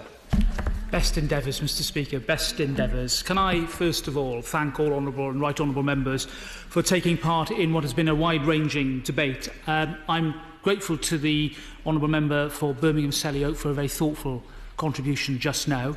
The position is that the Government has committed to a full 12-week consultation within 18 months of this bill receiving royal assent. Now, we know that we are coming to the end of this Parliament. We're coming into purdah. Practical issues arise, as my right honourable friend, the member for Chesham and Amersham, mentioned. But this Government is committed to moving on a consultation as soon as practical obstacles are removed. Now, I don't think we can be clearer than that, which is why I am, with respect to honourable members opposite, somewhat puzzled as to their undue haste with regard to moving their new clause. My right honourable friend has already mentioned some deficiencies that she has found within that clause. I don't want to reiterate her points, but I simply say this. We need a proper consultation on this issue. We need all voices to be heard, just as we have done on FGM and the mandatory reporting provisions there. We held a consultation that then gave us the clear evidence to act and move to create and change the law on mandatory reporting of FGM. We have to do exactly the same when it comes to child abuse. And I think we all agree that these issues are sensitive. They are important. They involve new obligations upon professionals who are working in this difficult field, and that we need to approach it carefully and with evidence. And that's why I would urge strongly honourable members opposite to consider very carefully before A, dividing the House on this issue, and B, supporting the opposition amendment. It is with great respect, Mr Speaker, premature, bearing in mind the fact that a consultation will occur and will occur as soon as possible. Can I deal with the new clauses and amendments tabled by honourable members as briefly as I can? And I'll give way very briefly. I'm most grateful to my honourable friend for giving way. Would he care to comment on my suggestion that the two front benches should work together on drawing up the terms of reference for this consultation? Because I'm sure that that would help speed up procedures. It may not be possible to bring something out before the election, but at least working together would show that it was a cross-party effort, and it would, I think, give great comfort to those watching this debate. Minister. Well, I'm very interested in any suggestions from any quarter as to terms of reference for a consultation. I want it to be meaningful, I want it to be comprehensive. That is why there will be a full 12-week period, which should allow for many, many people to make submissions. So the answer is I am open to all constructive suggestions from wherever they come. As my right honourable friend said, this issue is much more than one of mere party politics, and I hope that gives her the assurance that she wants. I'll give way to the honourable lady. I'm listening very carefully to what the Minister says, and of course this is an issue that we all want to get right. I'm just struck by the fact that the government have managed to have a consultation on FGM and the reporting of FGM, and that we now have before us in the bill the amendments to take that forward. It just strikes me that there's a missed opportunity that we weren't able to do that with mandatory reporting at the same time. Minister. Well, I hear what the honourable lady says, and I take it in the spirit I know that she intends. But the fact is we are moving on these issues. So much has been achieved in the last few years in terms of acknowledging the fact that we are dealing here with children, and that no longer can we have this sort of double standard when it comes to protection of children. We had debates in committee about so-called ostensible consent, which at one time was in guidelines to do with sentencing. That's gone from the law. In fact, a case that I was conducting in the Court of Appeal last week made it absolutely clear that for young children, the concept of consent in sexual activity has no place in the law of England and Wales. But I reiterate the point that I made, Mr. Speaker. We are making progress. There will be a consultation as soon as possible, and I would urge, therefore, the honourable lady and the party opposite not to press a division on the clause that they seek to put forward. Can I turn to new clause 2 put forward by the honourable gentleman, the member for Basildon? And I listened very carefully to his impassioned speech, and I think it's the sort of speech that we need to hear in this House, because it not only reiterates his determination to uncover child abuse, whether it is historic or current, but the determination that all of us should have in this House to follow the evidence wherever it may lead without fear or favour. Now, as we know, the Official Secrets Act is intended to protect certain classes of particularly sensitive information, such as security and intelligence matter, and it does provide for a number of offences which prevent current or former Crown servants or government contractors disclosing certain information without lawful authority, but it does not prevent protected information being disclosed to an officer of an official investigation or inquiry into historic child abuse. In particular, information may be disclosed where the disclosure is made in accordance with that person's official duty or is otherwise authorised. So departments and ministers can permit current and former civil servants and government contractors to share knowledge and documentation with an inquiry. And as my right honourable friend, the Home Secretary, made clear in her statement to this House on the 4th of February, official authorisation would be given for the Goddard inquiry. In relation to the historical institutional abuse inquiry in Northern Ireland, the Attorney-General has already given a public undertaking that no evidence given by a person to the inquiry will be used in evidence against them in any criminal proceedings, including for any offence under the Official Secrets Act. And indeed, my right honourable friend, the Attorney, would be ready to consider any similar request from Justice Goddard if one was made.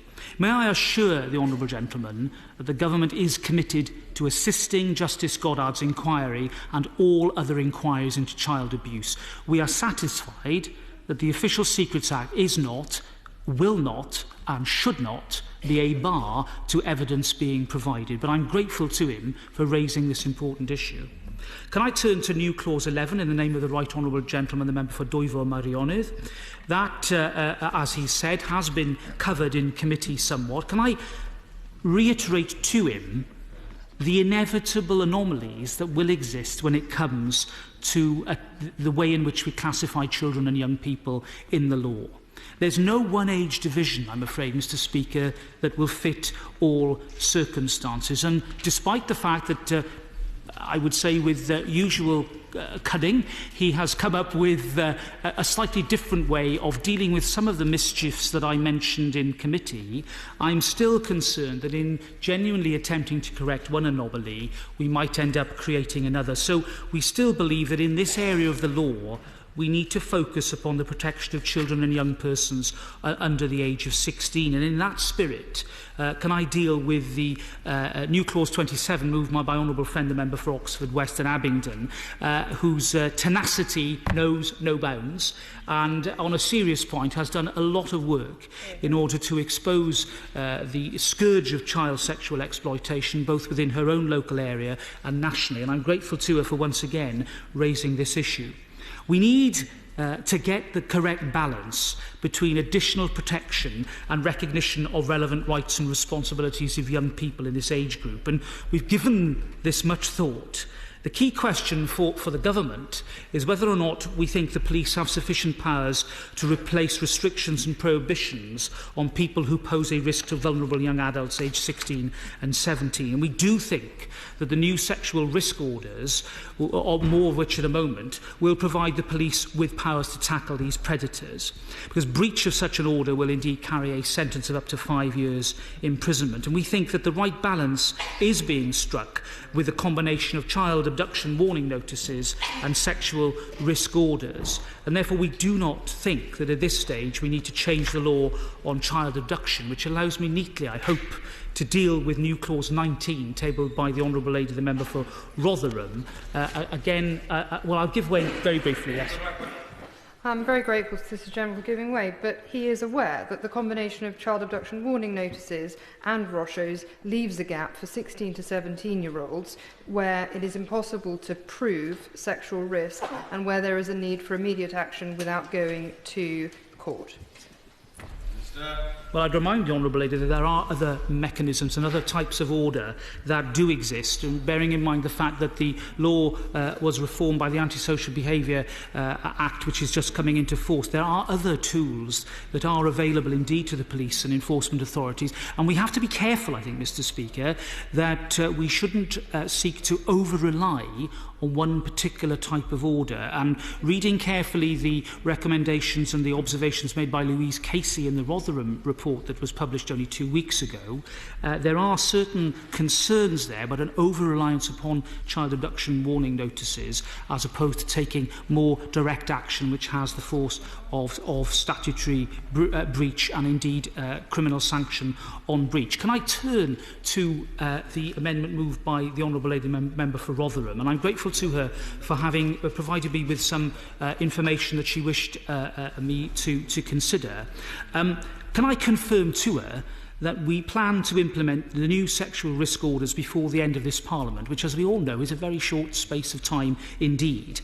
And I would like to reassure her that we will publish guidance on their use and we will work with the police to review their effectiveness, including in the context of how child abduction warning notices are used. And as a result of our productive meeting, Bernardo's will as well be involved and will be consulted as part of that process. With regard to her point about the reference to child prostitution in a number of other acts and regulations, the government amendments in this bill to Schedule 4 pick up the references to child prostitution in primary legislation, and we have a power in clause 79(2) to amend secondary legislation, so that should help to clean up and clear up references to child prostitution in a number of regulations. And I will put on the record the assent of the Honourable Member for Stockport. I'm grateful to her for all her work on this.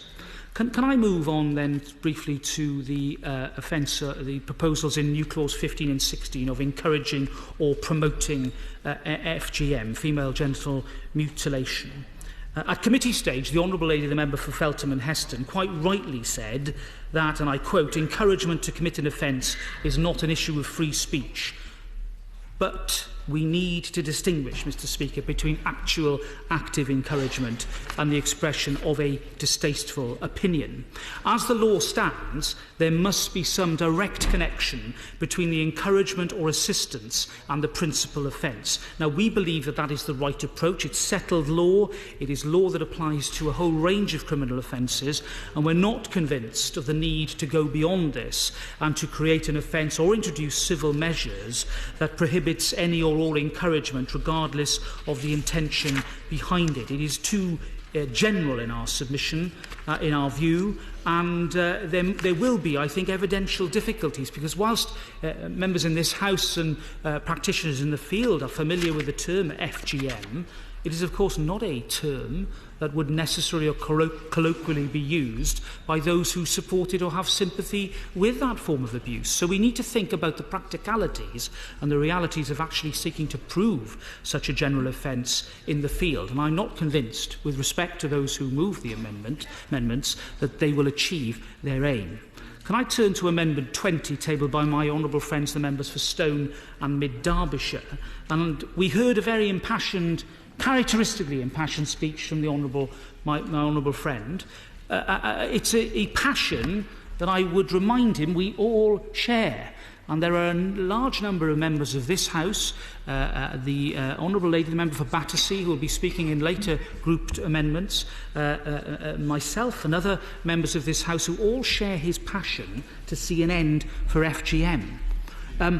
But with respect to him, we would say that the test that would be applied in his amendment actually would not help, because the phrasing and the terminology of FGM protection orders replicates what we already have in law in terms of the provisions relating to forced marriage protection orders. It is clear that we are talking about the prevention and the protection of young women and young girls from FGM.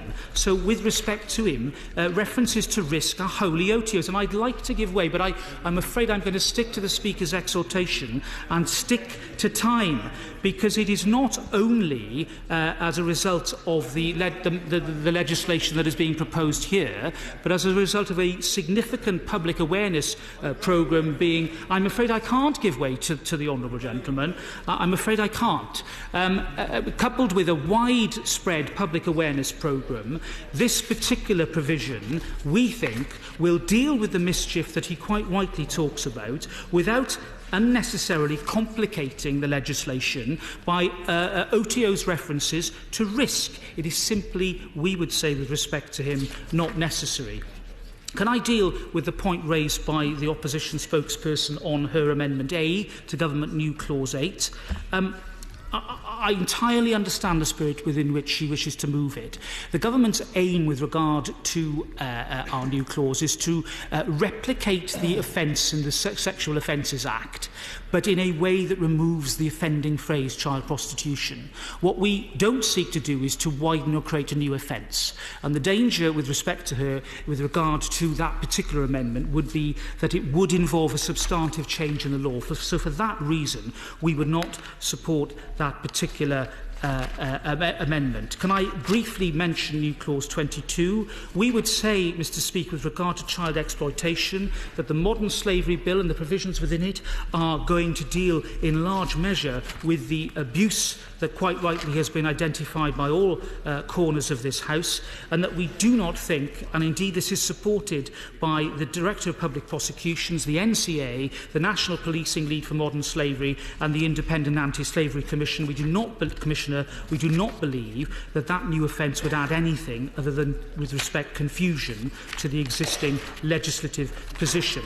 I've already, I hope, answered my honourable friend, the member for Mole Valley, with regard to his Amendment 33. I I've listened carefully to him. We've made progress, is what I'd say to him, and we do think that the most likely scenario involving paedophilic manuals and individuals who travel abroad is that they will come into possession of such a manual either in this country by downloading it or bringing it into this country. So we think that some of the problems he talks about, quite rightly, will be covered.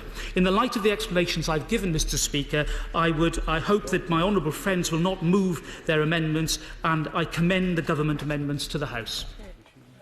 Order. I'm grateful to the Minister. The question is that new clause 8 be read a second time. As many as have that opinion say aye. Of the contrary, no.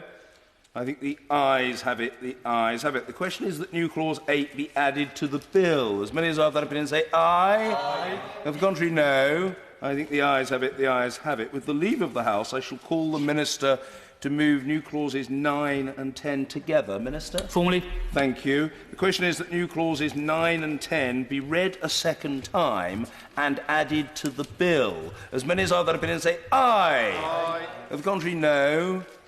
I think the ayes have it. The ayes have it. Order. Just before we move on to the second group, it might be for the convenience of the House now to know my response to the point of order raised earlier by the honourable gentleman, the member for Enfield Southgate, upon which I undertook to reflect. The honourable gentleman, in seeking to ensure an opportunity to speak and possibly vote on matters appertaining to abortion, asked whether I would consider conflating groups 2 and 3, or eliding Group 3 into Group 2 for that purpose. I said I would consider it. I hope the honourable gentleman will understand that it would be a very unusual thing to do. Therefore, rather than elide one group into the other, as he suggested, I think there might be goodwill across the House to ensure that both groups are spoken to and, as appropriate, voted upon. Therefore, I'm hoping that we can keep the groupings as they are, groupings 2 and 3, and that debate on the second group will run for no more than approximately an hour, preferably no longer than 8 o'clock, so that there is an opportunity for matters in the third group to be addressed. It is what is ordinarily known as an old-fashioned British compromise.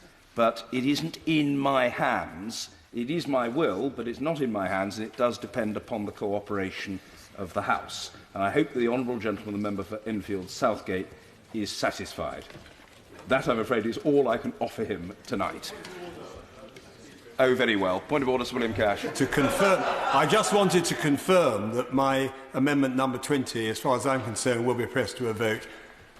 Yes, I'm grateful to the honourable gentleman. I should perhaps say, as the point has been raised, that separate divisions on any non-government new clauses will come at 9 p.m. I have shortly to leave the chair, but I shall come back at or shortly after 9 o'clock, and it's my very strong wish that the different issues, and there are a lot of discrete issues today, should be tested through the division of the House. If members want to test the will of the House, I think that within reason there should be that opportunity. And so the honourable gentleman can rest content for the next couple of hours. The opportunity of a division upon his important matter will come ere long. I hope he is now happy. Right, can we perhaps now move to the second group and to Government New Clause 23, with which it will be convenient to consider the new clauses and amendments listed on the selection paper. The Minister to move Government New Clause 23. Minister Karen Bradley. Yeah. Thank you very much, Mr. Speaker, and I beg to move that New Clause 23 be read a second time. With that, Mr. Speaker, I will also speak to the other government amendments in this group, namely New Clause 24 and Amendments 1 and 23 to 31. In the interest of brevity, I will concentrate most of my remarks on New Clause 24 and the related amendments, and I will look forward to hearing from other honourable and right honourable members during this debate about their contributions. So let me deal first with New Clause 24, which relates to the use of powers under Part 1 of the Regulation of Investigatory Powers Act, or RIPA, to identify journalist sources. At the same time, I would also like to address New Clauses 4 and 5, tabled by my honourable friend, the member for Cambridge, as they cover the same ground. I do not believe there is any issue of substance between my honourable friend and his supporters and the government on this topic. Indeed, I would venture to suggest that the whole House is united on the underlying issue. A free press is fundamental to our democracy, and nothing should be done which might endanger that. It is for that reason that when the Independent Interception of Communications Commissioner issued a report earlier this month in which he recommended that there should be judicial authorisation of requests for communications data which are intended to establish the source of journalistic material, the Government immediately confirmed that it accepted the recommendation in full. It is perhaps worth emphasising that in conducting his inquiry into access to journalistic material, the Commissioner did not find widespread or systematic abuse. The inquiry found that there had, in fact, been very few cases where police forces had sought to obtain communications data for the purpose of determining journalist sources. Indeed, the Commissioner stated, police forces are not randomly trawling communications data relating to journalists in order to identify their sources. Nevertheless, the Commissioner found some cases where insufficient care and attention had been given in applications and where there was not due consideration of the implications for freedom of expression. Primary legislation is required to give effect to the Commissioner's recommendation relating to judicial authorisation. The issue for this House is how best to give effect to that recommendation. It is an issue that I know many Right Honourable and Honourable members feel strongly about, and I welcome this opportunity to pay tribute to the Honourable Member for Hayes and Harlington, who has been tenacious on behalf of the parliamentary branch of the National Union of Journalists. We have to accept the fact that we are coming to the end of this Parliament and the legislative options are limited. The bill we are debating today is concerned with serious crime, and amendments are therefore necessarily constrained to that subject. It is for this reason that I cannot accept New Clause 4. It is necessarily limited to serious crime. However, under RIPA, the police and others can acquire communications data in relation to the prevention and detection of all crime, as well as for other purposes, such as in the interests of public safety. Were we to accept this amendment, we would create a situation where the police would only be permitted to identify a journalist's source in a serious crime case. As such, it would not be possible to provide in this bill for judicial authorisation for the acquisition of communications data for the purpose of determining the source of journalistic information in a non-serious crime case. Under RIPA, a serious crime is one for which an adult with no previous convictions could expect to receive a custodial sentence of 3 years or more. This would therefore rule out legislating in this bill in respect of applications for communications data to identify journalist sources relating to investigations for relevant offences under, for example, the Official Secrets Act 1989, the Data Protection Act 1998 and the Computer Misuse Act 1990. It is worth remarking that the Commissioner specifically referred to investigation under the Computer Misuse Act in paragraph 7.3 of his report. I do not believe it would be satisfactory to create such a situation, nor would we be acting on the recommendation from the Commissioner if we were to do so. I hope he will understand, but given the limited time frame, and I know he will make a contribution, I hope I will cover his concerns through my remarks, and that I look forward to hearing his comments later. The solution we have therefore come up with is New Clause 24, which I freely confess is modelled on my honourable friend's New Clause 5. It provides that any code of practice issued under RIPA that deals with the use of RIPA investigatory powers in relation to the prevention or detection of serious crime should include provisions which protect the public interest in the confidentiality of journalist sources.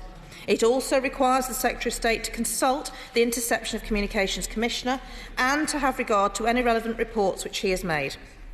As honourable members may know, last November we launched a consultation on a draft RIPA acquisition of communications data code. We received over 300 responses to that consultation, and I am grateful to everyone who took the trouble to submit a response. The draft code did include new wording about the requirement for extra consideration to be given in cases involving the communications data of journalists and those in other sensitive professions. However, we were clear that we would not finalise the code until we had had the time to consider the consultation responses fully and, equally importantly, had been able to consider the Commissioner's recommendation. I can assure the House that we are keen to finalise and bring forward the revised code as soon as possible. It will require approval by both Houses of Parliament before it comes into effect. I recognise, however, that we should do more to give rapid effect to the Commissioner's recommendation. Accordingly, we will require law enforcement agencies to use production orders which are judicially authorised under the Police and Criminal Evidence Act 1984, or the equivalents in Scotland and Northern Ireland, for applications for communications data to determine journalistic sources. I hope this will provide welcome reassurance. Nevertheless, this is not a long-term solution. PACE only applies to indictable offences, is for evidential rather than intelligence purposes, and has specific access conditions. The ultimate solution, therefore, is a piece of legislation which will give full effect to the Commissioner's recommendation. Regrettably, that will have to wait till after the election. But the Government has today published a draft clause for this purpose, so that there can be no doubt how we intend to proceed as soon as the opportunity arises. I hope that the combination of the requirements imposed by New Clause 24, the interim use of production orders and a firm commitment to future legislation will reassure those who are concerned about these matters. And I hope, on the basis of what I have said, my honourable friend will not press his new clauses 4 and 5. I'll give way at that point. I thank the Minister for giving way. I will be brief. Could you just say something about the timescale for all of these? As of when will production orders be required? And the secondary legislation for the Code of Practice, will that be in place before the election so that we will have passed it in time? I thank my honourable friend for his comments, and if he doesn't mind, if I could come back to those after I've heard all his comments and perhaps could respond to all of his concerns together, if that would be acceptable to him. Turning to New Clause 23, this would create a new offence of throwing an article or substance into a prison without authorisation, and it is designed to address the significant and increasing problem of the presence of new psychoactive substances in our prisons. In applying to any article or substance, the new offence will also capture wider threats to prison security and good order. The new offence will add to the existing criminal offences in the Prison Act, which already make it an offence for a person to convey into a prison certain specified items, including controlled drugs, alcohol, mobile phones without authorisation. The maximum penalty for the new offence will be 2 years' imprisonment, sending a clear message to would-be traffickers. Very quickly. What does this new clause add to what is already in law? I thank my honourable friend for his comments. We feel it is an important part of the criminal law that we do have the ability to deal with this particular problem. It is a problem we've identified, and we do want to make sure we can deal with it. The final government amendment in this group, Amendment 1, does not require much explanation. It is a technical amendment to the provisions in Part 4 of the bill, which relate to the seizure and forfeiture of substances used as drug-cutting agents. The amendment simply provides that in Scotland, applications to the Sheriff under clauses 60, 61, 63 and 64 must be made by summary application, as distinct from other forms of application, such as an initial writ or small claim. Madam Deputy Speaker, I commend these government amendments to the House. I look forward to hearing what honourable friends and honourable members across the House have to say about their new clauses before responding to them, and right honourable, quite correctly. For now, I beg to move. New Clause 23, throwing articles into prisons. The question is that Government New Clause 23 be read a second time. Diana Johnson. Thank you, Madam Deputy Speaker. And to start with, we support Government New Clause 23. On Government New Clause 24 and New Clause 4 and New Clause 5, I just want to make some brief comments. These are all, as the Minister said, on the Regulation of Investigatory Powers Act 2000 and how it's being used to access journalist source material or materials which is subject to legal privilege. This is an issue that's been around for a while, and we called for and got agreement from the Government on a broader review of REPA from the Independent Review of Terrorism Legislation. In the meantime, the Intercept of Communications Commissioner have published the report on this area with the two recommendations. The access to journalistic source material should require prior approval from a court, and secondly, when communications data is sought, that it does not relate to an investigation to determine the source source of journalistic information, for example, where the journalist is a victim of crime or is suspected of committing a crime unrelated to their occupation. Chapter 2 of Part 1 of the Act may be used so long as the designated person gives adequate consideration to the necessity, proportionality, collateral intrusion, including the possible unintended consequence of the conduct. The revised code contains very little guidance concerning what these considerations should be, and that absence does need to be addressed. And as I said, Labour called for the fundamental review of REPA from David Anderson QC, and Labour has also consistently called for the Intelligence Commissioners to be given a more prominent role. So we welcome the Commissioner's report and accept his recommendations. We think this is an example of the kind of role the Commissioner should be playing. Now, new Clause 4 and 5 try and implement the recommendations of the Commissioner. New Clause 5 would demand a new code of conduct be written in consultation with the intercept of Commissioner. This has essentially been accepted by the Government by tabling new Clause 24.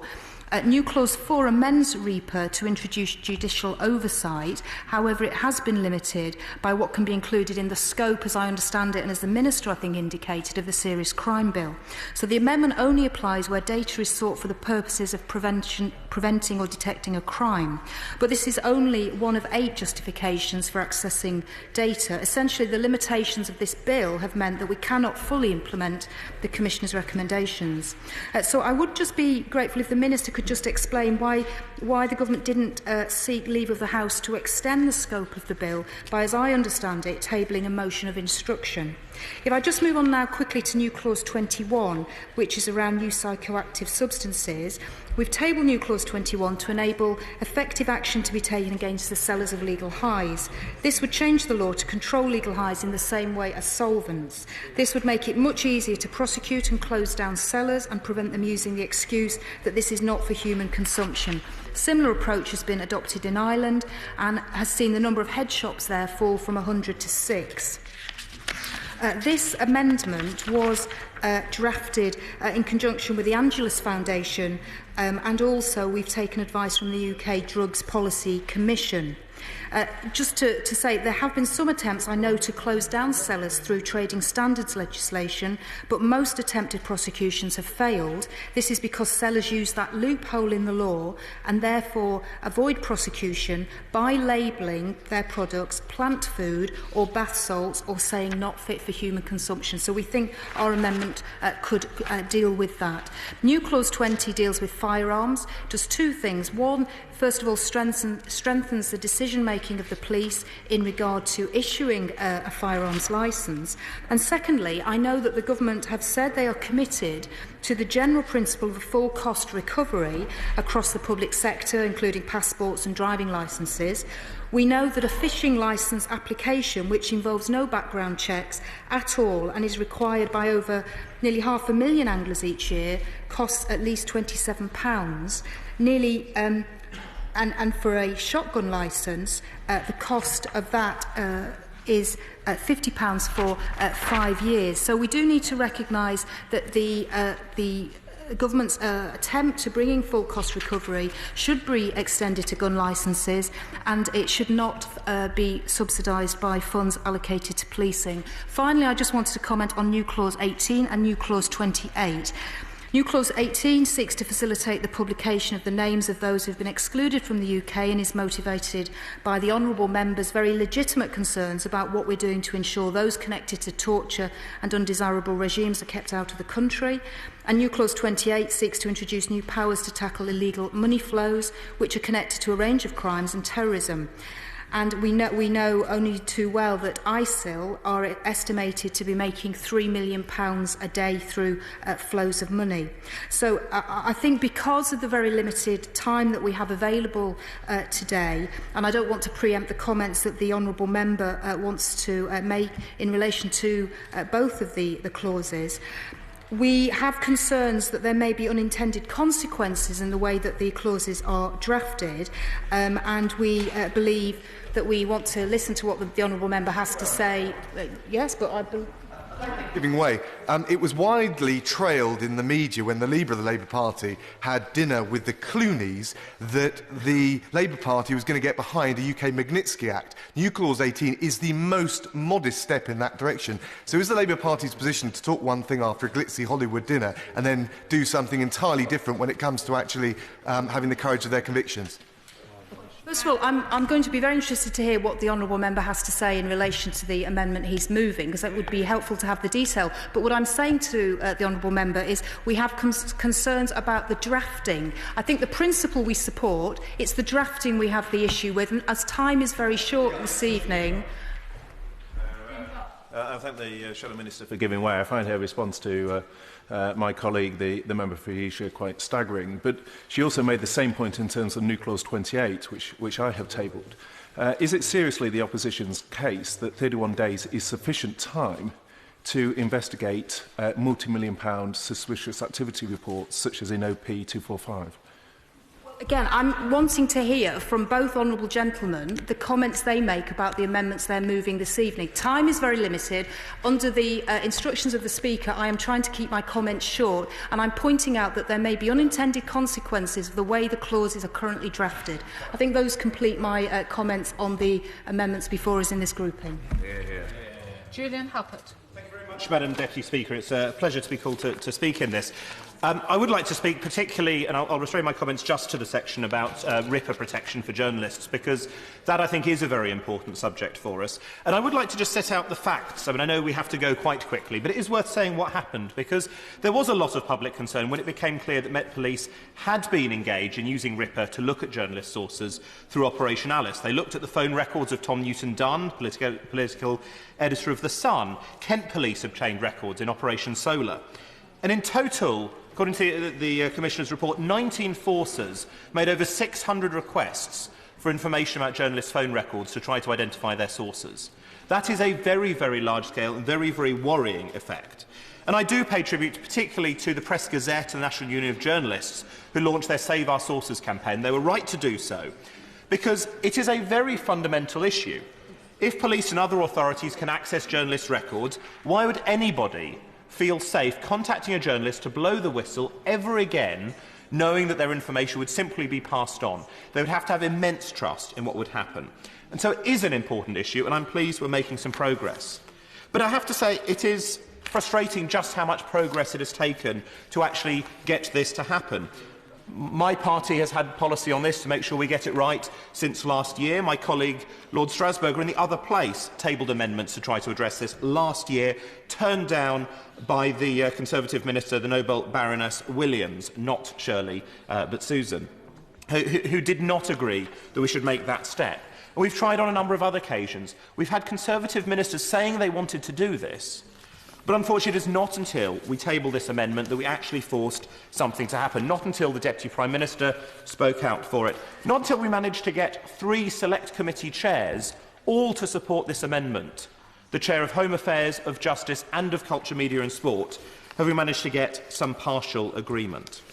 But I'm pleased that we have made some progress on that, and that the Government has given way on New Clause 5, though as ever the Government has slightly rewritten it, as is the Government's want.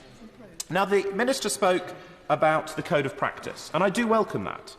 But I really would press her to say, when will that happen? Can she give a clear assurance, which I didn't hear, though is in the letter that has just been passed around to us, that it will definitely be in place before the end of this Parliament, that it will be passed through both Houses.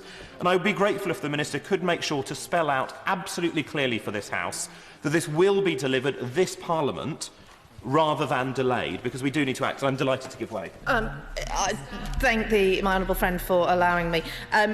We do hope that this Code of Practice will be in place before the election, but that is obviously subject to parliamentary approval.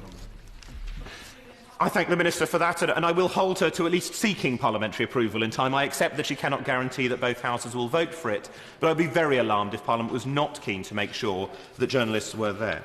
She then spoke about the requirement for production orders to be used in the meantime, and I think that is very welcome, because PACE does protect journalists so their sources cannot be simply sought without judicial authorisation.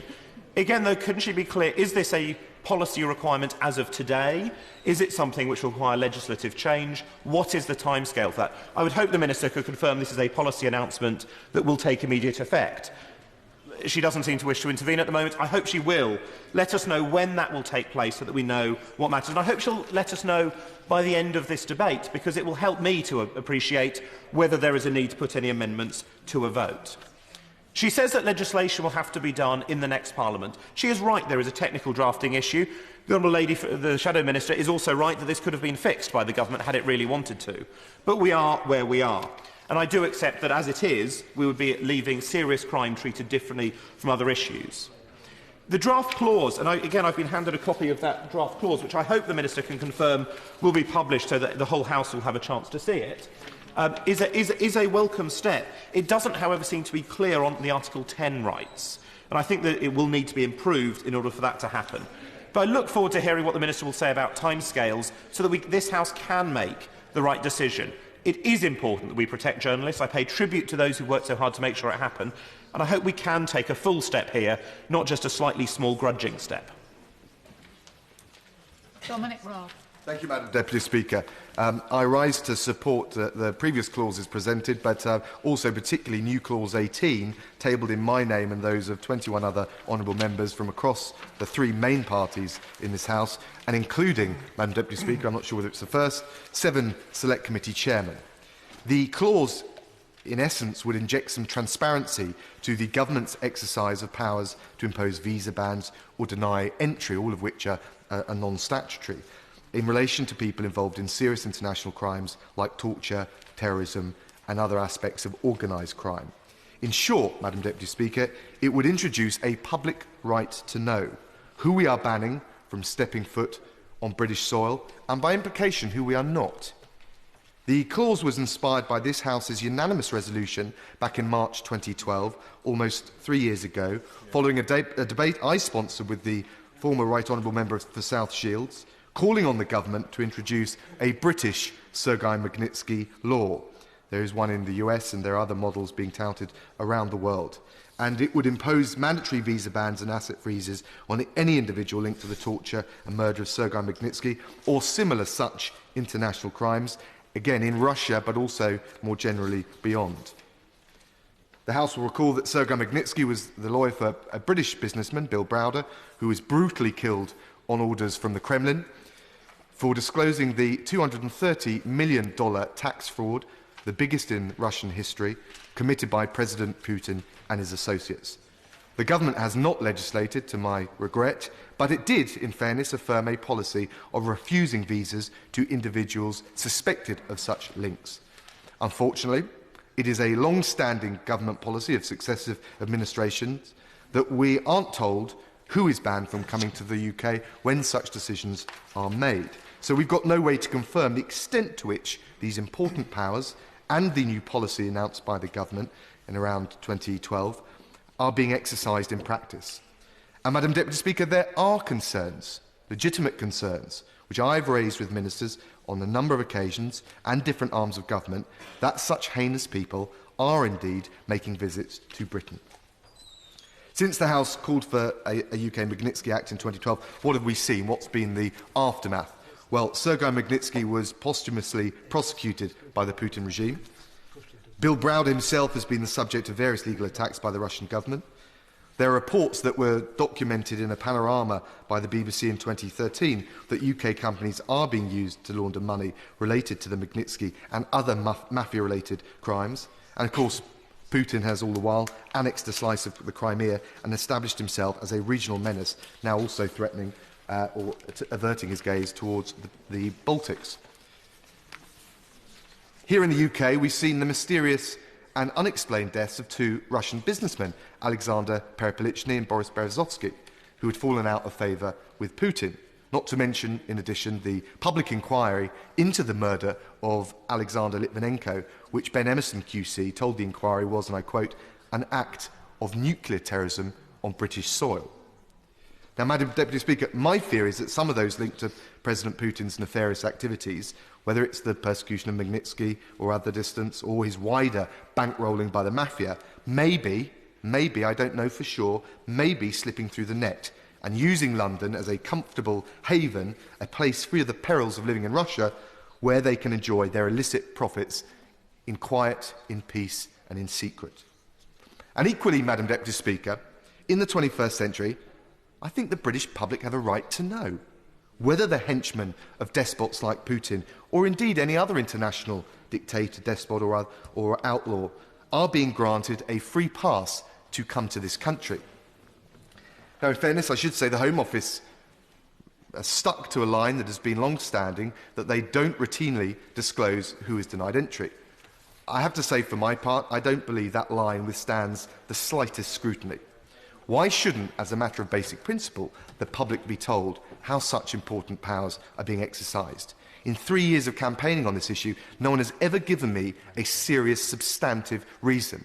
The Shadow Minister talked about drafting. I've heard the long-standing line that was just not something that government routinely does, which seems to me Home Office officials burying their head in comfortable secrecy and lack of transparency. That is not a serious reason not to do it. Why shouldn't the public be told? And in any case, it is a policy routinely flouted by the Home Office itself. When they want to make a show of banning characters deemed offensive, like the American radio host Michael Savage, or rappers like Snoop Dogg, it is trailed liberally in the media, though both those examples, incidentally, under the last Home Secretary. At the moment, the public may be told if someone who is offensive gets banned from coming here, but not those linked to crimes like torture or terrorism. There is absolutely no explanation or justification for that double standards. And equally, there is evidently no legal or principled reason not to introduce the transparency for those linked to such serious crimes. And that, Madam Deputy Speaker, would explain why the Foreign Affairs Select Committee has recommended that the identity of those denied entry on human rights grounds should be made public. Now, I understand the Shadow Minister made some points about drafting. I want to just very briefly say this amendment has been checked by external counsel. It has also been cleared with the Public Bills Office and the clerks to make sure it was in shape so that it was workable. So if she wants to fall back on the easy, frankly, if I may say it, slightly lazy, well, we agree with you on principle but not in practice, can I urge her to explain precisely what is wrong with it? Because we looked at this drafting very carefully. And again, I would make the point to her that the leader of her party has made a big song and dance in the media about being behind a UK Sergei Magnitsky Act. And yet, when it comes to this very small piece of the jigsaw puzzle, when push comes to shove, the Labour Party are hiding behind drafting technicalities without giving any detail on it, but I will gladly take an intervention from them.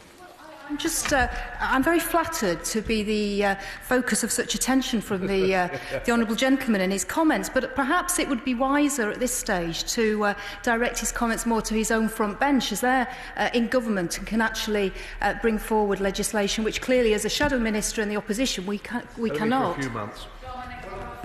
I welcome her intervention, and she's got half a point. The thing is, I've been nailing my own front bench on this for 3 years. The difference is that they've stuck to their line fairly consistently, whereas literally in the last month, the leader of the Labour Party has gone on record, his advisers have been trailing it liberally after this glitzy Hollywood dinner with the Clooneys, that actually he would go for a UK Magnitsky Act. And then when push comes to shove, nowhere to be seen. And actually this raises a whole question about the courage of the Labour Party's convictions. So I've made this point to members on the front bench and my own front bench, but I also think that she needs to be responsible for her own position and her own party's position, and indeed answer for what the leader of the Labour Party has trailed widely in the media. And, Madam Deputy Speaker, it's also worth remembering, coming back to the substance of this, that in cases of extradition or deportation, there is already a huge amount of transparency over both the policy but also who is being removed. And as a result, there's intense and legitimate scrutiny of government policy. So I think it begs the question, if the public have the right to know whether or not the government intends to remove the likes of Abu Qatada, why shouldn't they equally be told whether or not we are banning such people from coming to this country in the first place?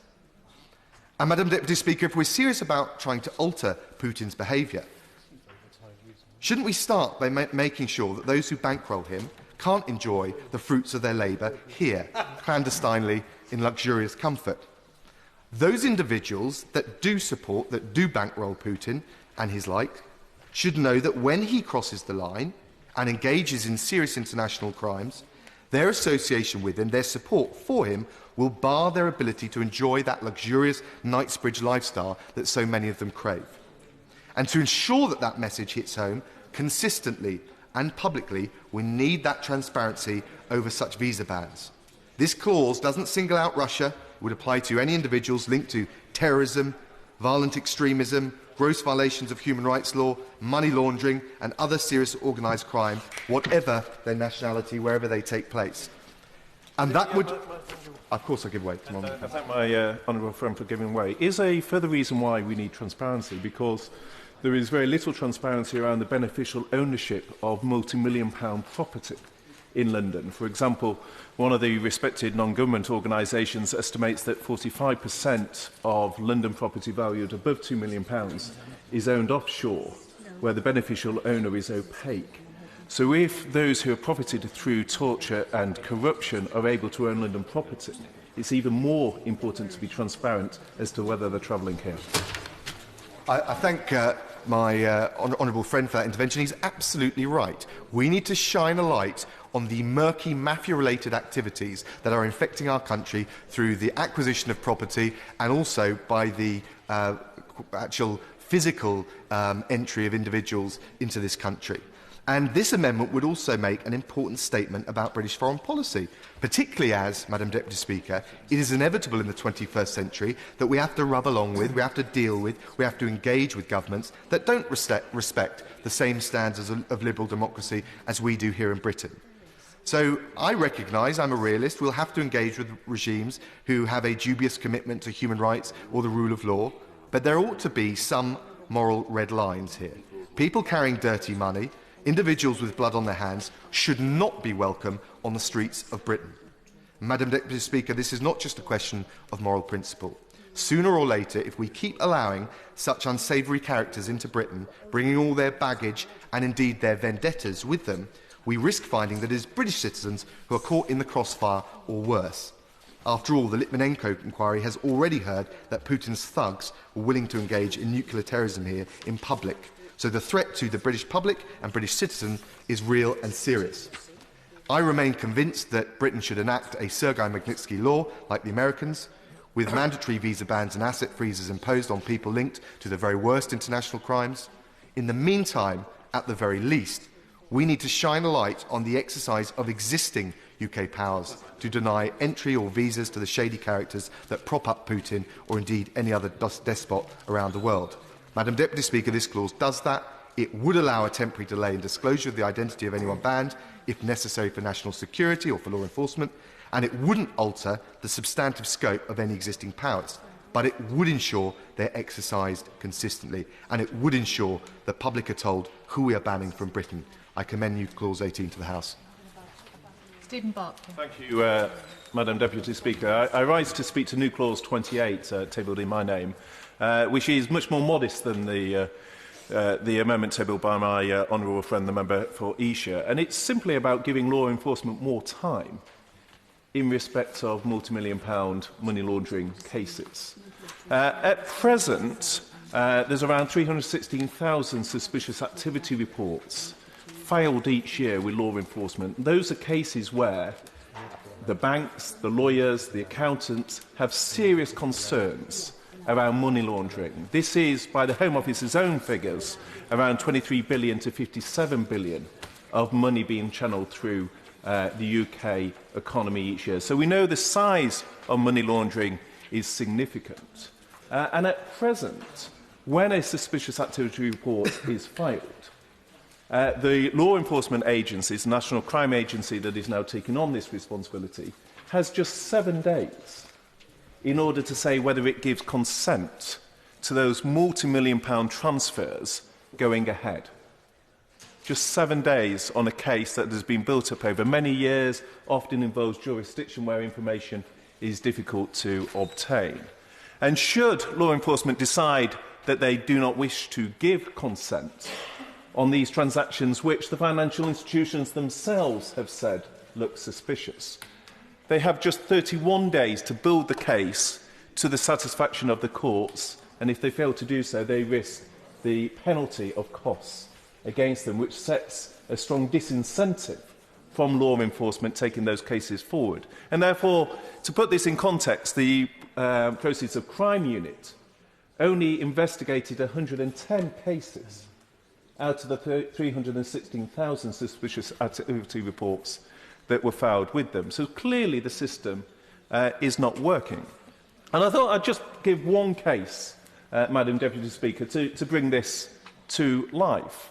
And that's the case, the Nigerian case OPL 245, which has a bit of a jargony name, but involves £1 billion, which was what was paid by a British oil company for some offshore land in Nigeria with oil assets. To put it in context, £1 billion, $1 billion US dollars that was paid for this land, for drilling. They do drill offshore. The members confused as to how they obtain the oil, but they do actually drill it offshore. $1 billion US dollars was paid for this land that 14 years earlier was granted to a company owned by the then Nigerian oil minister. So in essence, the land was granted by the Nigerian oil minister to a company that he owned, for which $1 billion US dollars was then paid 14 years later. And in investigating that case that had built up over many years, involving complex financial arrangements over different jurisdictions, law enforcement has just 31 days to build the case in order to block that transfer of $1 billion, which is going to a corrupt official and his henchmen. New Clause 28 simply seeks to give more time for law enforcement to build their case. I won't be moving it to a vote tonight, but I hope the Minister, in her remarks, will say whether it is the Government's view that the current arrangements do provide sufficient time, or whether they accept the substance behind New Clause 28, that the current arrangements are insufficient and stack the dice against law enforcement, that it does mean that corrupt assets are being transferred from the UK to criminals, and whether it will look at the earliest opportunity, therefore, to change the law to allow a more level playing field so there is more time for these complex, multi-jurisdictional cases to be investigated. John MacDonald. Madam Deputy Speaker, I'm in a state of confusion, so I'm here as a humble searcher of the truth on these matters. I'm interested. I know the programme motion has gone down, so I'm interested in the Government New Clauses 24, New Clause 4 and New Clause 5, which I believe have been moved already, or some of them have been moved already. For the last year, on different pieces of legislation, as Secretary of the NUJ Group in Parliament, I've been trying to get some clarity with regard to the protection of journalistic sources. And we've dealt with this now under RIPA, DRIPA, and now this piece of legislation. And I apologise, at times I've bored the House on the matter, and at times I've been in the chamber almost on my own on the matter. We now come to the final conclusions, at least before the general election, and I appreciate the Government has said we'll return to this matter after the general election. I'm unhappy with any of the amendments that have been put forward on all sides because, quite simply, the three principles upon which the NUJ has been campaigning, both in terms of RIPA, DRIPA and this piece of legislation, has been, first of all, that there should be, with regard to any application by the police, the intelligence services or anybody else, and we've discovered that there is a large proportion of anybody else historically in recent years that have been applying for access to information with regard to journalistic sources, including even local authorities we've discovered. However, the three principles upon which the NUJ have been trying to establish is, first of all, that there should be an independent process with judicial authorisation to protect professional communications. Secondly, that there should be automatic and mandatory prior notification of those requests. And thirdly, that there should be mechanisms in place to challenge an application and the right of appeal. Now, as I say, I'm just here as an honest searcher of the truth. As far as I can see with regard to the amendments that have been put forward by the Government and others, None of them satisfy those three conditions. There is condition one is satisfied in that at least there is now some form of judicial authorisation that we've been arguing for some period of time, 12 months at least in this recent period.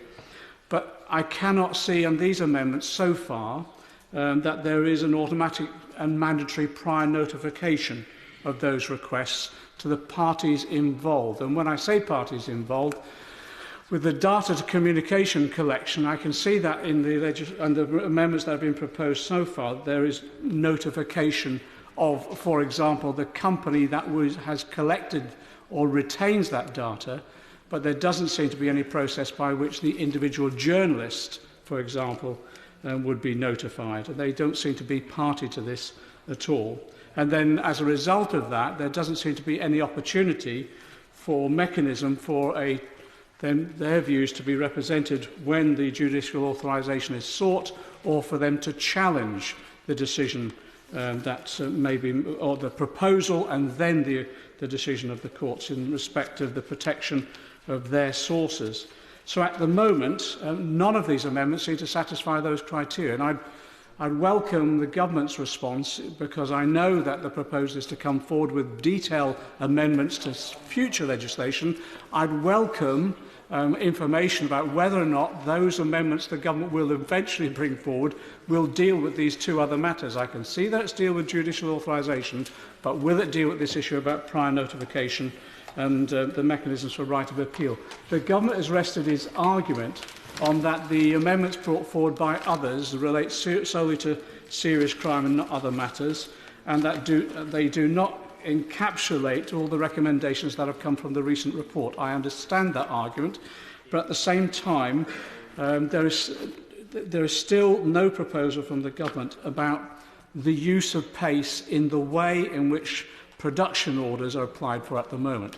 At the moment, and this was how the whole argument started basically, under PACE, if a production order is applied for, the journalist is informed in advance of that order. They're able to then put their case in court and, if necessary, appeal it and judicially review it. That doesn't seem to be the process that's being suggested here. The reason that it was controversial, the police action, the Metropolitan Police actions in particular, is that it sought to avoid abiding by PACE by using RIPA, and in that way avoided this issue about the openness, transparency and ability to contest it by the individual journalist. And therefore, I have to say to the government, unless it brings forward amendments which enables that prior notification, a mechanism where an application can be challenged, this certainly won't satisfy, well, certainly the NUJ, the journalists that have been working on this issue for so long, and also I don't believe it will satisfy European legislation as well. So I'd welcome, as I say, any information about the process from here on in, whether these issues will be addressed and how they will be addressed. Sir Edward Gordon. Thank you. It's a pleasure to follow the honourable gentleman. I'm sorry he's been misdescribed on the monitor. I don't think either he or my honourable friend, the member for North East Cambridgeshire, have any doubts about who they are. I certainly, having listened to the honourable gentleman for the last 20-odd years in this House, have no doubt who he is. And had he been able to be here on time, his ears would have been burning, as the Minister and others, I think, praised him for the campaign that he has led in this regard. However, it's a pleasure to see him here, even if he's called Stephen Barclay for North East Cambridgeshire. I do, in turning to the amendment, or the new clause moved by my honourable friend for North East Cambridgeshire. Members don't need to get excited. One of the monitors is correct, one is not working. I know what's going on, so we can proceed in order, I think. Sir Edward. As my father used to say, Madam Deputy Speaker, there's no point having two clocks if they both tell the same time. Could I just briefly talk about what my honourable friend from North East Cambridgeshire said in relation to his new clause 28. Having spent quite a lot of my time as a government law officer and subsequently taking an interest in financial crime, I was much taken by what he had to say, and the only thing I would suggest to him is that rather than limiting himself to a further 31 days, he should say that the the extension... It was modest to make the point. Well, my honourable friend is unnecessarily modest in his ambitions. It should say, instead of 31 days, for such other period as the court thinks just in all the circumstances. But I think the thrust of his argument is, in my view, unassailable, and I wish him well in his discussions with the government, because I think New Clause 28, if I may say so, makes a good deal of sense. Could I then turn to New Clause 18, of which I am a co-signatory and honoured to be so, not the least, having heard the speech of my honourable friends for Esher and Walton. And he speaks not only with the experience of an international lawyer, but someone who has prosecuted in some pretty terrible cases in dealing with the crimes of former Yugoslavia. So when he speaks, we should listen, and when he speaks, we should pay attention and follow what he has to say. And what he had to say, I think, is unimpeachable. I stress, as he stressed, that if we are to exclude people, and it could be foreign nationals that we exclude, it could be, under the current legislation, our own nationals who we exclude, we should know who they are. Secret justice is not justice.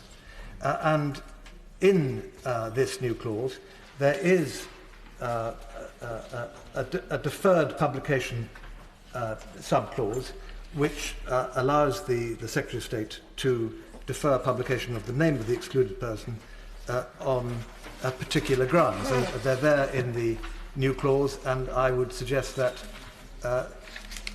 that would deal with any problems that anyone might think his new clause brings forward. The reason why, of course, my honourable friend has never received a cogent answer to the questions he's put to ministers and officials is because there isn't a cogent answer, and he has highlighted that. And therefore, I think the government should perhaps have a little think about what he had to say and what is contained in his new clause. In relation to New Clause 24, the only thing I would say about that, and I'm sorry that the honourable gentleman for Hayton-Huntingdon probably won't agree with me on this, albeit that I think we are both pretty keen on the freedom of the press, is that the code of practice would be an altogether more attractive concept if I could actually read it. I could actually see what it said before this thing came into legislation. And although the Minister quite properly spoke about the time limits that are surrounding us as we move towards the general election in May, I used to complain in opposition, and I complained in government, and I complain now, that secondary legislation, statutory instruments, codes of practice, subsidiary rules, which hang in locked boxes from legislative trees, are not a good thing. And I really do think if we are to persuade people that this is a good thing, we should have sight of the code of practice as soon as possible.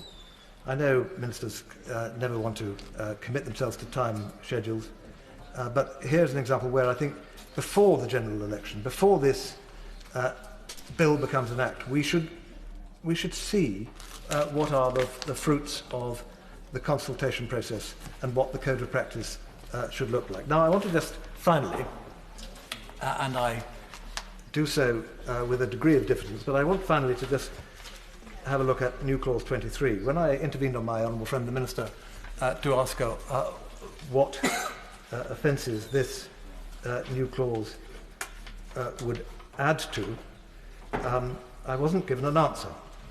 I'm not surprised I wasn't given an answer. Well, I was given an answer, but I wasn't given an answer to the question. I wasn't surprised because, rather like my honourable friend for Esher, I rather suspect there isn't an answer. This is what I call an early day motion new clause. It's what's called government sending out a message. Well, governments can send out messages, but they do that on television sets, they do that over the in the radio, and they do it in the newspapers, and they get their spin doctors to do it. But legislation is supposed to be clear and non-repetitive and able quite clearly to be understood by the prosecutor authorities, the police, the courts, and those who might be tempted to commit the offence which the clause in the bill hopes to describe. Throwing articles into prisons, I assume, is intended to prevent or persuade people not to throw caches of drugs, razor blades, mobile telephones and other contraband over prison walls or into prison property. So far, so good. Well, we all know that's already a crime, not just under the Prison Act 1952, but under various other pieces of criminal legislation. If I were to take a ludicrous example, to throw a copy of the Prison Act 1952 as amended over the walls of Gartree Prison in my constituency, would I be caught? Well, I think on the face of it I would be caught. I'd be liable to a term of imprisonment of not exceeding 2 years, or a fine, or both, on indictment, or on a summary conviction. Sadly, the Magistrates' Court doesn't exist in Market Harbour anymore. I have to be carted off all the way to Leicester to be fined up to 12 months, or imprisoned for up to 12 months, or a fine. If I were to throw, not the complete works of Shakespeare, because that's quite a heavy volume, but if I were to throw a Shakespeare play over the prison wall, on the face of this document, it looks as though I would be committing an offence. I went to 65 of the prisons in England and Wales in my time as a shadow spokesman dealing with prisons in the period leading up to the 2010 election. And I never went into a prison or a young offender institution or a secure training unit, and I never came out of one without being wholly aware of the notices on the prison gates setting out what it was unlawful to bring in to those prisons. And even though it might be suggested that lobbing a benign article like the complete works of Shakespeare over the wall of a prison was something done in an overriding public interest, or there was some other legitimate excuse for doing so, I really do wish we could stop passing legislation which already exists just because it feels like a good thing to do. And if we are going to take up time of ministers and of officials in drafting this sort of stuff, well, why don't we draft something useful like my honourable friend's new clause 18 and get that into legislation rather than this sort of guff. Minister. Thank you very much, Madam Deputy Speaker. Given the time and the debates that I know are going to follow, I will endeavour to answer as many points as I can, but it is highly likely that I will perhaps be brief in my comments. I will, however, commit to write to honourable and right honourable members and friends should there be specific points that I fail to address in this very quick wind-up. With regards to the honourable gentleman from Hayes and Harlington, I did refer to him in my opening statement, and I do hope he will have a look at that. He talked about notification of journalists whose communication data is sought. It has never been the practice in this country for those whose communication data is sought to be notified, and we do not intend to depart from that. However, as the honourable member recognised, this will need to be dealt with in the next Parliament. We have today published a draft clause which provides for judicial authorisation in cases where communication data is sought for the purpose of determining a journalistic source. No doubt the honourable member will take the opportunity that future legislation will present to press his point again. And I think we all agree that the solution we have in front of us today is not the perfect solution, but we are faced with the situation that we do want to legislate in some way before the election, and that this is the most appropriate and perhaps only way we have to do that. And the Shadow Minister asked about why did the government not seek to extend the scope of the bill. We did take advice from the Public Bill Office as to whether it would be possible to extend the scope of the bill through an instruction and thereby enable a government new clause to be brought forward to give full effect to the IOCC recommendation. The Public Bill Office advised that the scope of the bill could not be extended in this way. So we did try, but unfortunately that was not possible. My honourable friend asked about the timing for the production orders. The Code will put in place the requirement to use production orders in cases where communication data is sought for the purposes of determining a journalistic source. And the Honourable lady from Kingston upon Hull North also asked about the detail of the Code of Practice. We will shortly publish a revised Code of Practice that takes account of both the consultation responses and the recommendations of the Interception of Communications Commissioner. It will contain more detail on the factors to be considered in cases involving journalistic sources. My honourable friend from Harborough talked about the throwing of packages over the wall. I have to tell him that in 2014 there were approximately 250 cases recorded of new psychoactive substances being thrown into prison, compared with just 36 cases the previous year. So there's been a significant increase in the number and in minor disorder and assaults in prison over the last year, and increased use of MPS has been linked to some of those incidents. It is, of course, MPS are not currently controlled drugs, and that is why they do not fall within the legislations we would normally have. So we do consider it. I do hope he won't mind if I don't take an intervention from him at this stage, just so that I can ensure that we do get on to the next group. New Clause 18, turning to New Clause 18,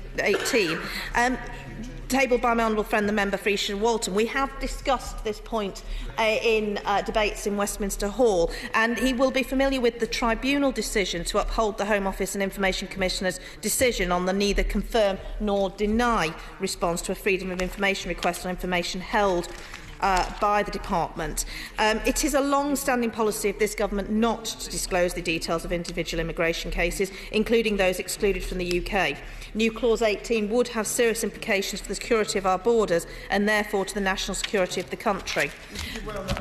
I hope he won't mind if I don't, just because I do need to finish by 8 o'clock, and I know there are other honourable members.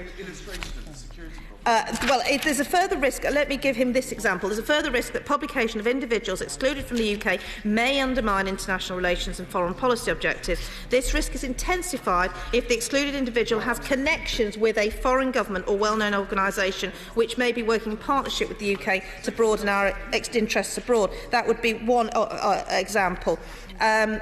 It's also the case that it could jeopardise ongoing investigations into the activities of an individual if they became aware of the fact that they were on the list. So on national security grounds, while I appreciate the objective of the new clause and the commitment to transparency, the Home Secretary's primary objective in the use of her exclusion powers is to protect the UK from those individuals who wish to damage our national security or undermine our values. This new clause would weaken her ability to do so and could possibly put the British public at risk. Turning to new clause 20 on firearms licensing, I put it to the honourable member for Kingston upon Hull North that this amendment is unnecessary. The police already have the ability to take into account evidence of violence and domestic violence when considering firearms applications, and rigorous new guidance was issued in July 2013, providing greater detail on how police should handle such cases.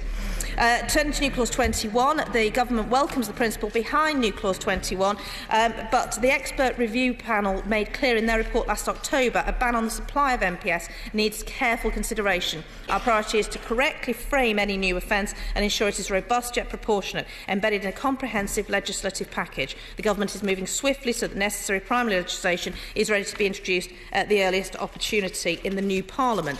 And turning finally to my honourable friend, the member for North East Cambridgeshire, and his new clause 28 on money laundering. The two of us have had many conversations about this. He knows that we are consulting on suspicious activity reporting regime, and I would urge him to respond to that consultation, as I was very, very keen to include all of those points in there. In light of these explanations I have given, I would ask my honourable friends, the member for Cambridge, Esher and Walton and North East Cambridgeshire, and the honourable member for Kingston upon Hull North not to press their amendments, and I commend the Government amendments to the House. The question is that new clause 23 be read a second time. As many of that opinion say aye. Of the contrary, no.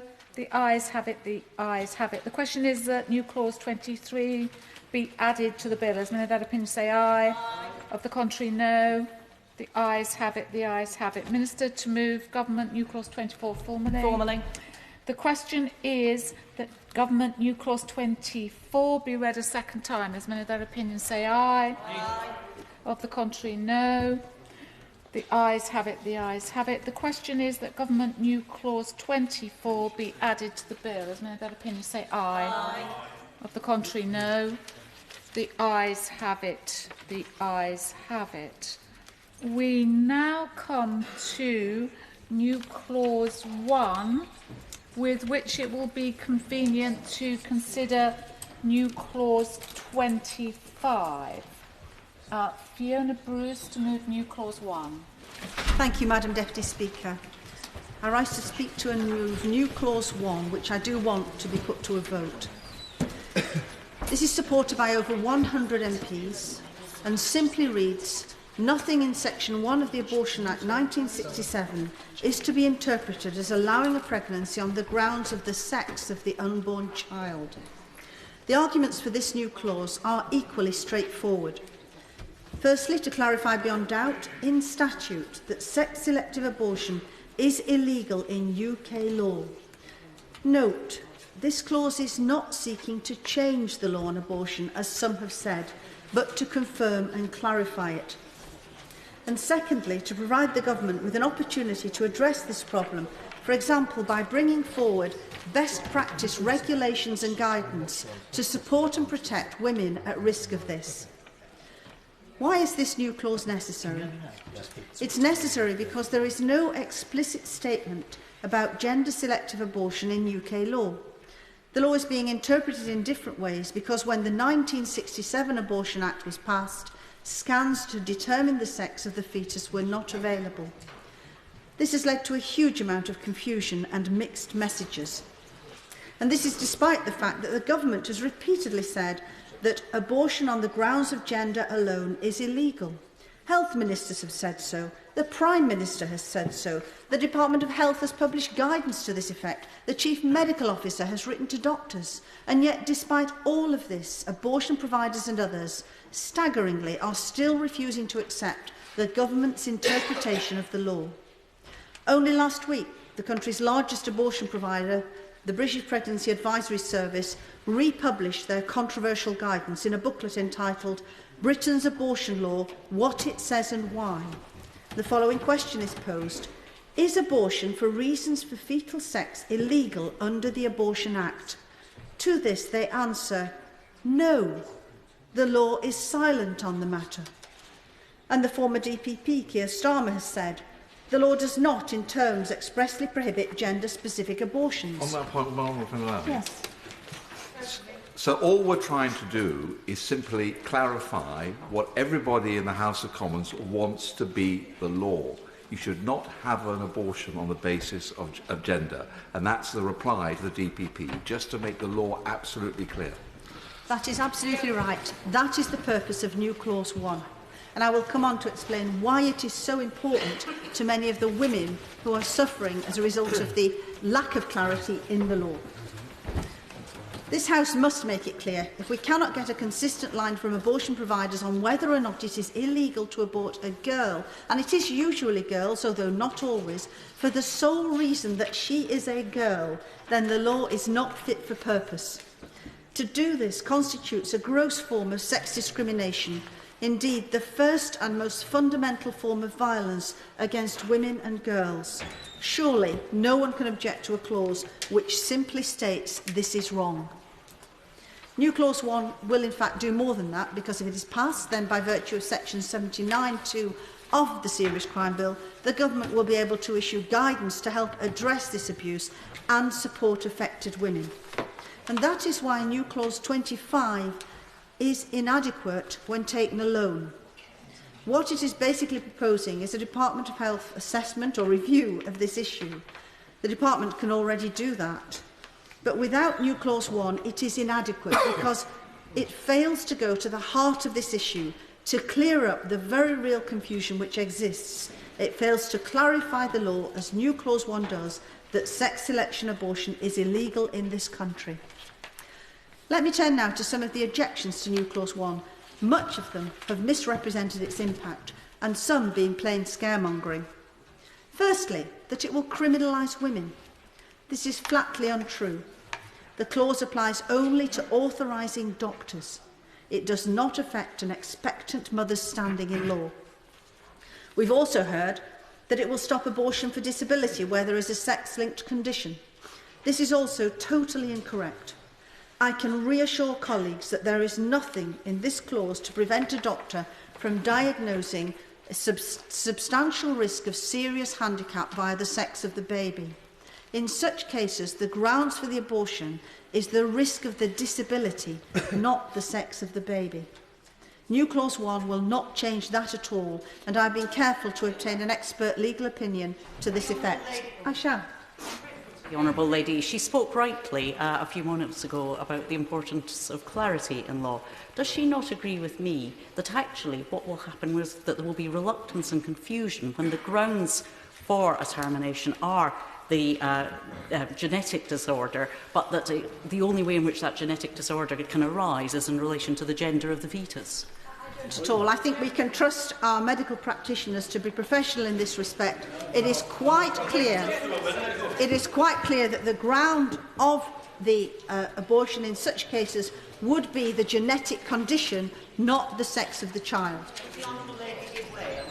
Well, I will, but then I need to make progress. The Honourable Lady, there are certain genetic diseases that are transmitted by the mother, for example, to only the male fetus. They are not passed on to a female fetus, so our argument is invalid. This is exactly the point that I'm making.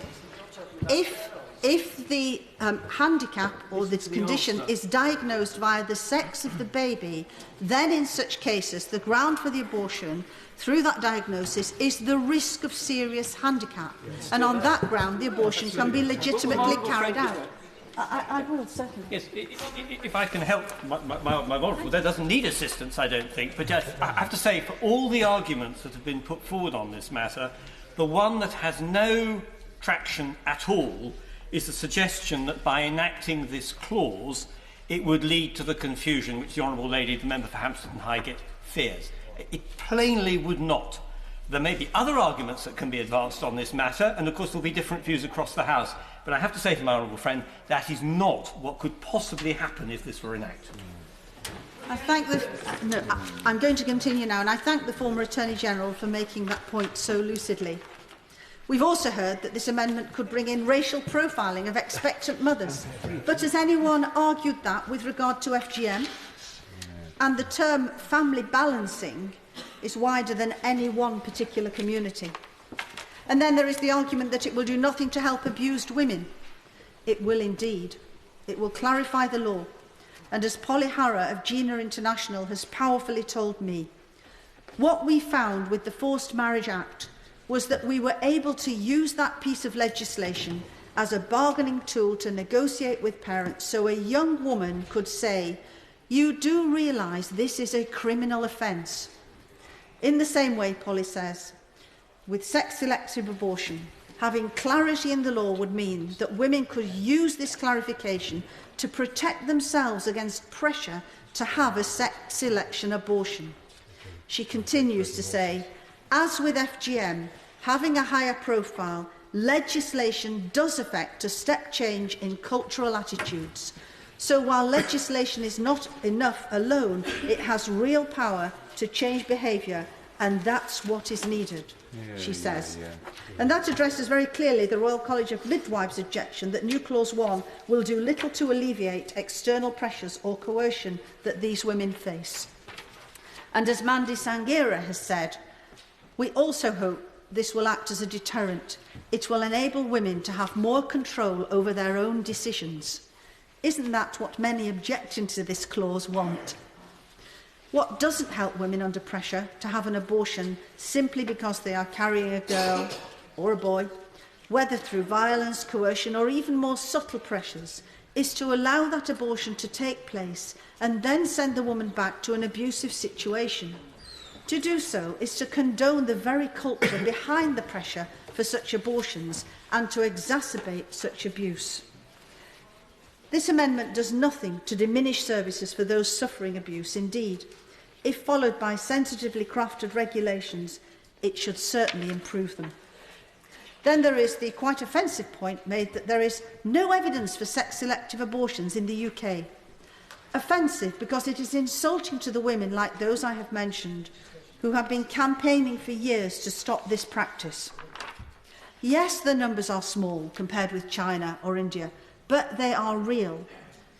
And should we have to wait until those numbers grow before we take action? Rani Bilku, who incidentally is pro-choice, says, "I have been supporting women dealing with sex-selective abortions for almost a decade. Saying there is no evidence is tantamount to saying that the women we work with are lying and that my organisation, that's Gina International, is making things up." And what Rani also says, interestingly, is this: nobody is collecting data.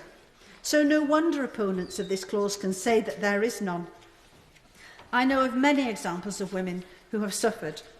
One had one daughter, conceived a second girl, had an abortion and then could not conceive again. Another had 3 abortions on the basis of gender, including of twins. And another whose husband punched and kicked her in the stomach when he discovered she was having a girl. And yet another who says, women suffer depression after these abortions. What is not always considered is the emotional and psychological impact. These women deserve our support, and in a way they say will really help, through legislation, through clarifying the law. That doesn't stop a review, but it is essential that we clear up the confusion and support these women and pass New Clause 1. In doing so, we'd be reflecting an overwhelming public mood. A recent Comres poll showed 84% of the public agree that aborting babies because of their gender should be explicitly banned by law. But more than this, we should support New Clause 1 because it is quite simply the right thing to do. New Clause 1, termination of pregnancy on the grounds of the sex of the unborn child. The question is that New Clause 1 be read a second time. Anne Coffey. Thank you very much, Madam Deputy Speaker, and thank you for giving me the opportunity to speak on New Clause 25, which is tabled in my name and in the name of the honourable members for Cardiff Central, Dulwich and West Norwood, Walsall South, Truro and Falmouth and Totnes, and I will be seeking to test the opinion of the House on this amendment. The Offences Against the Person Act 1861 makes it a criminal offence to intentionally, unlawfully procure a miscarriage, including for a woman to procure her own miscarriage. The Infant Life Preservation Act 1929 makes it an offence to intentionally kill a child capable of being born alive before it has a life independent of its mother.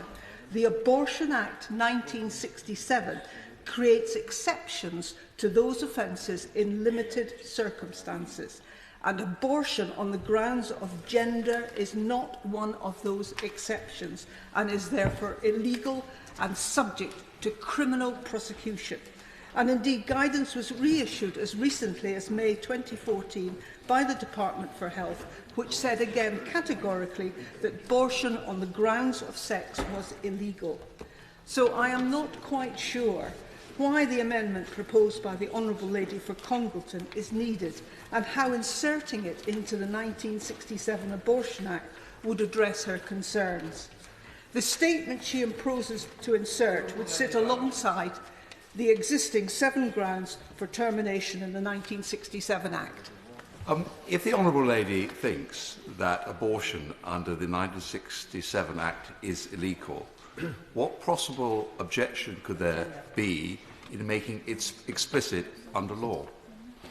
If the Honourable Gentleman will wait, I am coming to that. The statement she proposes would sit alongside the existing 7 grounds for termination in the 1967 Act. But of course, the sex of the fetus can be a factor in causing so much distress for a woman that she meets the existing medical criteria for a termination. And the British Medical Association supplied 2 case studies which demonstrated how this can occur. And in both those cases, gender was a key factor in affecting the state of mind of the pregnant woman and her wish not to continue the pregnancy. It is not clear how New Clause 1, if added to the bill, would affect the decision of the doctors as to the legal grounds on how they might agree a termination, if at all. This would inevitably be subject to legal challenges, which I believe would dilute the present clarity of the 1967 Act. As far as I'm concerned, there is no evidence that doctors are granting terminations to women who do not meet the medical grounds laid down in the Abortion Act 1967. Absolutely.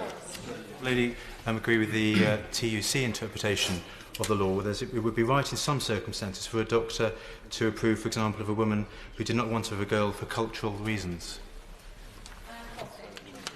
As far as I am aware, and I can repeat this, right, there is no evidence that doctors are granting terminations to women who do not meet the medical grounds laid down in the Abortion Act 1967, because that is a criminal offence.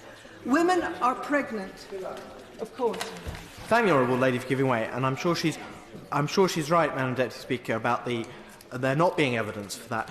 Is she aware of evidence of doctors refusing permission for terminations on the grounds of none of those criteria being met? Are there statistics to demonstrate that this is something which happens?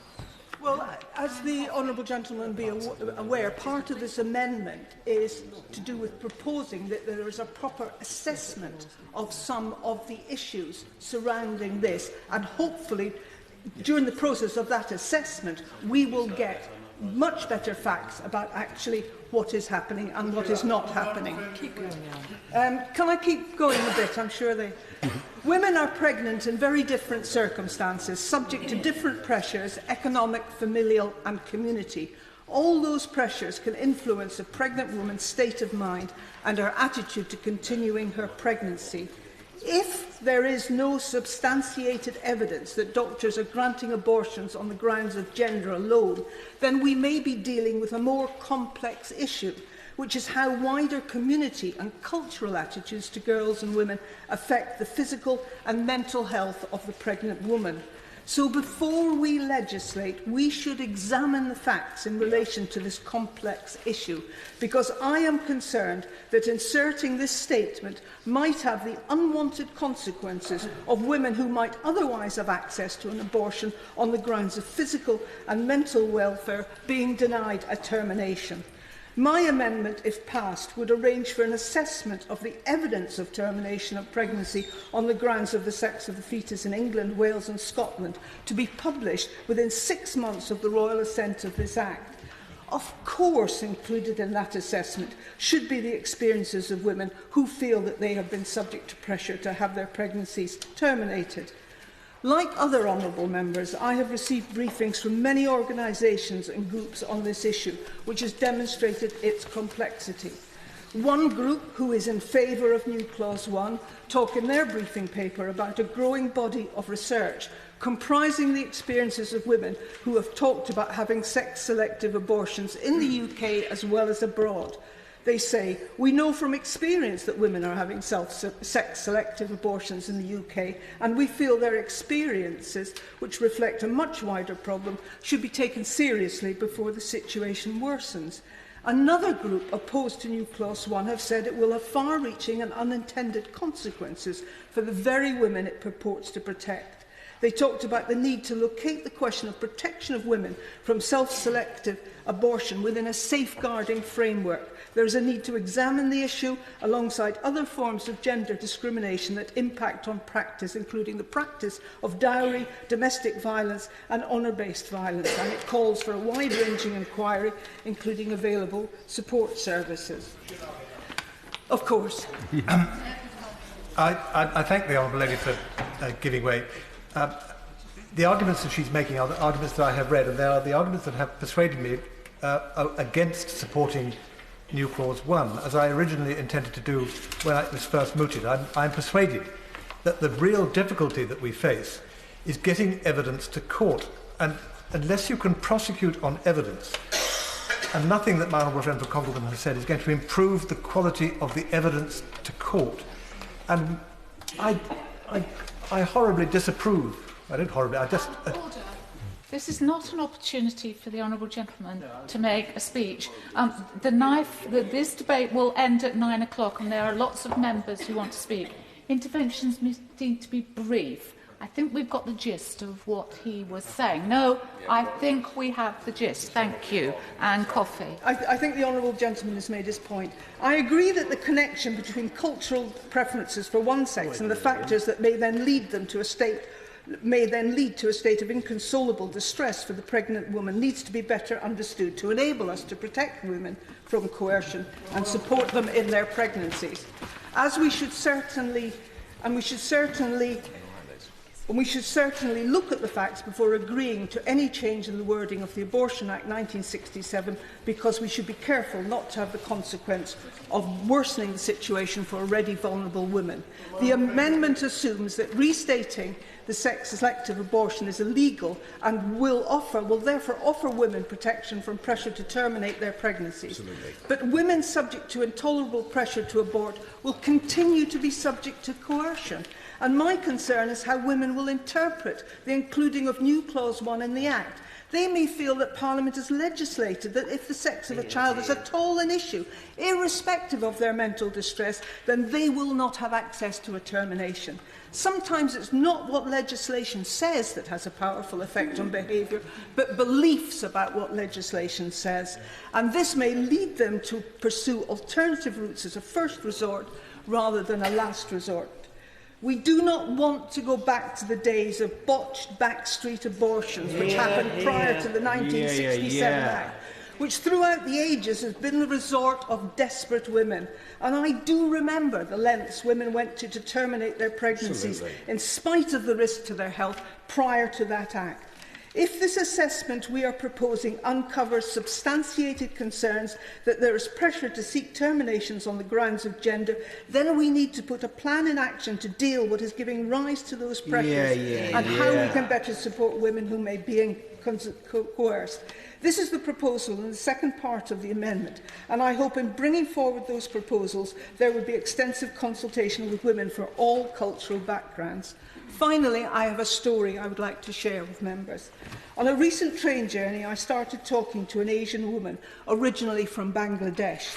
In the course of the conversation, she showed me a photo of her 3 daughters, now grown up. I said they were beautiful and how lucky she was to have 3 daughters. At which point she looked very distressed, and she then told me that she had never enjoyed any of her pregnancies because she knew she was carrying a child. And her then husband saw the girls as being of no value, and in turn she as having no value as a wife because she had not produced a son. She was eventually abandoned by her husband. However, I am happy to report that my travelling companion went on to have her own career, and her girls are confident young women finding their own ways in life. When I asked her what she thought could be done about those attitudes to girls, she said the answer is education, education, education. And she is, of course, right. We understand that from our own history of fighting for women's equality, a fight that many of us feel is still work in progress. I hope this cross-party amendment will be supported by the House and will mean that when the Secretary of State reports back in 6 months' time on her assessment with accompanying proposals, we will be better informed about a way forward in addressing concerns which I agree we should not ignore. No woman should feel pressurised in seeking a termination for any reason, including gender. Minister Ellison. Thank you very much, Madam Deputy Speaker. I welcome the opportunity to speak. I'll try and speak relatively briefly to allow for further backbench contributions. Speak to the 2 new clauses in the names of my honourable friend, the member for Congleton, and the honourable member for Stockport, on this very important matter of the abhorrent practice of sex-selective abortion. The Government has been consistently clear that abortion on the grounds of gender alone is already illegal. The Department of Health repeated this in guidance issued in May 2014, and it's important to stress that all independent sector providers have agreed to comply with and operate on the basis of the Department's guidance and must do so as part of their licensing conditions. The Care Quality Commission monitors compliance with this, including through their inspection visits. If I could just make a little more progress. When the welcome guidance was published, I understand from Freedom of Information the request that on an email on 21st of January there was a request for joint badging of that guidance to ensure that all the stakeholders signed up to it. But why didn't that happen? It was only left to the department to publish it.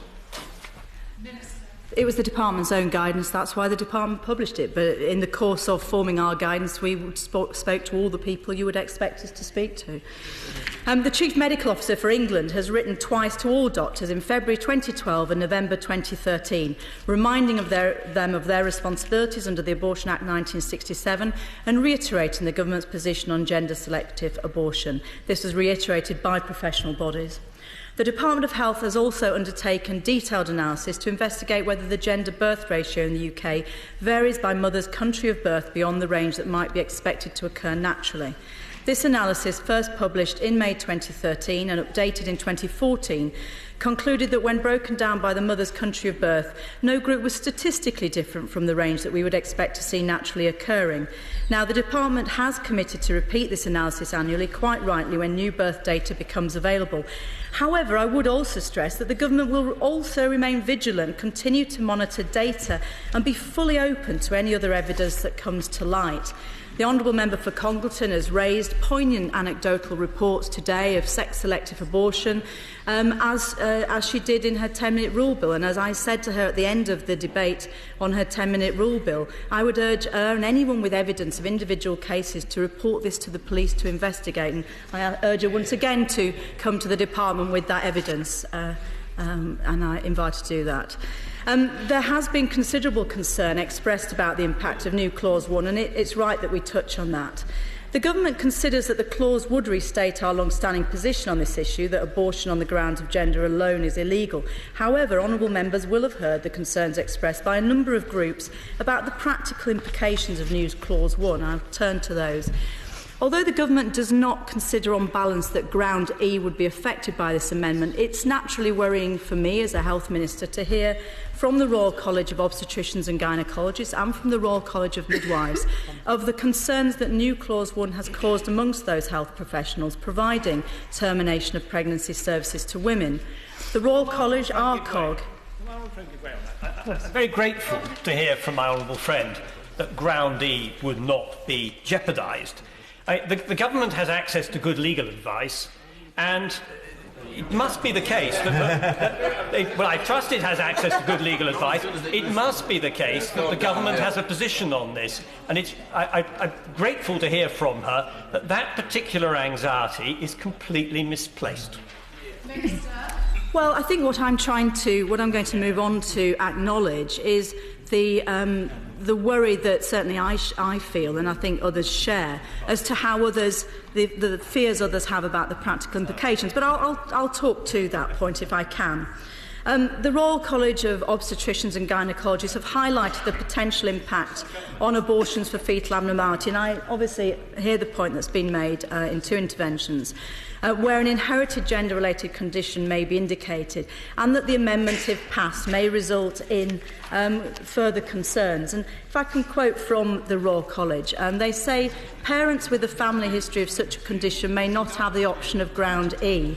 They also say, and this is in relation to how doctors might feel about the practical implications, doctors deciding not to provide this aspect of gynaecological care might do so because it's deemed too risky for them professionally. Now, the House will want to be aware of these and other concerns regarding the practical implications of the amendment from the body that not only represents the doctors who provide these services, but that we also entrust with the training, support and education of our future workforce. Give way. Thank the Minister for giving way. Would she agree with me that one of the issues here is that there are some types of X-linked genetic disorders only affecting one sex that can't be detected with genetic testing for the specific condition in question? And that is where the uncertainty arises. In other words, it would be entirely on the basis of the sex of the child, and that is why the concern and uncertainty would be increased by this amendment. Minister. Well, I think my honourable friend exactly describes the concerns as they've been expressed to me by the Royal College. It might be helpful for the House just to give the House some facts around the numbers around abortions in our country. The House is aware that the vast majority of abortions, 91%, are carried out at under 13 weeks gestation. This is before the gestational age at which the sex of the fetus is routinely identified at the second scan, at around 18 to 21 weeks gestation. Disclosing the sex of the fetus is a local decision and is based on clinical judgment about the certainty of the assessment and the individual circumstances of each case. 98% of all abortions were carried out at under 18 weeks gestation in England and Wales in 2013. It's also the case that 98% of abortions performed in the independent sector in 2013 were carried out at under 18 weeks. By contrast, in 2013, 94% of reported abortions for fetal abnormality were performed in NHS hospitals. As such, the House would want to consider, I think, that this new clause could be thought likely to have the greatest potential impact on those health professionals working in our NHS rather than on independent sector providers. Turning to new clause 25 in the name of the Honourable Lady, the member for Stockport. As she explained, this would require a further assessment of the evidence that terminations are taking place on the grounds of the sex of the fetus alone. I've already outlined the analysis that the Department of Health is undertaking on an annual basis in this area, and will also take into consideration any other evidence that comes to light. And I do want to stress to the House that we do take the issue of coercion and abuse very seriously. Women who present for an abortion will always have the opportunity to speak to a health professional on their own at some point during the consultation. From my perspective as a public health minister, this is the sort, if I could just finish this point, this is the sort of issue that would sensibly be considered as part of any further review, and I can say the Department of Health is already considering what further source of evidence can contribute to our knowledge on this important issue. Does the Honourable Lady, the Minister, accept that clauses 73 and 74 of the very bill that this is an amendment to precisely help to protect women in that sort of circumstance from family coercion to have an abortion? Well, I think that's a very useful point to draw out, and that's exactly right about other parts of this important bill.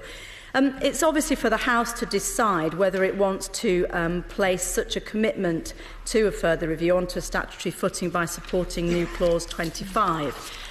Madam Deputy Speaker, as is the convention with issues of conscience of this kind, as a government we do not take a position either for or against new clauses 1 and 25. If the matter goes to a division, honourable members on this side of the House will have a free vote. But I hope it has been helpful to honourable members in forming their own opinion on these two new clauses. For me to set out the government's action to date in this area, the facts in relation to the gestations at which most abortions are performed, and, of course, the concerns raised by professional bodies. As I have said, it is for the House to decide whether it wants to support either of the two new clauses, or indeed both, or neither of them. But I would reiterate that abortion of a fetus on the grounds of gender alone is already illegal. Luciana Berger. Thank you, Madam Deputy Speaker. The impassioned contributions that we've heard so far during this debate are testament to what a sensitive and complex matter this is. To be clear, the two amendments that we have before us today, new clause 1, amends the Abortion Act 1967 and states that a pregnancy cannot be terminated on the grounds of the sex of the unborn child. New clause 25 would require a review of the evidence relating to abortion on the grounds of gender alone, and for this to be followed by a strategic government plan that addresses concerns about the prevalence of termination on the grounds of the sex of the fetus in England, Scotland and Wales. I am speaking in favour of new clause 25 as the best way to address concerns about sex-selective abortions.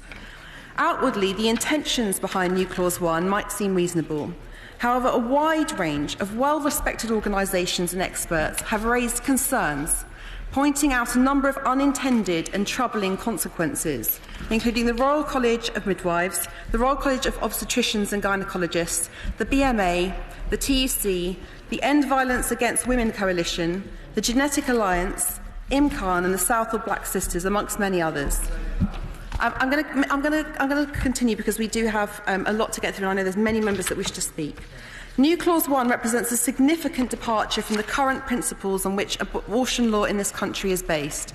Given this is a matter of huge significance, New Clause 1 deserves fuller debate and scrutiny than we have the opportunity to do today in the remaining 24 minutes. Choosing to terminate a pregnancy simply because the fetus you are carrying is not the sex you wish for is a notion that most people find abhorrent. As the Honourable Member for Congleton has confirmed, sex-selective abortion is already illegal under the Abortion Act 1967. Forgive me, I'm not going to allow that intervention. The Government, along with the Chief Medical Officer, the Royal College of Obstetricians and Gynaecologists and the Royal College of Midwives, have all said the abortions carried out on the sole premise of fetal sex are illegal. And as we've heard, updated guidance and instructions to doctors published within the last 12 months have clarified this. And all independent sector providers have also agreed to follow the revised guidance as part of their licensing agreements. So let me be clear, we do not need New Clause 1 to make sex-selective abortion illegal. However, Madam Deputy Speaker, it is right that we should send a strong message from this Parliament that gender-selective abortions are wrong. And we can do that today by requiring the Government to do a thorough assessment and produce an action plan to address the root causes of this practice that New Clause 25 would do. The change to the law put forward in New Clause 1 would not only address the root issues that lie behind the problem, would not only not address the root issues that lie behind the problem, but would have serious unintended consequences. I listened closely to the Honourable Member for Congleton and the former Attorney-General, but I point to the text of New Clause 1, and it's worth reading out today. New Clause 1, which members are considering, says that nothing in Section 1 of the Abortion Act 1967 is to be interpreted as allowing pregnancy to be terminated on the grounds of the sex of the unborn child. It says nothing, not medical grounds, not well-being of the mother, not gender-specific abnormalities. At best, this will create uncertainty and doubt for doctors who administer abortions, I'll give way in a moment, in these situations, and a legal grey area for women who are already facing a very difficult decision. And I heard the Attorney-General's intervention before, but again, I've listened to many legal experts who have written on the pages of many papers. I'll give way to that one. I'm most grateful to her for giving way, because I do appreciate there may be policy arguments, there may be all sorts of good arguments to make, but the argument that as drafted it would have the consequence which has been claimed of preventing, for example, abortion taking place where there was a likelihood because of the gender that there was disability is simply incorrect. And the Minister confirmed it. She was a bit hesitant about doing it, but she did eventually confirm it when I intervened on her. And so I repeat that assurance, and my view is that that is a completely groundless argument to put forward. Well, I thank the Honourable Member for his intervention, but as we've heard, there are many legal experts who dispute that position. And again, I refer to the text. I refer to the text of the new clause that we're actually voting on and discussing today, where it specifically says nothing. And if you look at parts A, B, C, and D in Part 1 of the Abortion Act, those are the grounds that we would add this new clause to. It's in direct conflict of those earlier parts. The Genetic Alliance has said that the consequences of this amendment could be devastating to women and couples at risk of having a child affected by a serious X-linked condition. And I've heard from one family where two sisters were carriers of an X-linked severe combined immunodeficiency, a disease which only affects boys. One sister had, after years of thinking, decided not to have any children at all because she did not want to risk the chance of having to choose between having a very poorly son or having a termination, while her sister, again after many years of consideration, did decide to have children and went on to have 3 healthy daughters. These were the choices that these women had made, that they decided after much consideration and deliberation with their families. And how can it be for the Parliament to take this decision away from them? I'm sure that no one would wish to deprive their daughter or sister or partner of this choice. And it's surely not for Parliament to rush this through in the short time we have here today and deny families the opportunity to have children or a healthy baby. Another serious concern is that New Clause 1 is not just a clarification of the law, it is a fundamental reform of the essential principles on which existing abortion law in this country have been based for 47 years. The 1967 Abortion Act places the physical and mental health of the woman as the overriding concern of a doctor authorising abortion. Our current legislation refers to the fetus rather than the unborn child. And this is because our legislation and common law, across our legislation and common law, children are accorded a wide range of protections and rights that Parliament has previously agreed should not be accorded to the fetus. Changing the language in the Abortion Act, as this new clause would do, sends a very different signal to the courts and opens up different judicial interpretations of abortion law, or new consequences and restrictions that go far beyond the issue of sex selection. For the first time since legislation in 1929, new Clause 1, if passed, could potentially afford the fetus rights that would be in conflict with those of the mother, and it could seriously jeopardise the future of safe, legal abortion here in the UK. I'm not going to give way. I'm going to wrap up because I'm conscious of the time, and I know that Madam Deputy Speaker is looking at me to conclude. There are many other points that which I would have liked to have addressed, particularly about the issue around custom and practice, and why new Clause 25 actually addresses the issue of coercion within communities, which is what we all want to see. Voting against new Clause 1 is not an indication of support for sex-selective practices. It would be an acknowledgement that this amendment would do nothing to address the causes of or reduce the incidence of sex-selective abortion, and that there are some serious negative unintended consequences that would result from enacting this proposal to the Serious Crime Bill. Few people would support the idea that families should be able to have abortions on the grounds of gender alone. That is why it is legal under the current law we have. New Clause 1 represents a significant departure from the current principles on which our abortion law in this country is based. Instead, new Clause 25 would require a review of the evidence relating to abortion on the grounds of gender alone to ensure that we have a full understanding of this practice and the extent of the problem, and for this to be followed by a government strategy to tackle it accordingly, based on the evidence of what works. I sincerely hope the members on both sides of the House will vote against new Clause 1 and in support of new Clause 25 today. David Barrows. Thank you, Mr Deputy Speaker. And it's important that in these subjects we try as far as possible to develop a consensus. Across the House, everyone is against abortion on the grounds of gender alone. And that's something which we've communicated, the government has said in guidance, and we want to make it clear in statute. It's as simple as that. It's not seeking to have any Trojan horses or suggesting of upgrading the status of the unborn child. On that particular point, one seems to simply look at Section 1(1)(d) of the Abortion Act 1967, which makes reference to a child as a legal term. This isn't an unknown definition, but the point is, we can support, for example, one can support new Clause 25 as trying to develop further research and have a plan. That isn't an alternative to new Clause 1. Yes, we should develop more understanding and more evidence, but we shouldn't get away from the main point of this debate and what actually brought members of Parliament from all sides of the House, whether they're pro-choice or pro-life or whatever wants to term them, brought them together back in 2013 when over 50 members of Parliament signed a letter. Indeed, some of those members have now signed the different amendments and seeking to divide each other on where we should come together, which is show that we want to clear up the law. Now, we talked about different legal experts. Well, why don't we take one legal expert, Keir Starmer? The DPP, well, at the time, 7th of October, he said, quite properly, that the law does not expressly prohibit gender selection abortions. Now, that will come as a surprise, and no doubt did, to many members of the public, that the law does not expressly prohibit gender-specific abortions. And put it simply, that is what new Clause 1 is about, to expressly prohibit it. But what does it do? And Keir Starmer goes on to say, rather it prohibits any abortion carried out without two medical practitioners having formed a view in good faith that the health risks of continuing with the pregnancy outweigh those of termination. Now, what is it that drew members from all sides of the House, all sides of the ethical debate, to be concerned in 2013? It was this which they jointly said. They said the decision by the CPS, when they decided not to prosecute, they would lead to the conclusion that gender-specific abortion is merely a matter of professional misconduct rather than being illegal. The issue and the concern is whether we just simply delegate this matter to one of professional balancing act judgments and conduct, or whether we deal with the matter as we should do and as charged to do as parliamentarians, and recognise that we at the very least need to make sure that the law is clear. So what did the Department quite properly do? It responded to the concerns in 2013 and decided to issue department guidance. Its purpose was to set out the department's interpretation of the law. The department's interpretation of the law. Now, what we've already heard, and we've bombarded with lots of briefings coming from lots of different Colvile colleges, from the TUC, from the BMA, from BPAS, and lots of organisations, there were different interpretations of the law. It is not clear. Oh, yes. We have to base the law on the law.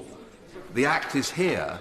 There is no mention of this in the Act. There was no possibility of it being mentioned in the Act because it was not possible to determine gender when the Act was passed. And therefore, Ken Starmer is absolutely right. The law is unclear. That's right, and the department quite properly issued helpful guidance that abortion on the grounds of gender alone is illegal. But guidance is not sufficient. We don't simply always rely on guidance on lots of areas of policy concern. And it was revealed in Freedom of Information requests that actually the government's attempt to jointly badge all stakeholders together on this issue did not succeed because the BMA then went and rejected that very guidance which the government published. They said, well, gender selection abortion is normally unethical. But this guidance, the BMA said, fails to reflect full legal situations regarding abortion and gender. The BMA themselves have a different interpretation. They went on to say that, separate to the issue of gender-related disability, some doctors, this is separate to the issue that has been quite properly raised, some doctors may come to the conclusion that the effects of having a child of a particular gender are so severe to the physical or mental health of the pregnant woman as to provide legal and ethical justification for any abortion. Madam Deputy Speaker, we need to be clearer than guidance. We need to be sure we need to have on the face of statute that there is prohibition, it's clear. The law as it stands is not clear. We have a duty to not just leave it to doctors to form a balancing act. No longer should we be silent on this issue. I urge honourable members to support New Clause 1. Order. Can I ask members to make their comments very briefly because this debate will end at 9 o'clock and I want to get in as many as I can. Jim Shannon. Madam Deputy Speaker, many members, including myself, strongly support this amendment as a means of clarifying the law to make it absolutely clear that sex-selective abortion, which is plainly discriminatory, is illegal in the United Kingdom. In so doing, we seek to inspire government to develop interventions that will address the issues why boys are desired more than girls, the issue of son preference. In setting out my position, Madam Deputy Speaker, I would like to address head-on the argument that this amendment will criminalise women. This is not the case. Women will in no way have their legal standing changed as a result of this amendment, but doctors will instead be held to account, and rightly so. Sex-selective abortion is already illegal in the United Kingdom. In fact, the Prime Minister in March 2014 suggested that not only is abortion on the grounds of gender unacceptable, but it's also illegal. However, what is alarming is this. The medical organisations like the British Medical Pregnancy Advisory Service and the British Medical Association have both suggested that this is not the case, or at the very least, the law is silent on the matter, and that has to be addressed. Will the honourable member give way? Quite happy to, yes. Madam Deputy Speaker, I thank the honourable member for giving way. Thankfully, we don't have the 1967 Abortion Act in Northern Ireland.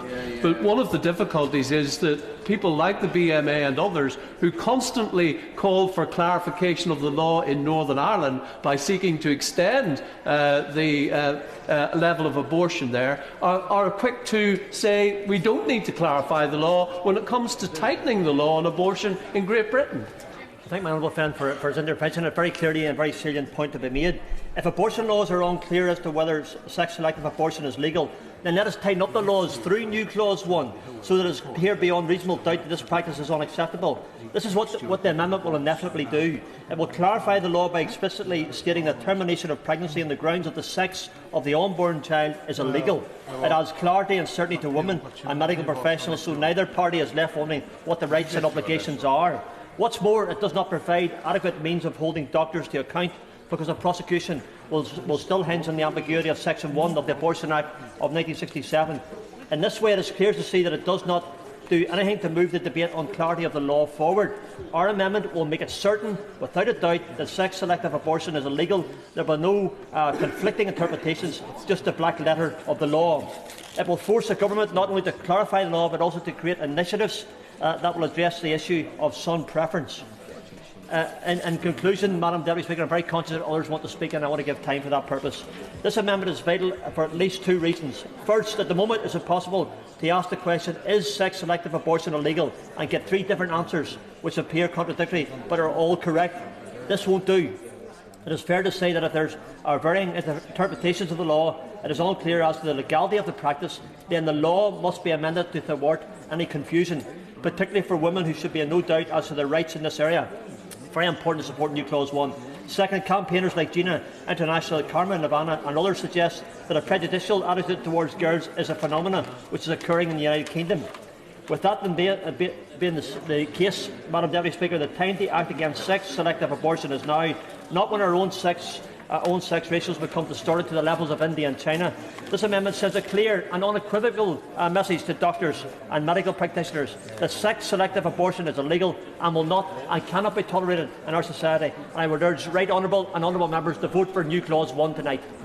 Sarah Wollaston. Thank you, Madam Deputy Speaker. We all agree that it is abhorrent to terminate a pregnancy on the grounds that there is a belief that daughters are less valuable than sons. However, I will be voting against New Clause 1 on 3 reasons. Firstly, that it's unnecessary, that there will be unintended consequences, and also that we have insufficient time here to debate what is going to be a fundamental change to a principle underlying the Abortion Act. First of all, we've heard very clearly that it is already illegal to terminate a pregnancy on the grounds of gender alone. Rightly so, and that has been clarified since many of us agreed that there was an issue. And we do agree there was an issue, and that they were unable to bring prosecutions as it was until the clarification had been issued by the Department of Health and the Chief Medical Officer.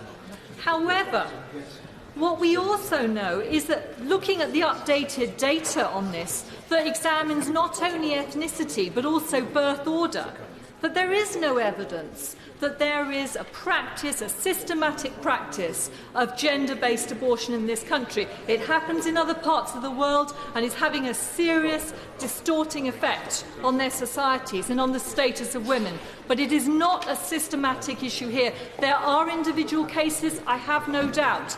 But the reason this would have unintended consequences is that at present women may have the confidence to actually disclose to a doctor that they are seeing, in the confidence of a consulting room, that they feel under pressure. If we bring in this amendment and women feel that they may be criminalised, actually we may be doing more harm than good and see the exact reverse of the intended consequence of this amendment. We also risk stigmatising communities by an implication that somehow this is a widespread practice. It is not in a UK practice, so we have to be clear about that. And then there is another issue here, and that is the use of a very emotive term around the unborn child within this amendment. And that will change the meaning of this within the Abortion Act. And we have to be very careful about that. Now, my honourable friend has mentioned that the word child exists within the Abortion Act, and I accept that. But you have to look at the context in which that word child is mentioned.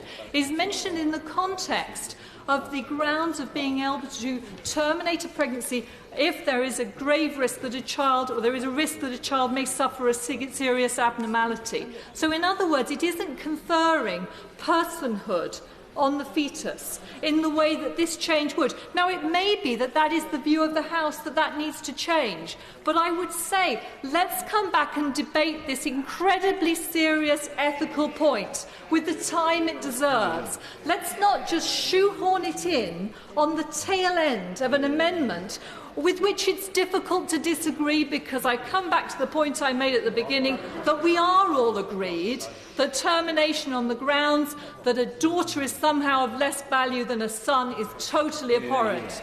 So what I would urge honourable members, please, tonight, is let's come back to this issue with the time it deserves. Let's debate it on its ethical merits, not try and pretend we're talking about something else. We are all agreed on the fundamental premise. Please, let's give it the time it deserves and reject New Clause 1 tonight. Thank you very much, Mr Deputy Speaker.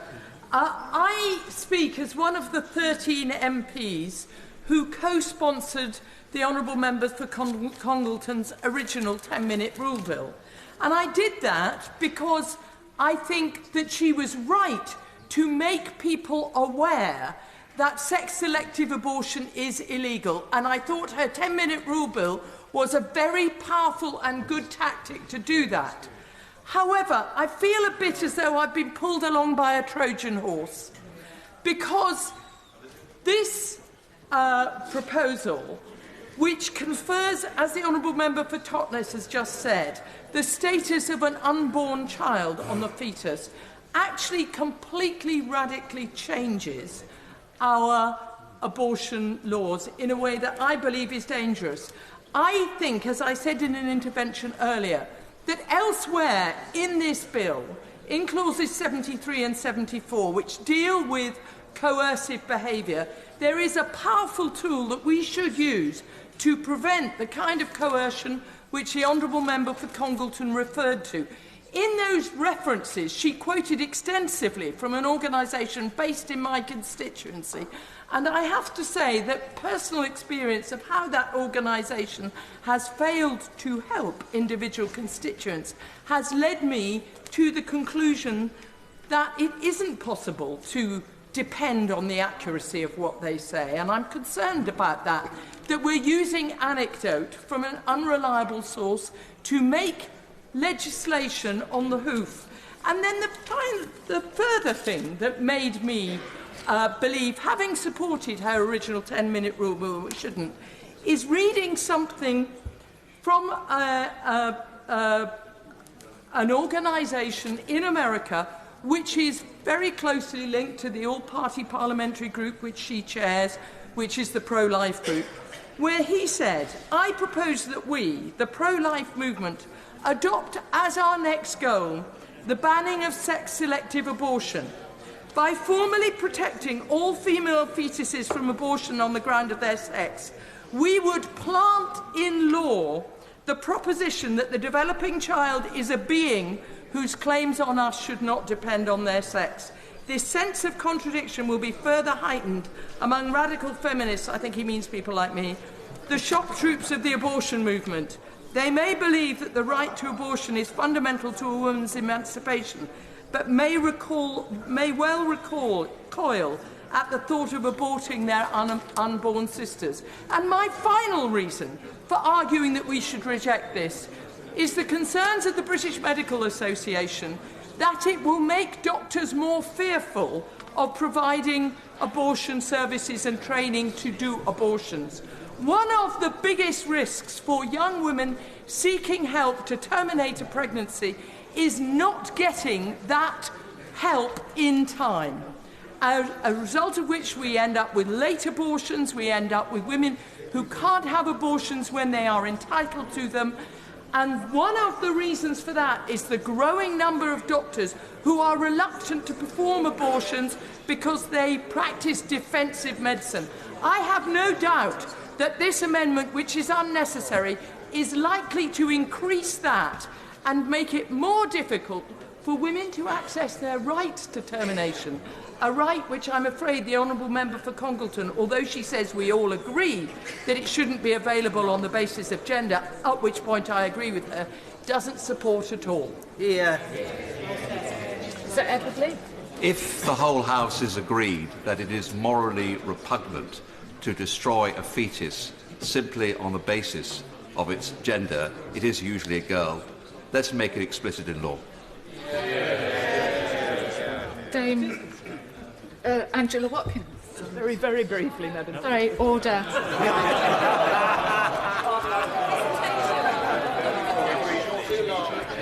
Forgive me, in my haste to get as many speakers in as possible, I omitted to say order, order. Under the order of the House of the 5th of January, I must now put the questions necessary to bring proceedings on consideration to a conclusion. The question is that new clause 1 be read a second time. As many of that opinion say aye. Aye. Of the contrary, no. No! No! No! Division, clear the lobby.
The question is that new clause 1 be read a second time. As many of that opinion say aye. Of the contrary, no. Tell us for the ayes, Steve Baker and David T.C. Davis. Tell us for the noes, Sarah Newton and Jenny Willett.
applause.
right, 201.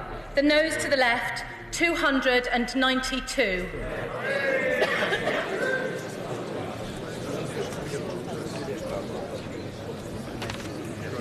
The ayes to the right, 201. The noes to the left, 292. The noes have it. Unlock. We now come to new clause 2. John Mann to move formally. The question is that new clause 2 be added to the bill. As many of that opinion say aye. Aye. Of the contrary, no. No! Division, clear the lobby.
So the question is, new clause 2 be added to the bill. Yes. Tell us for the ayes are these two.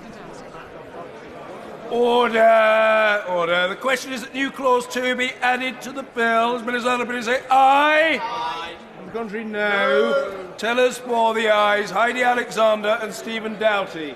Tell us for the noes, Tom Brake and Ben Wallace.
Order! Order!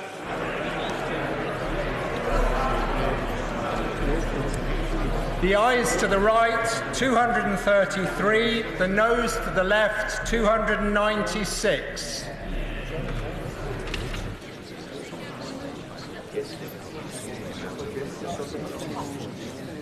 Thank you. The ayes to the right, 233. The noes to the left, 296. So the noes have it. The noes have it. Unlock. We come now to new clause 17 to be moved formally from the opposition front bench. Thank you. The question is that new clause 17 be added to the bill. As many as are that opinion say aye. Aye. Of the contrary, no. No! Division, clear the lobby.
Order, order. The question is that new clause 17 be added to the bill. As many as are that opinion say aye. Aye. Of the contrary, no. No. Tell us for the ayes. Heidi Alexander and Stephen Doughty. Tell us for the noes. Tom Brake and Ben Wallace.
Order! Order!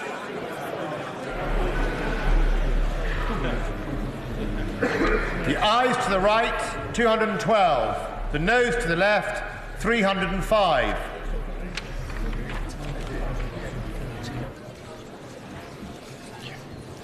The ayes to the right, 212. The noes to the left, 305. So the noes have it. The noes have it. Unlock. We come now to new clause 19 to be moved formally by the opposition front bench. Thank you. The question is that new clause 19 be added to the bill. As many as other men say aye. Of the contrary, no. Division, clear the lobby.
Order. The question is that new clause 19 be added to the bill. As many as other have been say aye.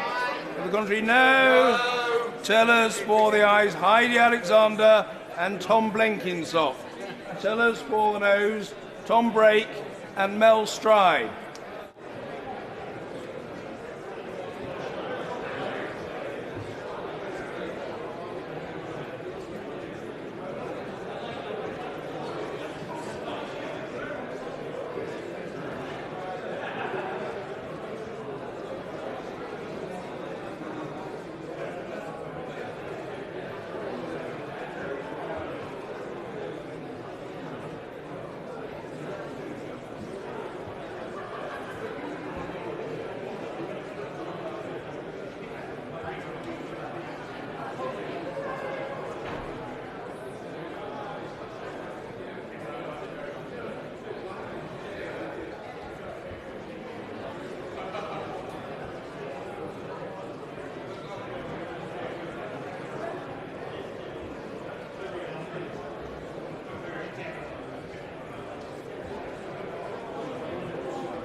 Order! Order!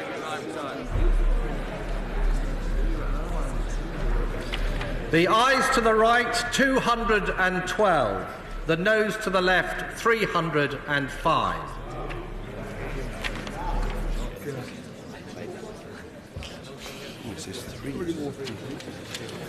The ayes to the right, 212. The noes to the left, 305. So the noes have it. The noes have it.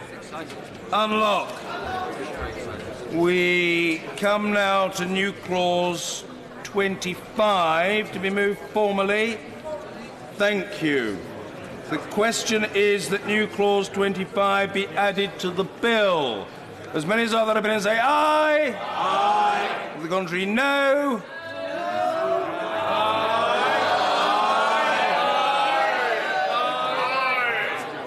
Division, clear the lobby.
For the noes. Yeah. Order, order. The question is that new clause 25 be added to the bill. As many as are that opinion say aye. Of the contrary, no. Tellers for the ayes, Jenny Willett and Sarah Newton. Tellers for the noes, Tom Blenkinsop and Phil Wilson.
Lock the door!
Order! Order!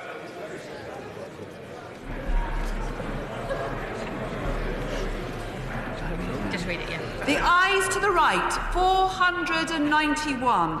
The noes to the left, 2.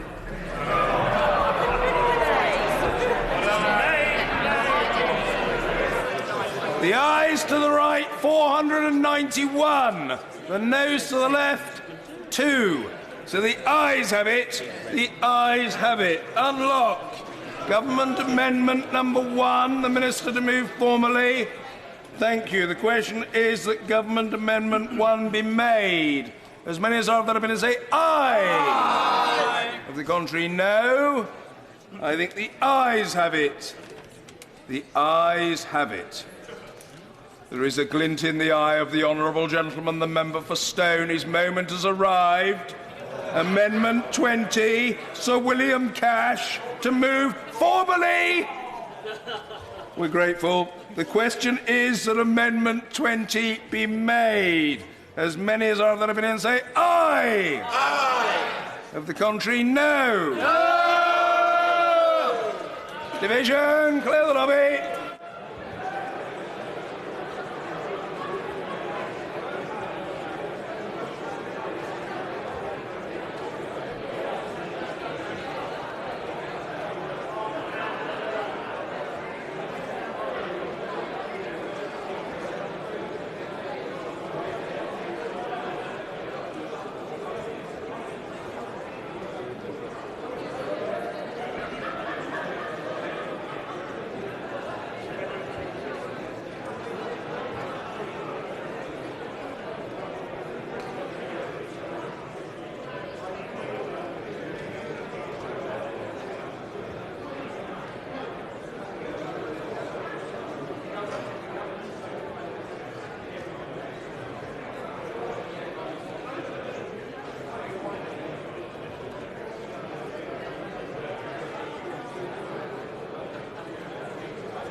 And order. The question is that Amendment 20 be made.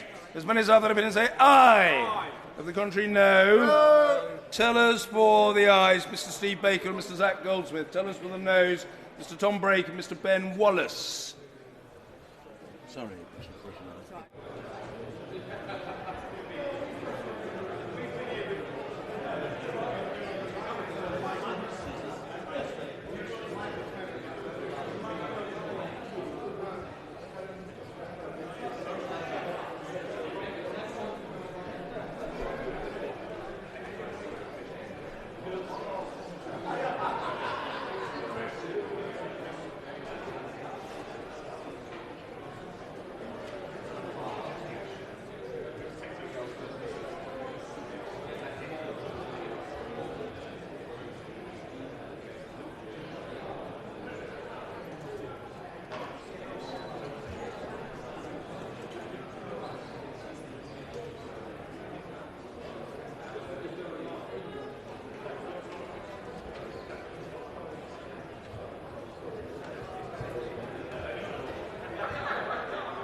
Order.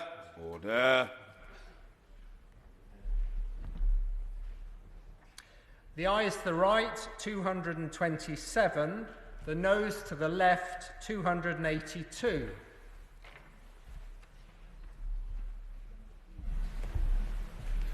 Thank you. The ayes to the right, 227. The noes to the left, 282. So the noes have it, the noes have it. Unlocked. I call the Minister to move the remaining government amendments formally. Thank you. The question is that government amendments 2, 23 to 25, 3, 4, 26, 27, 5, 28, 6 to 18, 29, 19, 30 and 31 be made. As many as are that opinion say aye. Aye. Of the contrary, no. I think the ayes have it. The ayes have it. We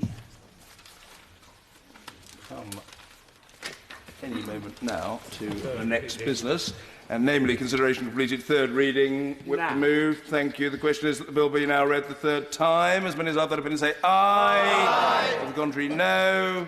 I think the ayes have it. The ayes have it. We come now to a series of discrete motions. With the leave of the House, however, I propose, as each is so entitled, to take motions 3 and 4 on immigration together, and I ask the Whip to move. Thank you. The question is as on the order paper in respect of motions 3 and 4. As many as other opinions say aye. Aye. Of the contrary, no. I think the ayes have it. The ayes have it. Motion number 5 on British nationality. The Whip to move. Thank you. The question is as on the order paper. As many as other opinions say aye. Aye. Of the contrary, no. I think the ayes have it. The ayes have it. Similarly, in respect of motions 6 and 7, each entitled immigration. The Whip to move. Thank you. The question is as on the order paper. As many as other opinions say aye. On the contrary, no. I think the ayes have it. The ayes have it. Now, with the leave of the House, I propose to take motions 8, 9 and 10 together because each of them is entitled European Union. The Whip to move.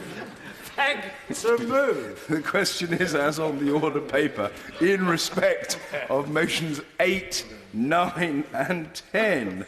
As many as are of that opinion say aye. Aye. Of the contrary, no. I think the ayes have it. The ayes have it. Motions number 11 and 12, might I be permitted, please, to take together, each entitled road traffic. Whip to move. Thank you. The question is as on the order paper in respect of motions 11 and 12. As many as are of that opinion say aye. Aye. Of the contrary, no. I think the ayes have it. The ayes have it. Motion number 13, entitled Local Government. The Whip to move. The question is as on the order paper. As many as are of that opinion say aye. Of the contrary, no. I think the ayes have it. The ayes have it. Motion number 14, entitled Ecclesiastical Law. The Whip to move. To move. Thank you. The question is as on the order paper. As many as are of that opinion say aye. Of the contrary, no. I think the ayes have it. The ayes have it. Motion number 15 on Social Security. To move. Thank you. The question is as on the order paper. As many as other opinions say aye. Of the contrary, no. I think the ayes have it. The ayes have it. Motion number 16, differently entitled Social Security, Northern Ireland. The Whip to move. Thank you. The question is as on the order paper. As many as other opinions say aye. Of the contrary, no. I think the ayes have it. The ayes have it. Motions number 17 and 18. I hope I have the leave of the House to take together. Each of them is entitled Tax Credits. The Whip to move. Thank you. The question is as on the order paper. As many as other opinions say aye. Aye. Of the contrary, no. I think the ayes have it. The ayes have it. We now come to motion 19 relating to the Scottish Affairs Committee and to be moved by no less a celebrated figure in the House than the chair of the Committee of Selection, Mr. Geoffrey Clifton Brown. Mr. Speaker, I reciprocate and beg to move. Thank you. The question is as on the order paper. As many as are of that opinion say aye. Of the contrary, no. I think the ayes have it. The ayes have it. Splendid. We come now to the adjournment. The Whip to move. I beg to move that this House do now adjourn. Thank you. The question is that this House do now adjourn. Mr. Mike Weatherley.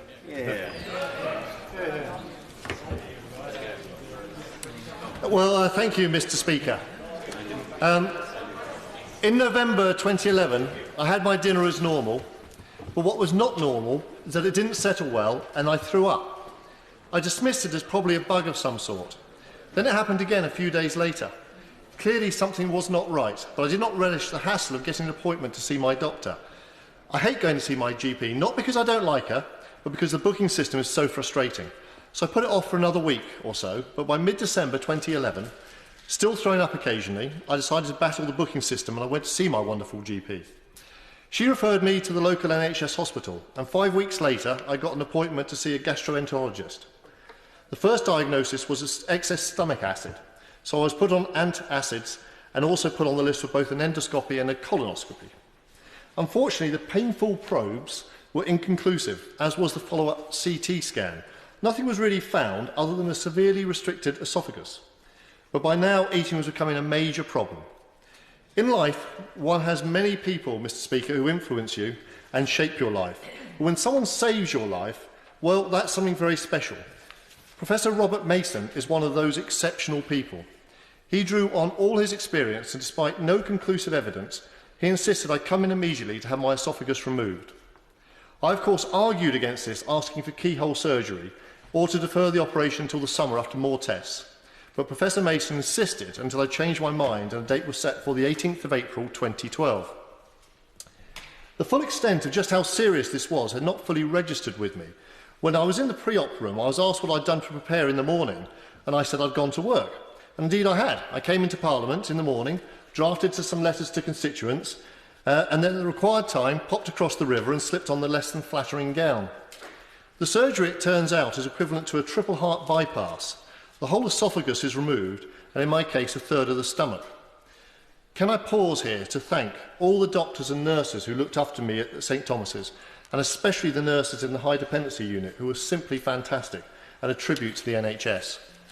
I must also mention a second person who was integral to saving my life, James Gossage, who carried out the surgery along with Professor Mason and many post-operative follow-up surgical procedures. Mr Gossage is an exceptionally nice specialist who has a dedication to his profession that is inspirational. Despite this ordeal, the worst moment was still to come. Until this point, no cancer had been detected, but a week after the operation, Professor Mason came in and gave me the confirmation. The biopsy confirmed stage 3 cancer. There is nothing in this world that can prepare you for the words, "you have cancer." Sadly, esophageal cancer is particularly aggressive, and over half of esophageal cancer patients die within a year. All sorts of things go through your mind when you hear stats like that. From severe regret from potentially not seeing your kids get married, to even more regret about not being treated earlier, and every week really does matter, and many more dark thoughts. And a sobering fact, if Professor Mason had not insisted that the operation should be in April, and if he had agreed to wait until July like I wanted, then it seems very likely that I would have been dead by Christmas 2012. Step up the third person I owe my life to, Andy Geyer, who was in charge of my post-operative treatments. Intensive revolutionary radiotherapy and chemotherapy followed. There were days when I was so exhausted that I couldn't even reach out to the remote control to change TV channels. Andy Geyer made sure I was going to be given the best chance of survival. We know that almost certainly some cancer cells were not removed during the surgery, and the treatments, while not pleasant, had to be intensive to push the boundaries in order to be sure the cancer was treated. And of course there is a fourth member of the care team that I owe my life to, and that is my partner, Nikki. I cannot imagine how difficult it is for anyone going through this experience without someone holding your hand throughout. We throw around stats and theoretical outcomes, but the reality is that there's a whole army of real people behind every medical condition. In my case, there are 4 people I can say directly saved my life, plus a huge number of attentive hospital staff, post-operative specialists, district care nurses, GPs and others.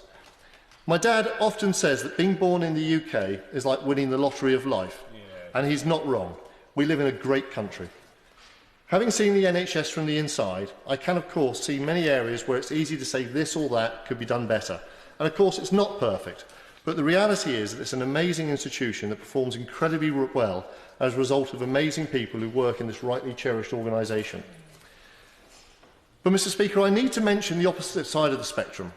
There are a lot of people out there in society who should hold their heads in shame. Around this time, as a result of my work in Parliament and on various issues, I was getting death threats and other hate-filled correspondence, including many who simply tweeted with the hashtag #GetCancer. I wanted to reply saying, too late, already have it, but of course refrained. What this experience did do, though, was to serve as a stark contrast. On the one hand, I was seeing the very best of society in the care delivered by really very caring people, and then there are the despicable members of society who contribute nothing positive. When I asked the Prime Minister to hold Russia to account for gay rights violations, I got one particularly nasty threat, which the police tracked down to a 24-year-old postgraduate from Manchester, who said she thought it would be a laugh. Anyone who supports this kind of hatred should spend a day in a hospital just to see how lucky they are and how great doing good is. Moving back to cancer, let me take a moment to consider some statistics. The UK is facing an upcoming battle with cancer. It's projected by the year 2020, more than half the European population will receive a cancer diagnosis sometime in their lives. However, the rates of cancer survival in the UK rate amongst the worst in Europe. Reasons for this include, but not limited to, late diagnosis and the lack of treatment options for cancer patients. In fact, a major study of more than 29 European countries found that the survival rate of almost all the most common cancers are the worst in Britain than the European average. How will the NHS cope within 5 years when more than 500,000 people will be diagnosed? As a cancer survivor, and I say survivor, but all persons who have the disease know that it can come back at any time, so we're just in remission, really. There are a few things I've learned. First of all, cancer support groups such as Macleod Cancer Support and the Esophageal Cancer Patients Association are key in providing aid and comfort to those with cancer. Providing emotional support to victims of cancer and their families, they often go the extra mile to provide information such as treatment options, local support groups and holistic alternatives to surgeries and chemotherapy and cancer prevention. I was lucky. I have a great partner who helped me through it all, and I didn't need to use the support services. I did have one moment in a restaurant when I couldn't eat, and I did hit a terrible low, and I started reaching for that support line. But for the most part, I didn't have to fight it on my own. But sadly, many do, and these support groups are vital. Specific to my cancer, there is the Esophageal Patients Association, started by David Kirby back in 1985, providing support and advice to patients with esophageal cancer. They are involved with the increasing awareness campaign and expanding our self-care groups across the UK. And my thanks also to Alan Moss, Chairman of the Action Against Heartburn, for input into the speech. More than 331,000 people are diagnosed with cancer each year. More than 1 in 4 deaths are caused by cancer. 161,000 people died from cancer in 2012. Cancer is primarily a disease of old people, and more than half occur in those aged 75 or over. However, cancer is the most common cause of death in children between 8 and 14, surprisingly. In 25 to 49-year-olds, cancer accounts for 18% of all deaths, and from ages 50 to 74, 41% of all deaths are related to cancer. Yes, sure. The House for consideration. In Northern Ireland, the mortality rate for those with esophageal cancer amongst women is rising. For men, over a 5-year period, the survival rate is only 16%. It would indicate that there is a need for resources to be pushed towards the esophageal cancer across the whole of the United Kingdom. Does the Honourable Gentleman feel that perhaps maybe it's time for a UK-wide strategy across the 4 regions? Thank the gentleman for his intervention, and I couldn't agree more. An early diagnosis is one of the key recommendations that I'll be making later, and I thank him for that intervention. We can see that cancer is one of the leading causes of death, yet there are risks for survivors as well, which I must mention. We now estimate there are 2.5 million people living with and beyond cancer. We know that at least 1 in 4 cancer survivors face poor health or disability after treatment. Cancer of the esophagus is the 8th most common type of cancer for UK for men. Of those diagnosed with esophageal cancer, only 40% will live for at least 1 year after they're diagnosed, and tragically, 85% will die within 5 years. To put that in a personal perspective, the statistics are that if I survive another 3 years, I'll be part of a very small minority of just 15% who survived. When people ask why am I leaving Parliament after 1 term, I answer that one of the reasons is that with a probability that high, there is a chance that I would not see out another Parliament, and that does make one think about the options. My friend, give way. Sure. Congratulations to him on bringing this to the House, and he's, as ever, making a very powerful speech, and he will know, and he is living proof of it, that esophageal cancer is curable if diagnosed early, and in all the work that we do with cancer and breast cancer that I've done so much interest in this House over the years, that early diagnosis is the thing. But does he know that timely and equitable access to diagnostic tests is so important, but there is quite a lot of evidence that access to referral for endoscopies are not as readily available in less affluent areas of the country, and treatments therefore differ widely across the country. So the equity of access for endoscopies that he was so lucky to have is the key to early diagnosis and then making so many more people survive esophageal cancer. Well, my honourable friend makes a very important point which I wasn't going to cover in my speech, and I therefore thank him immensely for that intervention, and he made a very powerful point, and thank you once again. Thank him again. Critically, as with other types of cancer, the outcome of esophageal cancer does depend on how advanced it is when it's diagnosed. The reason that not many people can have surgery is by the time that difficulty of swallowing is recognised, the tumour has become fairly large and has spread. The surgeons see a majority of people when it's already too late for curative treatment, as my honourable friend mentioned. This means it is difficult to find survival rates for each individual stage of the disease. So, what would I like the Minister to consider going forward? Well, there are 6 points. First of all, and I think most importantly, we should make the process of seeing your doctor much easier. No one should be put off making an appointment at the very first available opportunity. Access to evening and weekend GPs clinics remains patchy at best, and it has a knock-on effect to the A&E departments, as we know. Secondly, make every effort to improving testing at the point of contact with GPs and ensuring rapid follow-up access to hospital diagnostic tests. So, giving some GPs direct access to hospital specialist tests like endoscopy and CT scanning will speed the process of diagnosis. Thirdly, we should educate patients so that they will recognise the symptoms of esophageal cancer, which will lead to an early detection of the cancer, which will lead to higher survival rates. The esophageal awareness campaign that is currently running on TV is one example of a good awareness campaign. Fourthly, I believe there are some quick wins that, if implemented, could speed up the process up, remove inefficiencies and save money. For example, at the moment, if someone was referred for a chest x-ray and findings are abnormal, the results go back to the consultant or GP, and the person has to have another appointment before they can be referred on for an additional test such as a CT scan. If a chest x-ray is found to be abnormal and the person was then referred straight for a CT scan, they would save on unnecessary GP or consultant's appointments and ensure that when the person is seen, their GP or consultant has all the information they need at that appointment to make a diagnosis or set out the next steps. Fifthly, another factor in poor care that is almost invariably due to the work pressure on specialists due to volume. When previously mentioned campaigns were announced by the government, they create a surge in demand, which causes problems for medical staff because they cannot cope with the high volume. What I would like the Minister to consider is allocating extra resources for endoscopy. Targets and high output means that patients are treated as statistics rather than individuals. Take this quote example I have from an upper GI surgeon. He said, "I get lists of potential 60-day 2 target breaches with no details about the patients themselves. We see about 20 patients in 2 hours in our cancer clinic, and on one morning we have the one morning we have for these appointments. That equates to just 6 minutes per patient. In order to give patients dignity and respect, most doctors would need an hour per patient to talk them through their diagnosis, treatment and surgery." And this is a similar point made direct from another specialist surgeon who states, and I quote, "I fully support the action against heartburn organisation, emphasising the need to take seriously the symptoms of persistent heartburn and dysphagia, and not having more and more medications without investigation. This will increase demand on endoscopy services significantly, as well as CT scanning, which of course would need extra funding to cope. However, the increased detection of early disease would enable more minimally invasive endoscopic therapy, avoiding surgery, saving money." Will you allow me? Yeah, sure.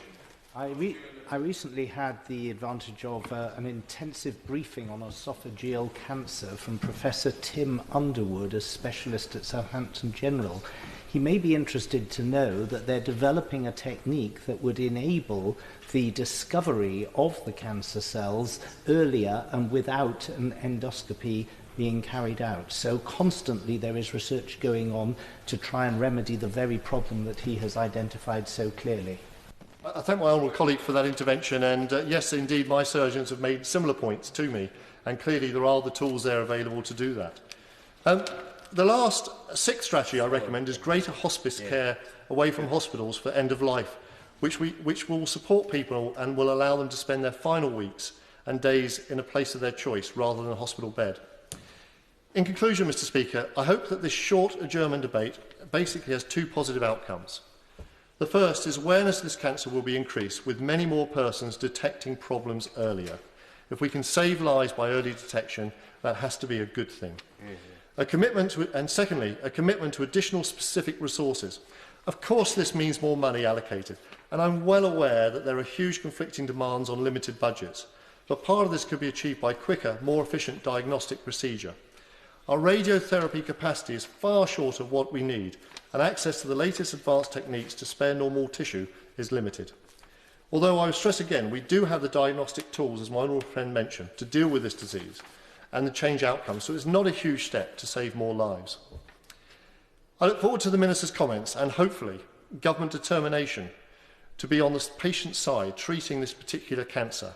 We really do need to improve on just 15% of patients living longer than 5 years once diagnosed. The Minister for Public Health, Jane Ellison, to reply.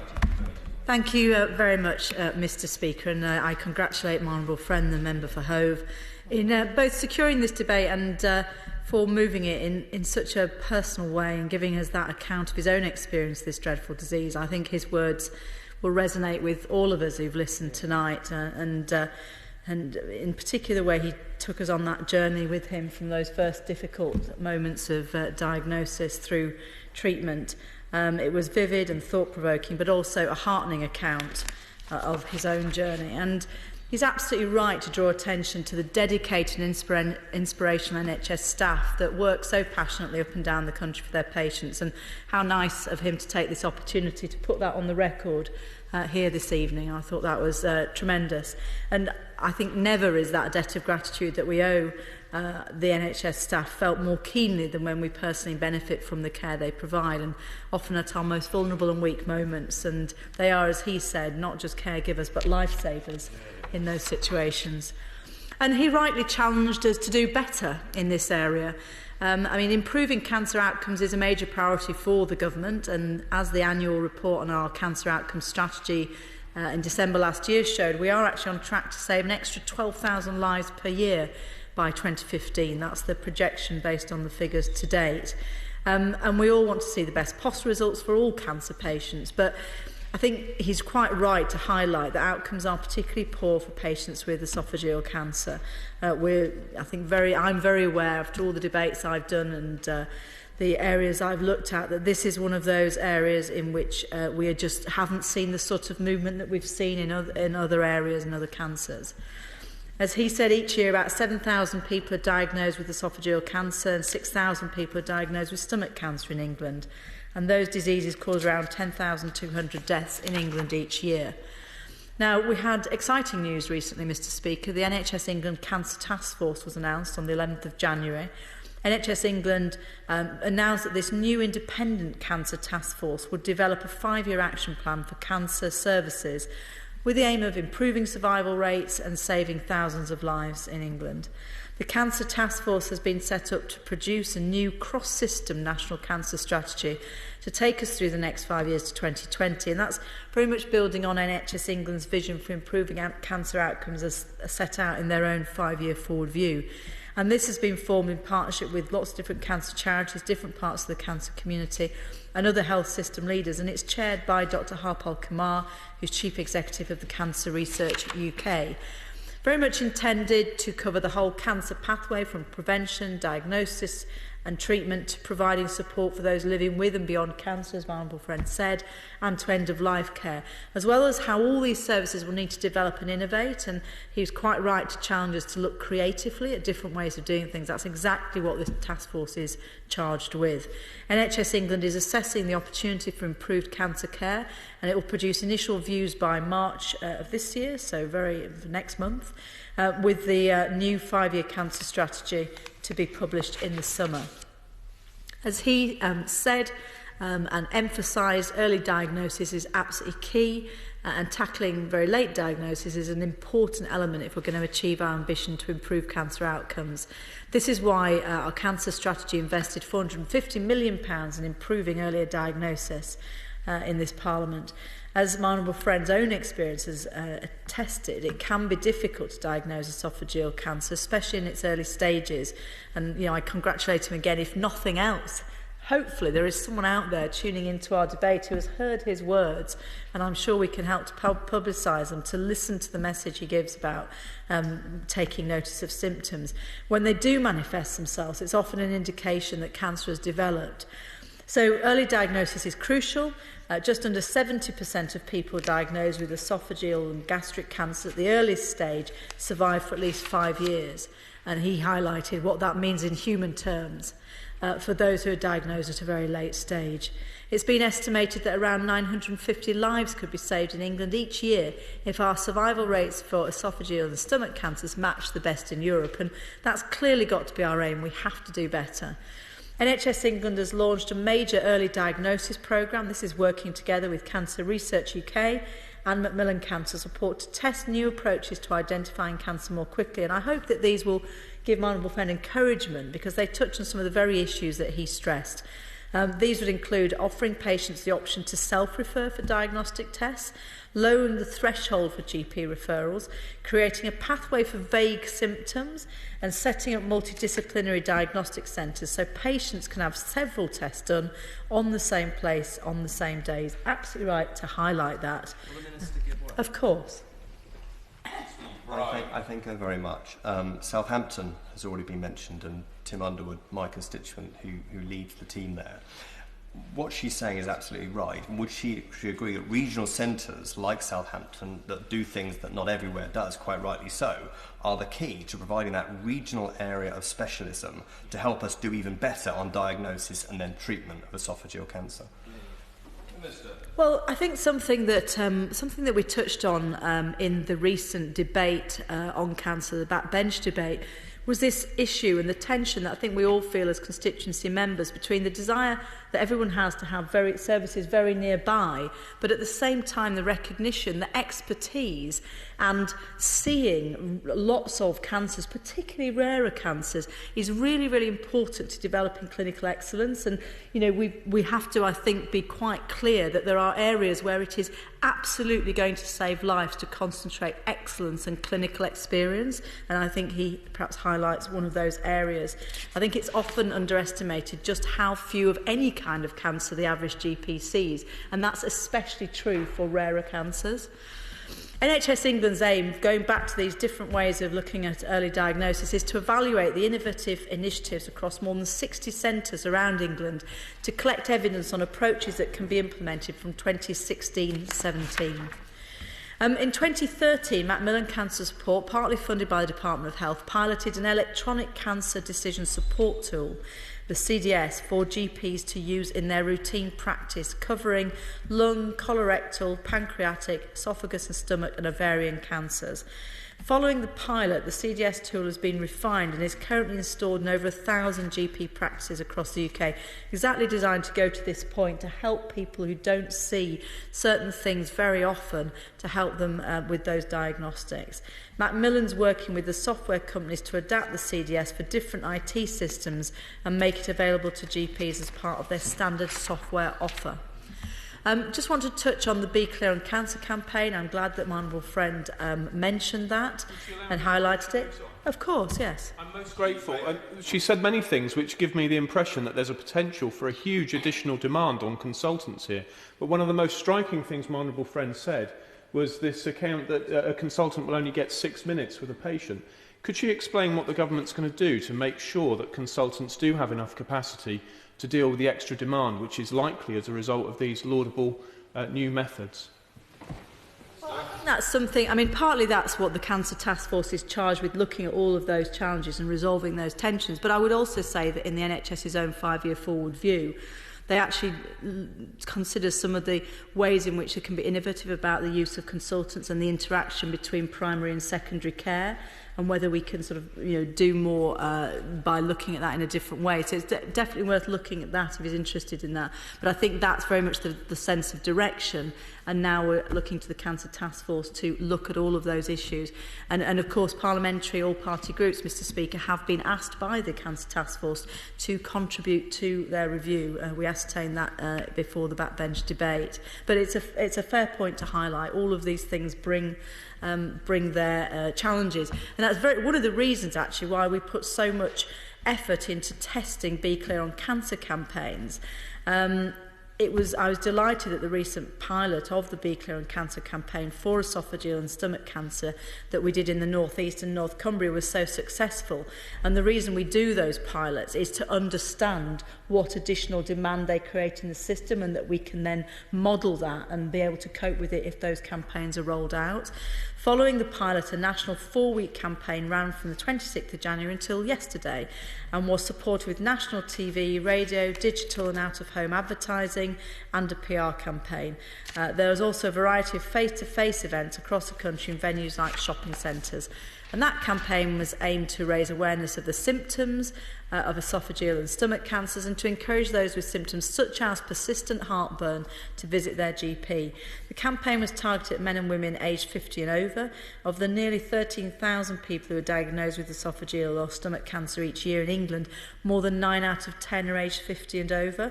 The campaign also aimed at friends and family, who can encourage those with symptoms to make an appointment with their doctor if they're concerned. And I think we're all aware of those times when, despite sort of knowing what's good for us, we actually need a loved one to say it's really time to go to the doctor. So the campaign does take that into account. Just turning to his very sort of clear points, very good points about endoscopy. Actually made, I think, in an intervention by my honourable friend, member for Winchester, actually. We accept there are issues with endoscopy capacity, and that's why we've been working with NHS England and Health Education England to prioritise this area.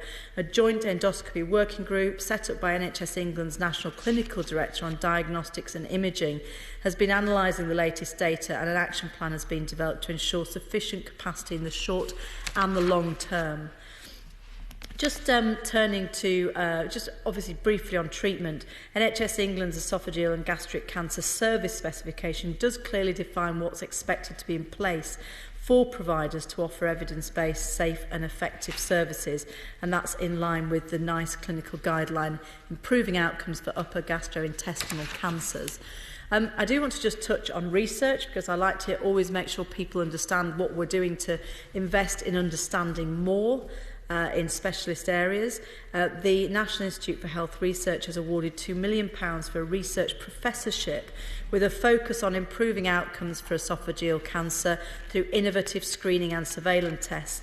It's also funding a £2 million trial of palliative radiotherapy, in addition to self-expanding metal stent for improving outcomes for dysphagia and survival in advanced esophageal cancer. And the NIHR Clinical Research Network is currently recruiting to 24 clinical trials and studies in esophageal cancer. So lots going on in that area too. So in conclusion, Mr Speaker, I'd like to thank my honourable friend for securing this debate and congratulate him on the way he moved it. I don't underestimate the challenge before us of improving outcomes for people with esophageal cancer. But I hope that what I've tried to set out briefly here shows we're committed to improving cancer care through building greater awareness through the public, through targeted and high-profile awareness campaigns, such as the one I've described, using technology and innovation to support GPs to better identify symptoms and improve the referral process, and of course action to ensure sufficient capacity in areas like endoscopy. Things are improving. There's a lot of work yet to be done, though. We're committed to improving cancer survival rates and building on the improvements we've made so far so that we have the best cancer outcomes in Europe. And his speech tonight illustrated far more eloquently than I can, with all my facts and figures and statistics, why that's important to our fellow countrymen and women, and why it's so important that we continue to make progress. And I thank him for highlighting that this evening. Order. The question is that this House do now adjourn. As many as have that opinion say aye. Aye. Of the contrary, no. I think the ayes have it. The ayes have it. Order. Order.